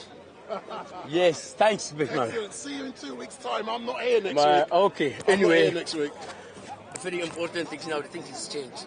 I swear to God. Yeah. When I send the message for Prince Harry as well, all on my YouTube. Did you see my YouTube? Yes, it's the reality. I'm not joking. I believe you. Yes. I know the world is coming. So listen, I'll see you 2 weeks' time. Yeah, I'm not here next week. Okay, no problem. Excellent. Thanks a lot, man. You have to do an interview with me, proper one. I will do. Because all my story is a real. It's no fake. It's a real. I will do. My dream. In a couple of weeks' time, yeah? Okay, do it. Excellent stuff. Big up, big up. You have my number, you have nothing. Take my number, I'll yes. put it on there. Yeah, take my number. When you take my number, we'll talk. There's business Yeah. is coming. There's big business is coming. I swear, I know. I swear to God, yes. Oh, let me. Yeah. Big business is coming, I know. I'm feeling, I know.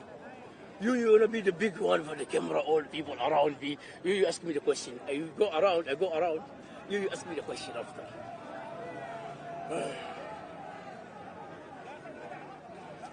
07429383766. Jethro. No, your name is Fence Man. Jethro, Fence Man. Anything you like. Yeah, man. Yeah. So I'm just. So Fence Man has just given me his number. And I call you Fence Man. Anytime call, not if you call, they're calling me a lot of names in this country. I have a lot of names. I like it because people, they see me, they give the name. They see me, they give, that's good. But those hypocrite Muslim, I will show them. Yes. I don't like them. Excellent. Thanks a lot, man. Thank you, sir. Thank you. Big up, big up, big up. So that's Fence Man. I've got his number as well. I've got most of these heavyweights down here. So I'm going to be packing up soon.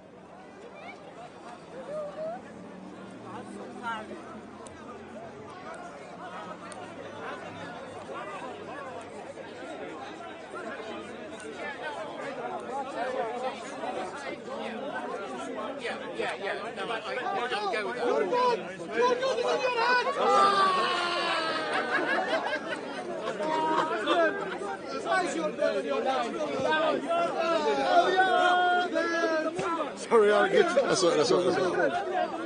Let me get a piece of the action. £10. Boy, Soka, get out of the way, man. Get out of the way. Your God is touchable. No, don't touch him. Live on BBC, mate. Come. BBC. Black Broadcasting Corporation. Uncle, your God is touchable, Uncle. Your God is touchable. Right, hey, so they want to touch you, they want to intimidate you. No. These Muslims are Don't touch him, don't touch him. Hey, don't touch him. Come on. Right, cool. Nice one. Thank you, guys. Thank you. Right, cool. Uncle! This guy is informed. There is no concern from Muslims. They have the moon god on top of their mosque. I've told them 6 months I've been here. Let me get in there. Mansour ran away. Who ran away? Yeah, Mansour. He ran away. First debate I had in here was with Mansour on the moon god. All right. After that, I had debated with everybody, and none of them know. Some of them will say, "Oh, the Ottoman put it there." Decoration. And I explained to them. For decoration. Yeah, the Ottoman Empire, because they conquered Constantinople, they took that sign. Right. But the Constantinople put it up there because they were worshipping the moon. The pagans were worshipping, and it was a pagan city. All right. So you took the moon god from there. That doesn't make any sense. But even if you did, you took the moon god. So it's like so senseless. They don't know the answer. They run away. They start hitting you. They want to start intimidating. This is Islam. There is a video on YouTube about a Pakistani show.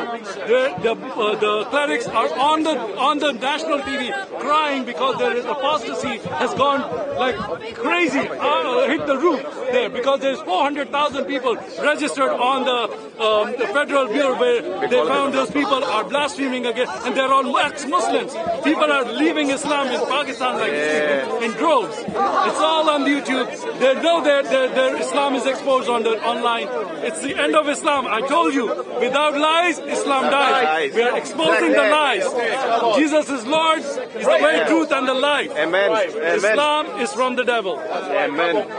From the moon god. Cut. Good job, Sam. Good job. I like that. Put it on. Let's go to Boxina. hold it for a second. No, hold it.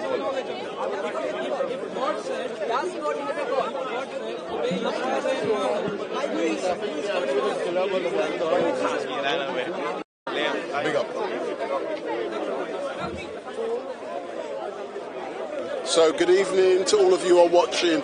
We are soon going to be coming to an end of this live stream. It has been an exciting, jam-packed day down here, and I can see Bob is just starting to have a discussion. Can I just get in there, sir? Get some of Bob? I also don't feel like I'm in a position. There's no compromise. Yeah, I'll share it with you. They have someone to say that I was super respectful. That's it. That's their narration. That's their deep side. Thank you very much. I just think it's a healthy debate. Yeah, I'm not siding with anyone. I think God gave us reasons to listen to arguments and we judge for ourselves. But it's nice to hear two sides of the argument. And I totally think that is what Speaker's Corner is meant to be about.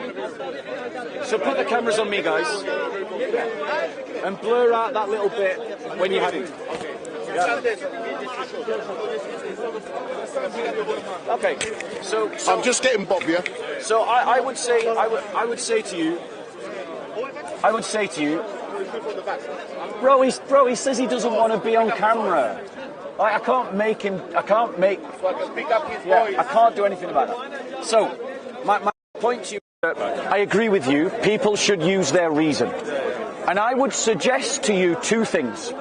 Firstly, if Jesus Christ was really crucified, absolutely Islam is false. Secondly, there are 11 non-disputable facts that happened in the first century.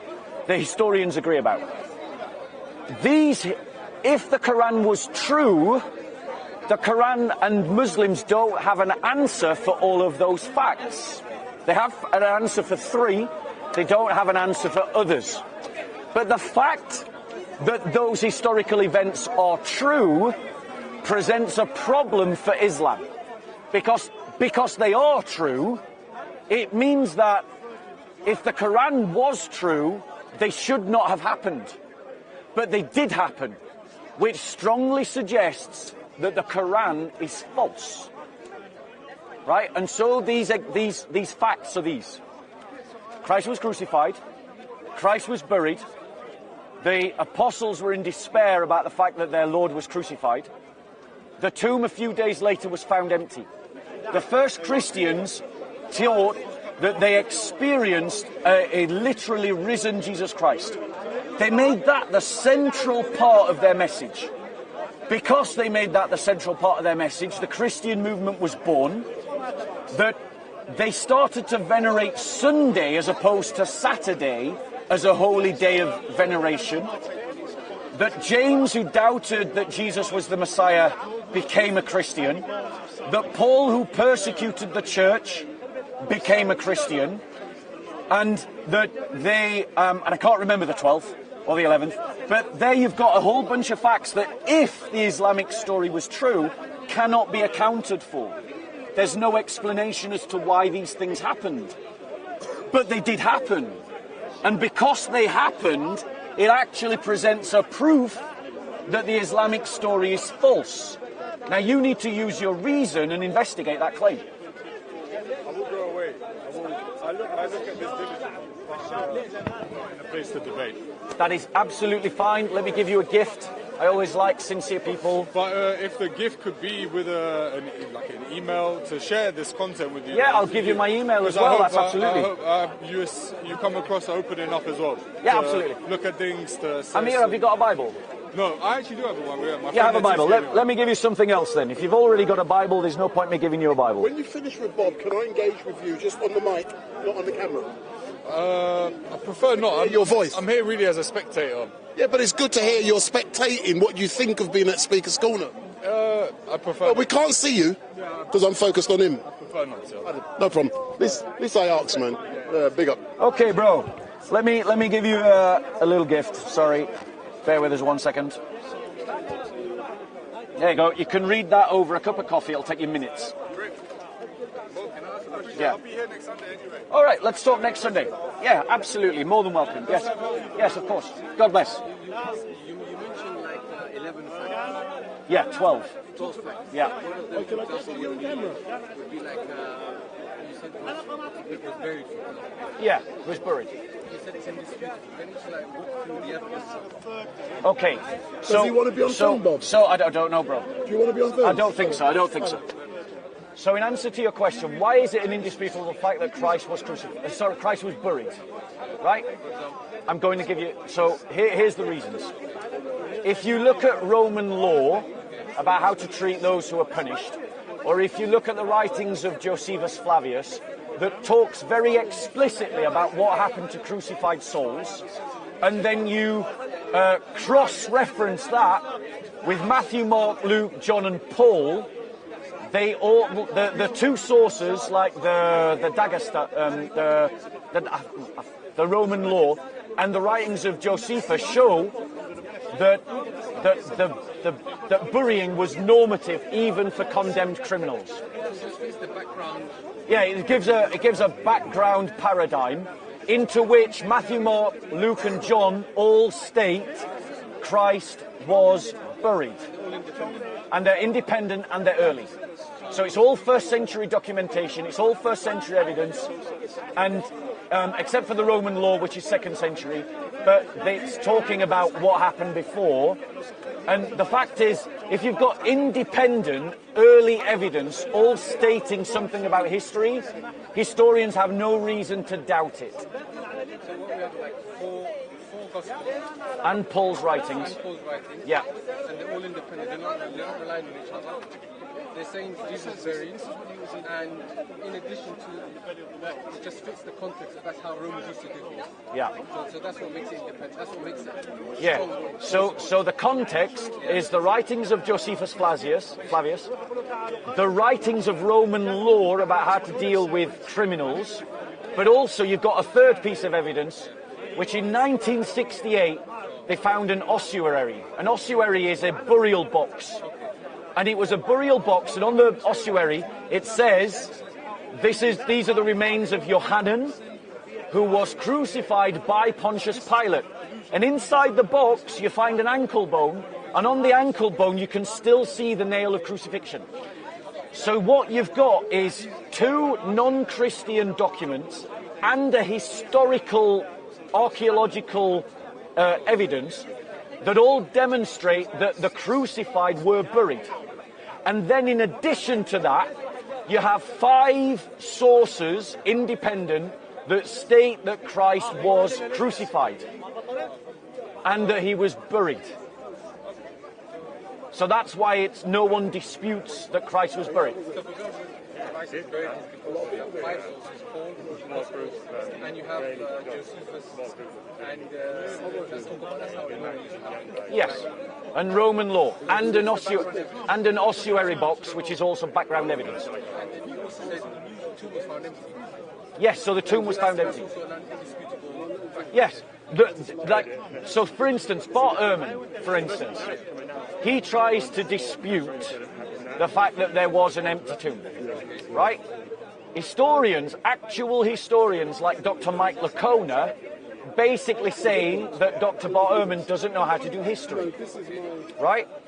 The reality is that even Dr. Bart Ehrman agrees that in the first century, the first followers of Jesus believed that they had seen the risen Jesus Christ.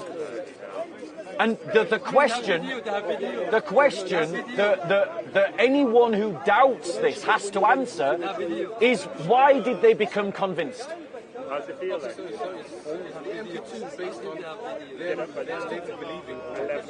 No, they believed because they saw an empty tomb and because they had seen the risen Jesus. Their experience.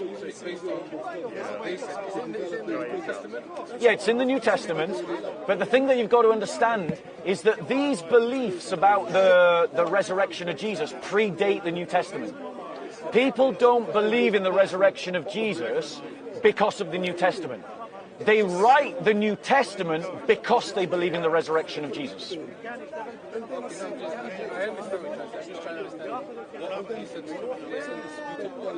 Yeah.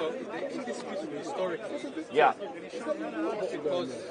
Because if you're going to dispute something historically, what you need to do is come up with a hypothesis that explains the facts. And then you've got to present evidence for your hypothesis. Right. So the facts that the tomb was empty is this.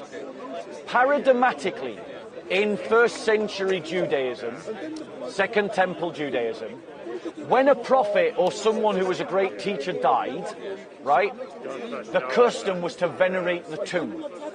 Christ himself accuses the Pharisees and the Sadducees, and he says that the death of every prophet from Abel to John the Baptist will be poured upon this generation because you venerate the tombs of the prophets who you acknowledge that your forefathers killed. And Jewish writings outside of the New Testament also testify to the fact that Jews would venerate the tomb of a great teacher. So if Jesus Christ died and his followers believed that he was a great teacher, but he didn't rise from the dead, in that cultural milieu, what would be the most natural thing for them to do? They just venerate the graves, but they don't. Now what they go on to do is to proclaim that Christ had risen from the dead. That's your first evidence. Your second evidence is that the claims about Jesus' resurrection was not the only claim that was made in the first century. There was an alternative argument that was made from the first century that the apostles stole the body. And that continued even into the 3rd century. Christians reference the fact that Jews are still saying that Christ's body was stolen. But what is that an admission of? If you're saying that someone stole the body, you're saying that it was in a tomb and that the tomb was empty. So that's your second evidence. Okay? So this is the reason why we have good, solid reasons to believe that that tomb was empty. Yes. And it was also empty because we know from Flavius and from Roman law that it was normative to bury those that had died. And we also know that the Gospels and the writings of Paul all testify to the burial. Yeah, that's fine. So that was one example. Another example is that the early Christians, the Jewish Christians, venerated Sunday as a holy day. Now, you don't sound like an ignorant man. What is the holy day for the Jews? Saturday, the Sabbath. So why would you stop venerating the first day of the week as a special day? Good question. Well, Christians have an answer to that question. It's because they believe in the resurrection. Now, are you a Muslim? Right. But now let us think that the Islamic story is true. So Jesus was never crucified. It was someone else. Right? And whatever happened to this other body, not to Jesus. Why then, if that's true, do people believe that Jesus rose from the dead? And why do they start to venerate a Sunday? From the Islamic perspective, what reason is there for that to happen? Let's ask this Jew. Tell me, here's a Jew, right? Is there any Jewish reason that you can think of in the Torah or in the prophets for Jews to venerate the Sunday as a special day? None. Seventh day, the Sabbath, Saturday. Right. There you go. No reason.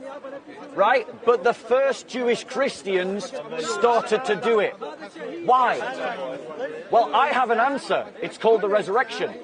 The Quran has no answer for the fact. The fact of the Jewish Christians venerating a Sunday makes no sense if the Quran is true. But the fact is still there. The fact is that the Jewish Christians do venerate the Sunday, and there's no Quranic reason for them to do so. What is the evidence that they venerated the Sunday? Great question. The evidence is that if you read the book of Acts, which is a first century document written by Christians, talking to Christians about what Christians did, they state that they would gather in one another's homes on the Lord's day and break bread. So it states very clearly, on the first day of the week, the Lord's Day, they would gather and celebrate their Christian faith. That's first century evidence. It's not just that though. You also have church tradition. In the Didache, or in the writings of the church fathers, Sunday is held up as an important day. So we've got that from 1st and 2nd and 3rd century documentation about the practices of Christians. This is why no historian disputes the fact that Christians venerated Sunday as a holy day. But as you just heard from my Jewish friend, there's no Jewish reason to do that. Which means that something happened to those Jews that convinced them that Sunday was a special day. If the Quran is true, then there is no reason for that to happen, but it did happen. Yeah, the Quran says Jesus was never crucified. And if he was never crucified, he was never resurrected. All of those things didn't happen, but they did happen. And since they did happen, you've got a problem for the Quran. Because history is demonstrating that the Quran is talking fiction when it says Christ was not crucified and he didn't rise from the dead. Do you understand the argument? I understand the argument. So we've talked about the veneration of a Sunday. The second one is that the very first Christians all proclaimed that they had literally seen Christ rise from the dead. There is no reason for them to do so if the Quran is true. What is the basis of that? You say again, is that based on the New Testament? Okay, right. So it's not based on the New Testament evidence. Remember, Christians don't believe in the resurrection because of the New Testament. They write the New Testament because of the resurrection. Because of the resurrection. What you said is that, for example, them believing, yes, that's a historical fact. That is a historical fact, yes. But then what would be the historical evidence? Right, so the historical evidence is this. The fact that the church proclaimed the resurrection, which is in an indisputable historical fact, the fact that the church did that, right, and then went on to write about it in their Gospels and write about it in their letters of Paul, demonstrates that that is a belief that predates the New Testament. It predates Paul. So what the historical fact is that they believed they saw the resurrection and they went on to teach it. Okay. So no, the thing is, you don't just have to take my word for it. Even scholars that doubt the resurrection. Yeah, I've just switched over. There's not many speakers down here who actually allow you to film them. A lot of them won't let you film them, especially the Muslim guys. So that's one of the problems when you do come down here. There's debates taking place, but a lot of people don't like you filming. And we've got Pavlo. So if you want to end with Pavlo, because I'm locking down at 6:30, if you want me to end with Pavlo, let me know. If not, I will stick with Bob until we close at 6:30. Now, the problem for you as a Muslim is this. If the Quran is true, then there was no reason for them to believe that at all. Because Jesus was never crucified, and therefore he could never have risen from the dead. I don't know much about the Quran. That's fine. That's fine. I wanted to know what's it based on. Yeah. What would you say for me? Is there like evidence within the text? I'm sure like Muslims will say to you, all the Gospels are alive. Yeah. So would there be something that would override that, for example? Like yes. Say this particular aspect is, yes. This, you can dispute yes. all of it, but this particular aspect is solid. The reason why Muslims say that you don't need to believe the Gospels aren't true is because they don't get history. And they don't deal with this historical fact. The historical fact is Christians didn't believe in the resurrection because someone wrote the Gospels. They wrote the Gospels because they believed in the resurrection. So when a Muslim says, well, we can't trust the Gospels, the reality is that's actually irrelevant to the question of the resurrection. The belief in the resurrection predates the Gospels. And I'll give you an example to that, to prove that, to demonstrate that. Paul writes his letters to churches. And one of the churches that he wrote to was the church in Rome. This church was not founded by Paul. So he wrote to Christians that he did not start about beliefs that they had, which means that they had that belief before he wrote the letter to them, and that demonstrates that the belief predates the letter. Did they share the same beliefs? About the resurrection, yes.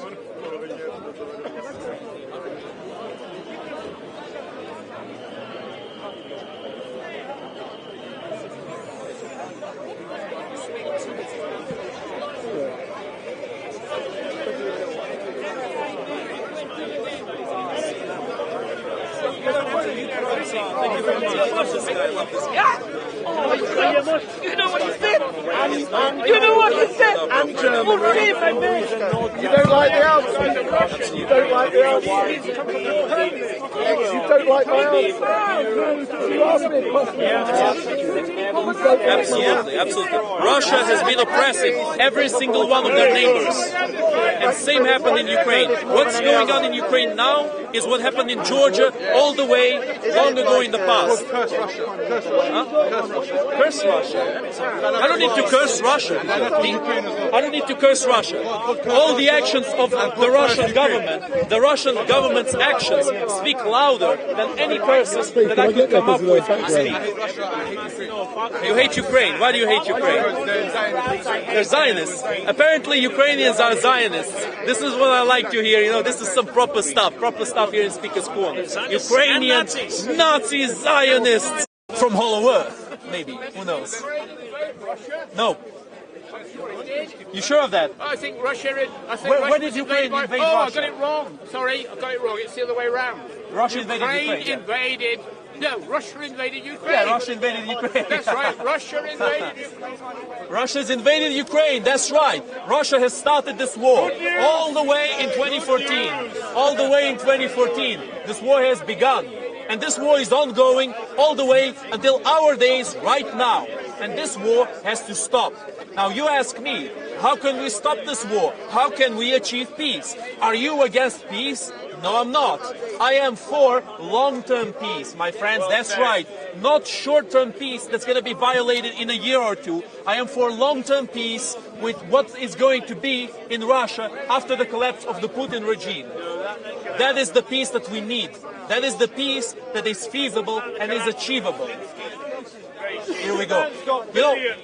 You know, many people have said that the Soviet Union could never collapse. Many people have said that the Soviet Union is there to stay forever.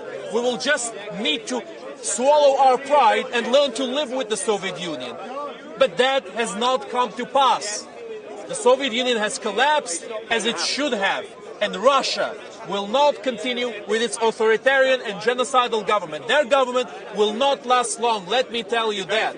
Russia is running on fumes right now. As long as Ukraine keeps getting good help from the West, Ukraine will win this war. It is inevitable, as long as Ukraine keeps having the right support. Be a bloodbath, and the bankers will clean up. The bankers will clean up. Of course.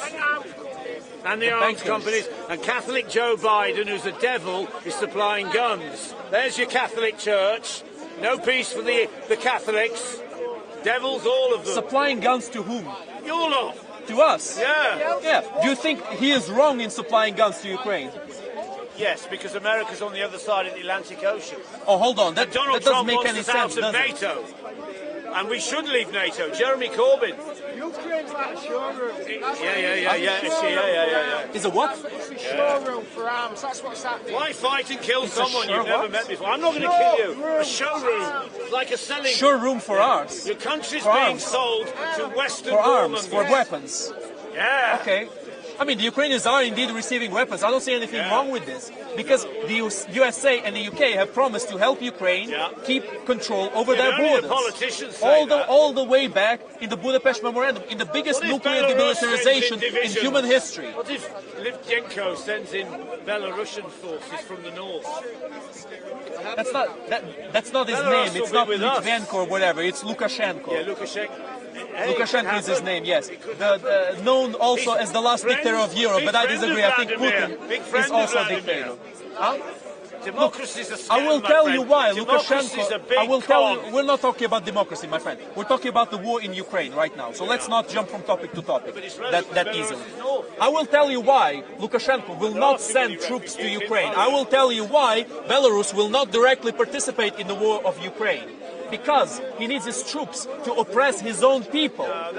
There was protests in Belarus, same as in Ukraine. There was a Belarus Maidan of their own in Belarus. Why did it not go through? Because the Russians invaded with their military and they put down those peaceful protests. Same in Kazakhstan when they invaded Almaty, the capital of Kazakhstan, and they put down the peaceful protests against the Russian-controlled government. This is what happened, my friend, and you can't deny this. This is why Lukashenko will never send troops to Ukraine. Not in big numbers, never in big numbers, because he needs those troops to keep his own people in check. And that is the sign of a very bad country. When a country uses its military not to wage war against foreign invaders, but to wage war against their own people, that is a sign of an authoritarian government that cannot be allowed to exist. That is the sign of North Korea, my friend. That is the sign of Iran. That is the sign of all of these countries that people are trying to flee from, because people don't want to live in such a terrible condition. Refugees from the Ukraine. No, but Nick, question for you. If that were a viable option, why hasn't it happened already? For Lukashenko to aid, for Lukashenko to act. War is bad, but it ain't going to end in... I mean, every war is bad. But I'm not defending legitimacy of wars.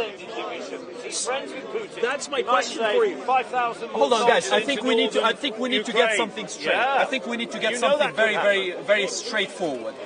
Nobody here is saying, oh no, I love war, we should go to war, we should have a war. Nobody here, not a single person is saying that, except the guy who looks like Stalin, who says Ukraine should be nuked. He's the only one who's saying that. Bad to say. Now, let me tell you something. I'm not defending war per se. I'm simply facing reality. And the reality is, Russia is refusing to negotiate in good faith. It's the West that Russia is refusing to do foreign it. policy, and we are seeing The West the end was of the willing. decadent The West was Western willing to democracies. give up Donbass and Crimea to Russia. Lie. They're all The West was arseholes. willing to give Donbass and Crimea to Tony Russia. Blair, a warmonger. The West did A pure almost devil nothing Catholic in 2014. warmonger. In Tony 2014, Blair. when Putin has started this There war, were no the West did WMDs in nothing. Iraq. But the West will not dare attack Russia or China. They won't dare, because the Russian and Chinese navies have been performing military drills for 2-3 years. No, it's because they have nuclear Kamchatka weapons. and the northern coast of Japan. And My if the friend. West wants a war against Japan and China, and they're using Japan, My friend. Russia and China together, united, we will crush America. My friend, Russia and China are not allies. We are, really. We are. Who is we? Are you Russian or Chinese by any chance? Ni hao. I speak a bit of Chinese as well. That's ni I have hao, a I friend in think. Shanghai. Taiwan. Very good. He has a friend in Shanghai. He's fully Chinese now. He's fully Chinese. Now, my friends, we need to get something very clear. We need to speak about something clearly. No one here is defending war. What I'm saying is, the only way of ending this war is to win this war against Putin. Because Putin is refusing to negotiate. Putin is refusing to give any kind of concession. And that is unacceptable. That is absolutely unacceptable.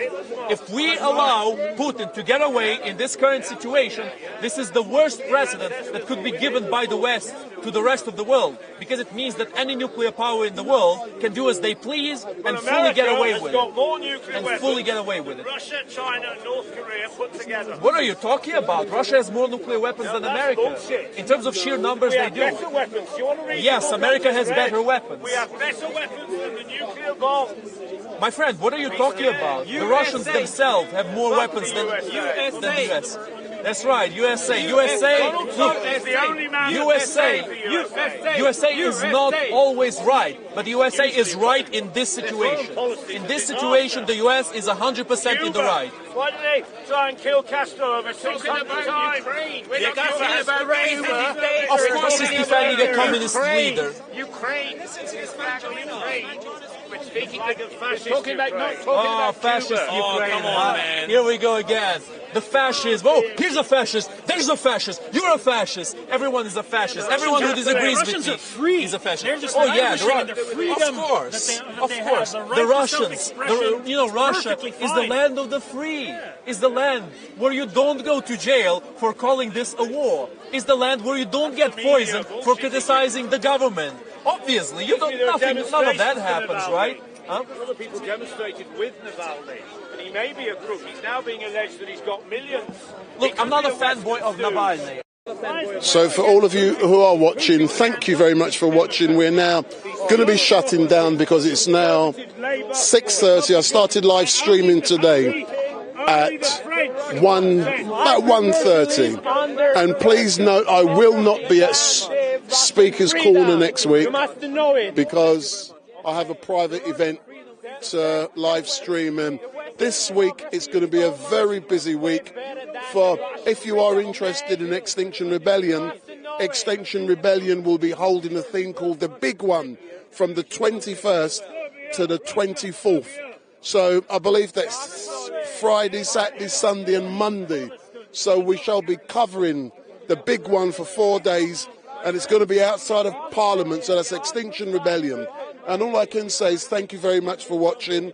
My name is Wendell Daniel, and welcome to Street Mic. And we are coming to you live and direct from the streets of London, down at Speaker's Corner. But we are now closing down. It has been a marathon session which started at 1:30 after I had a debate with that nasty, stinking, dirty rat called Uncle Omar. That was a bloody waste of time, but I had that opportunity to engage with him. And we had a very suspicious incident happen down there about 45 minutes, an hour ago, where Victor, who hadn't been here for some weeks, his water was taken, it went missing, and then I noticed someone putting it back. That was dodgy. On the balance of probabilities, it was likely that something was placed in the water of Victor. I then let him know and I chucked the water away. I then saw the assailant again. I tackled him, I filmed him, and he quickly left the scene. But that is Speaker's Corner for you. Some crazy things happen down here, and you have to be careful. But all I will say, thank you very much for watching. It has been great. But next time you see me, big up. I will be in my jeans, and I will be in my slagingers. All I did today was demonstrating the importance of perception. Goodbye. Sooner the better. Ukraine will do a counteroffensive very soon. The latest big engagement.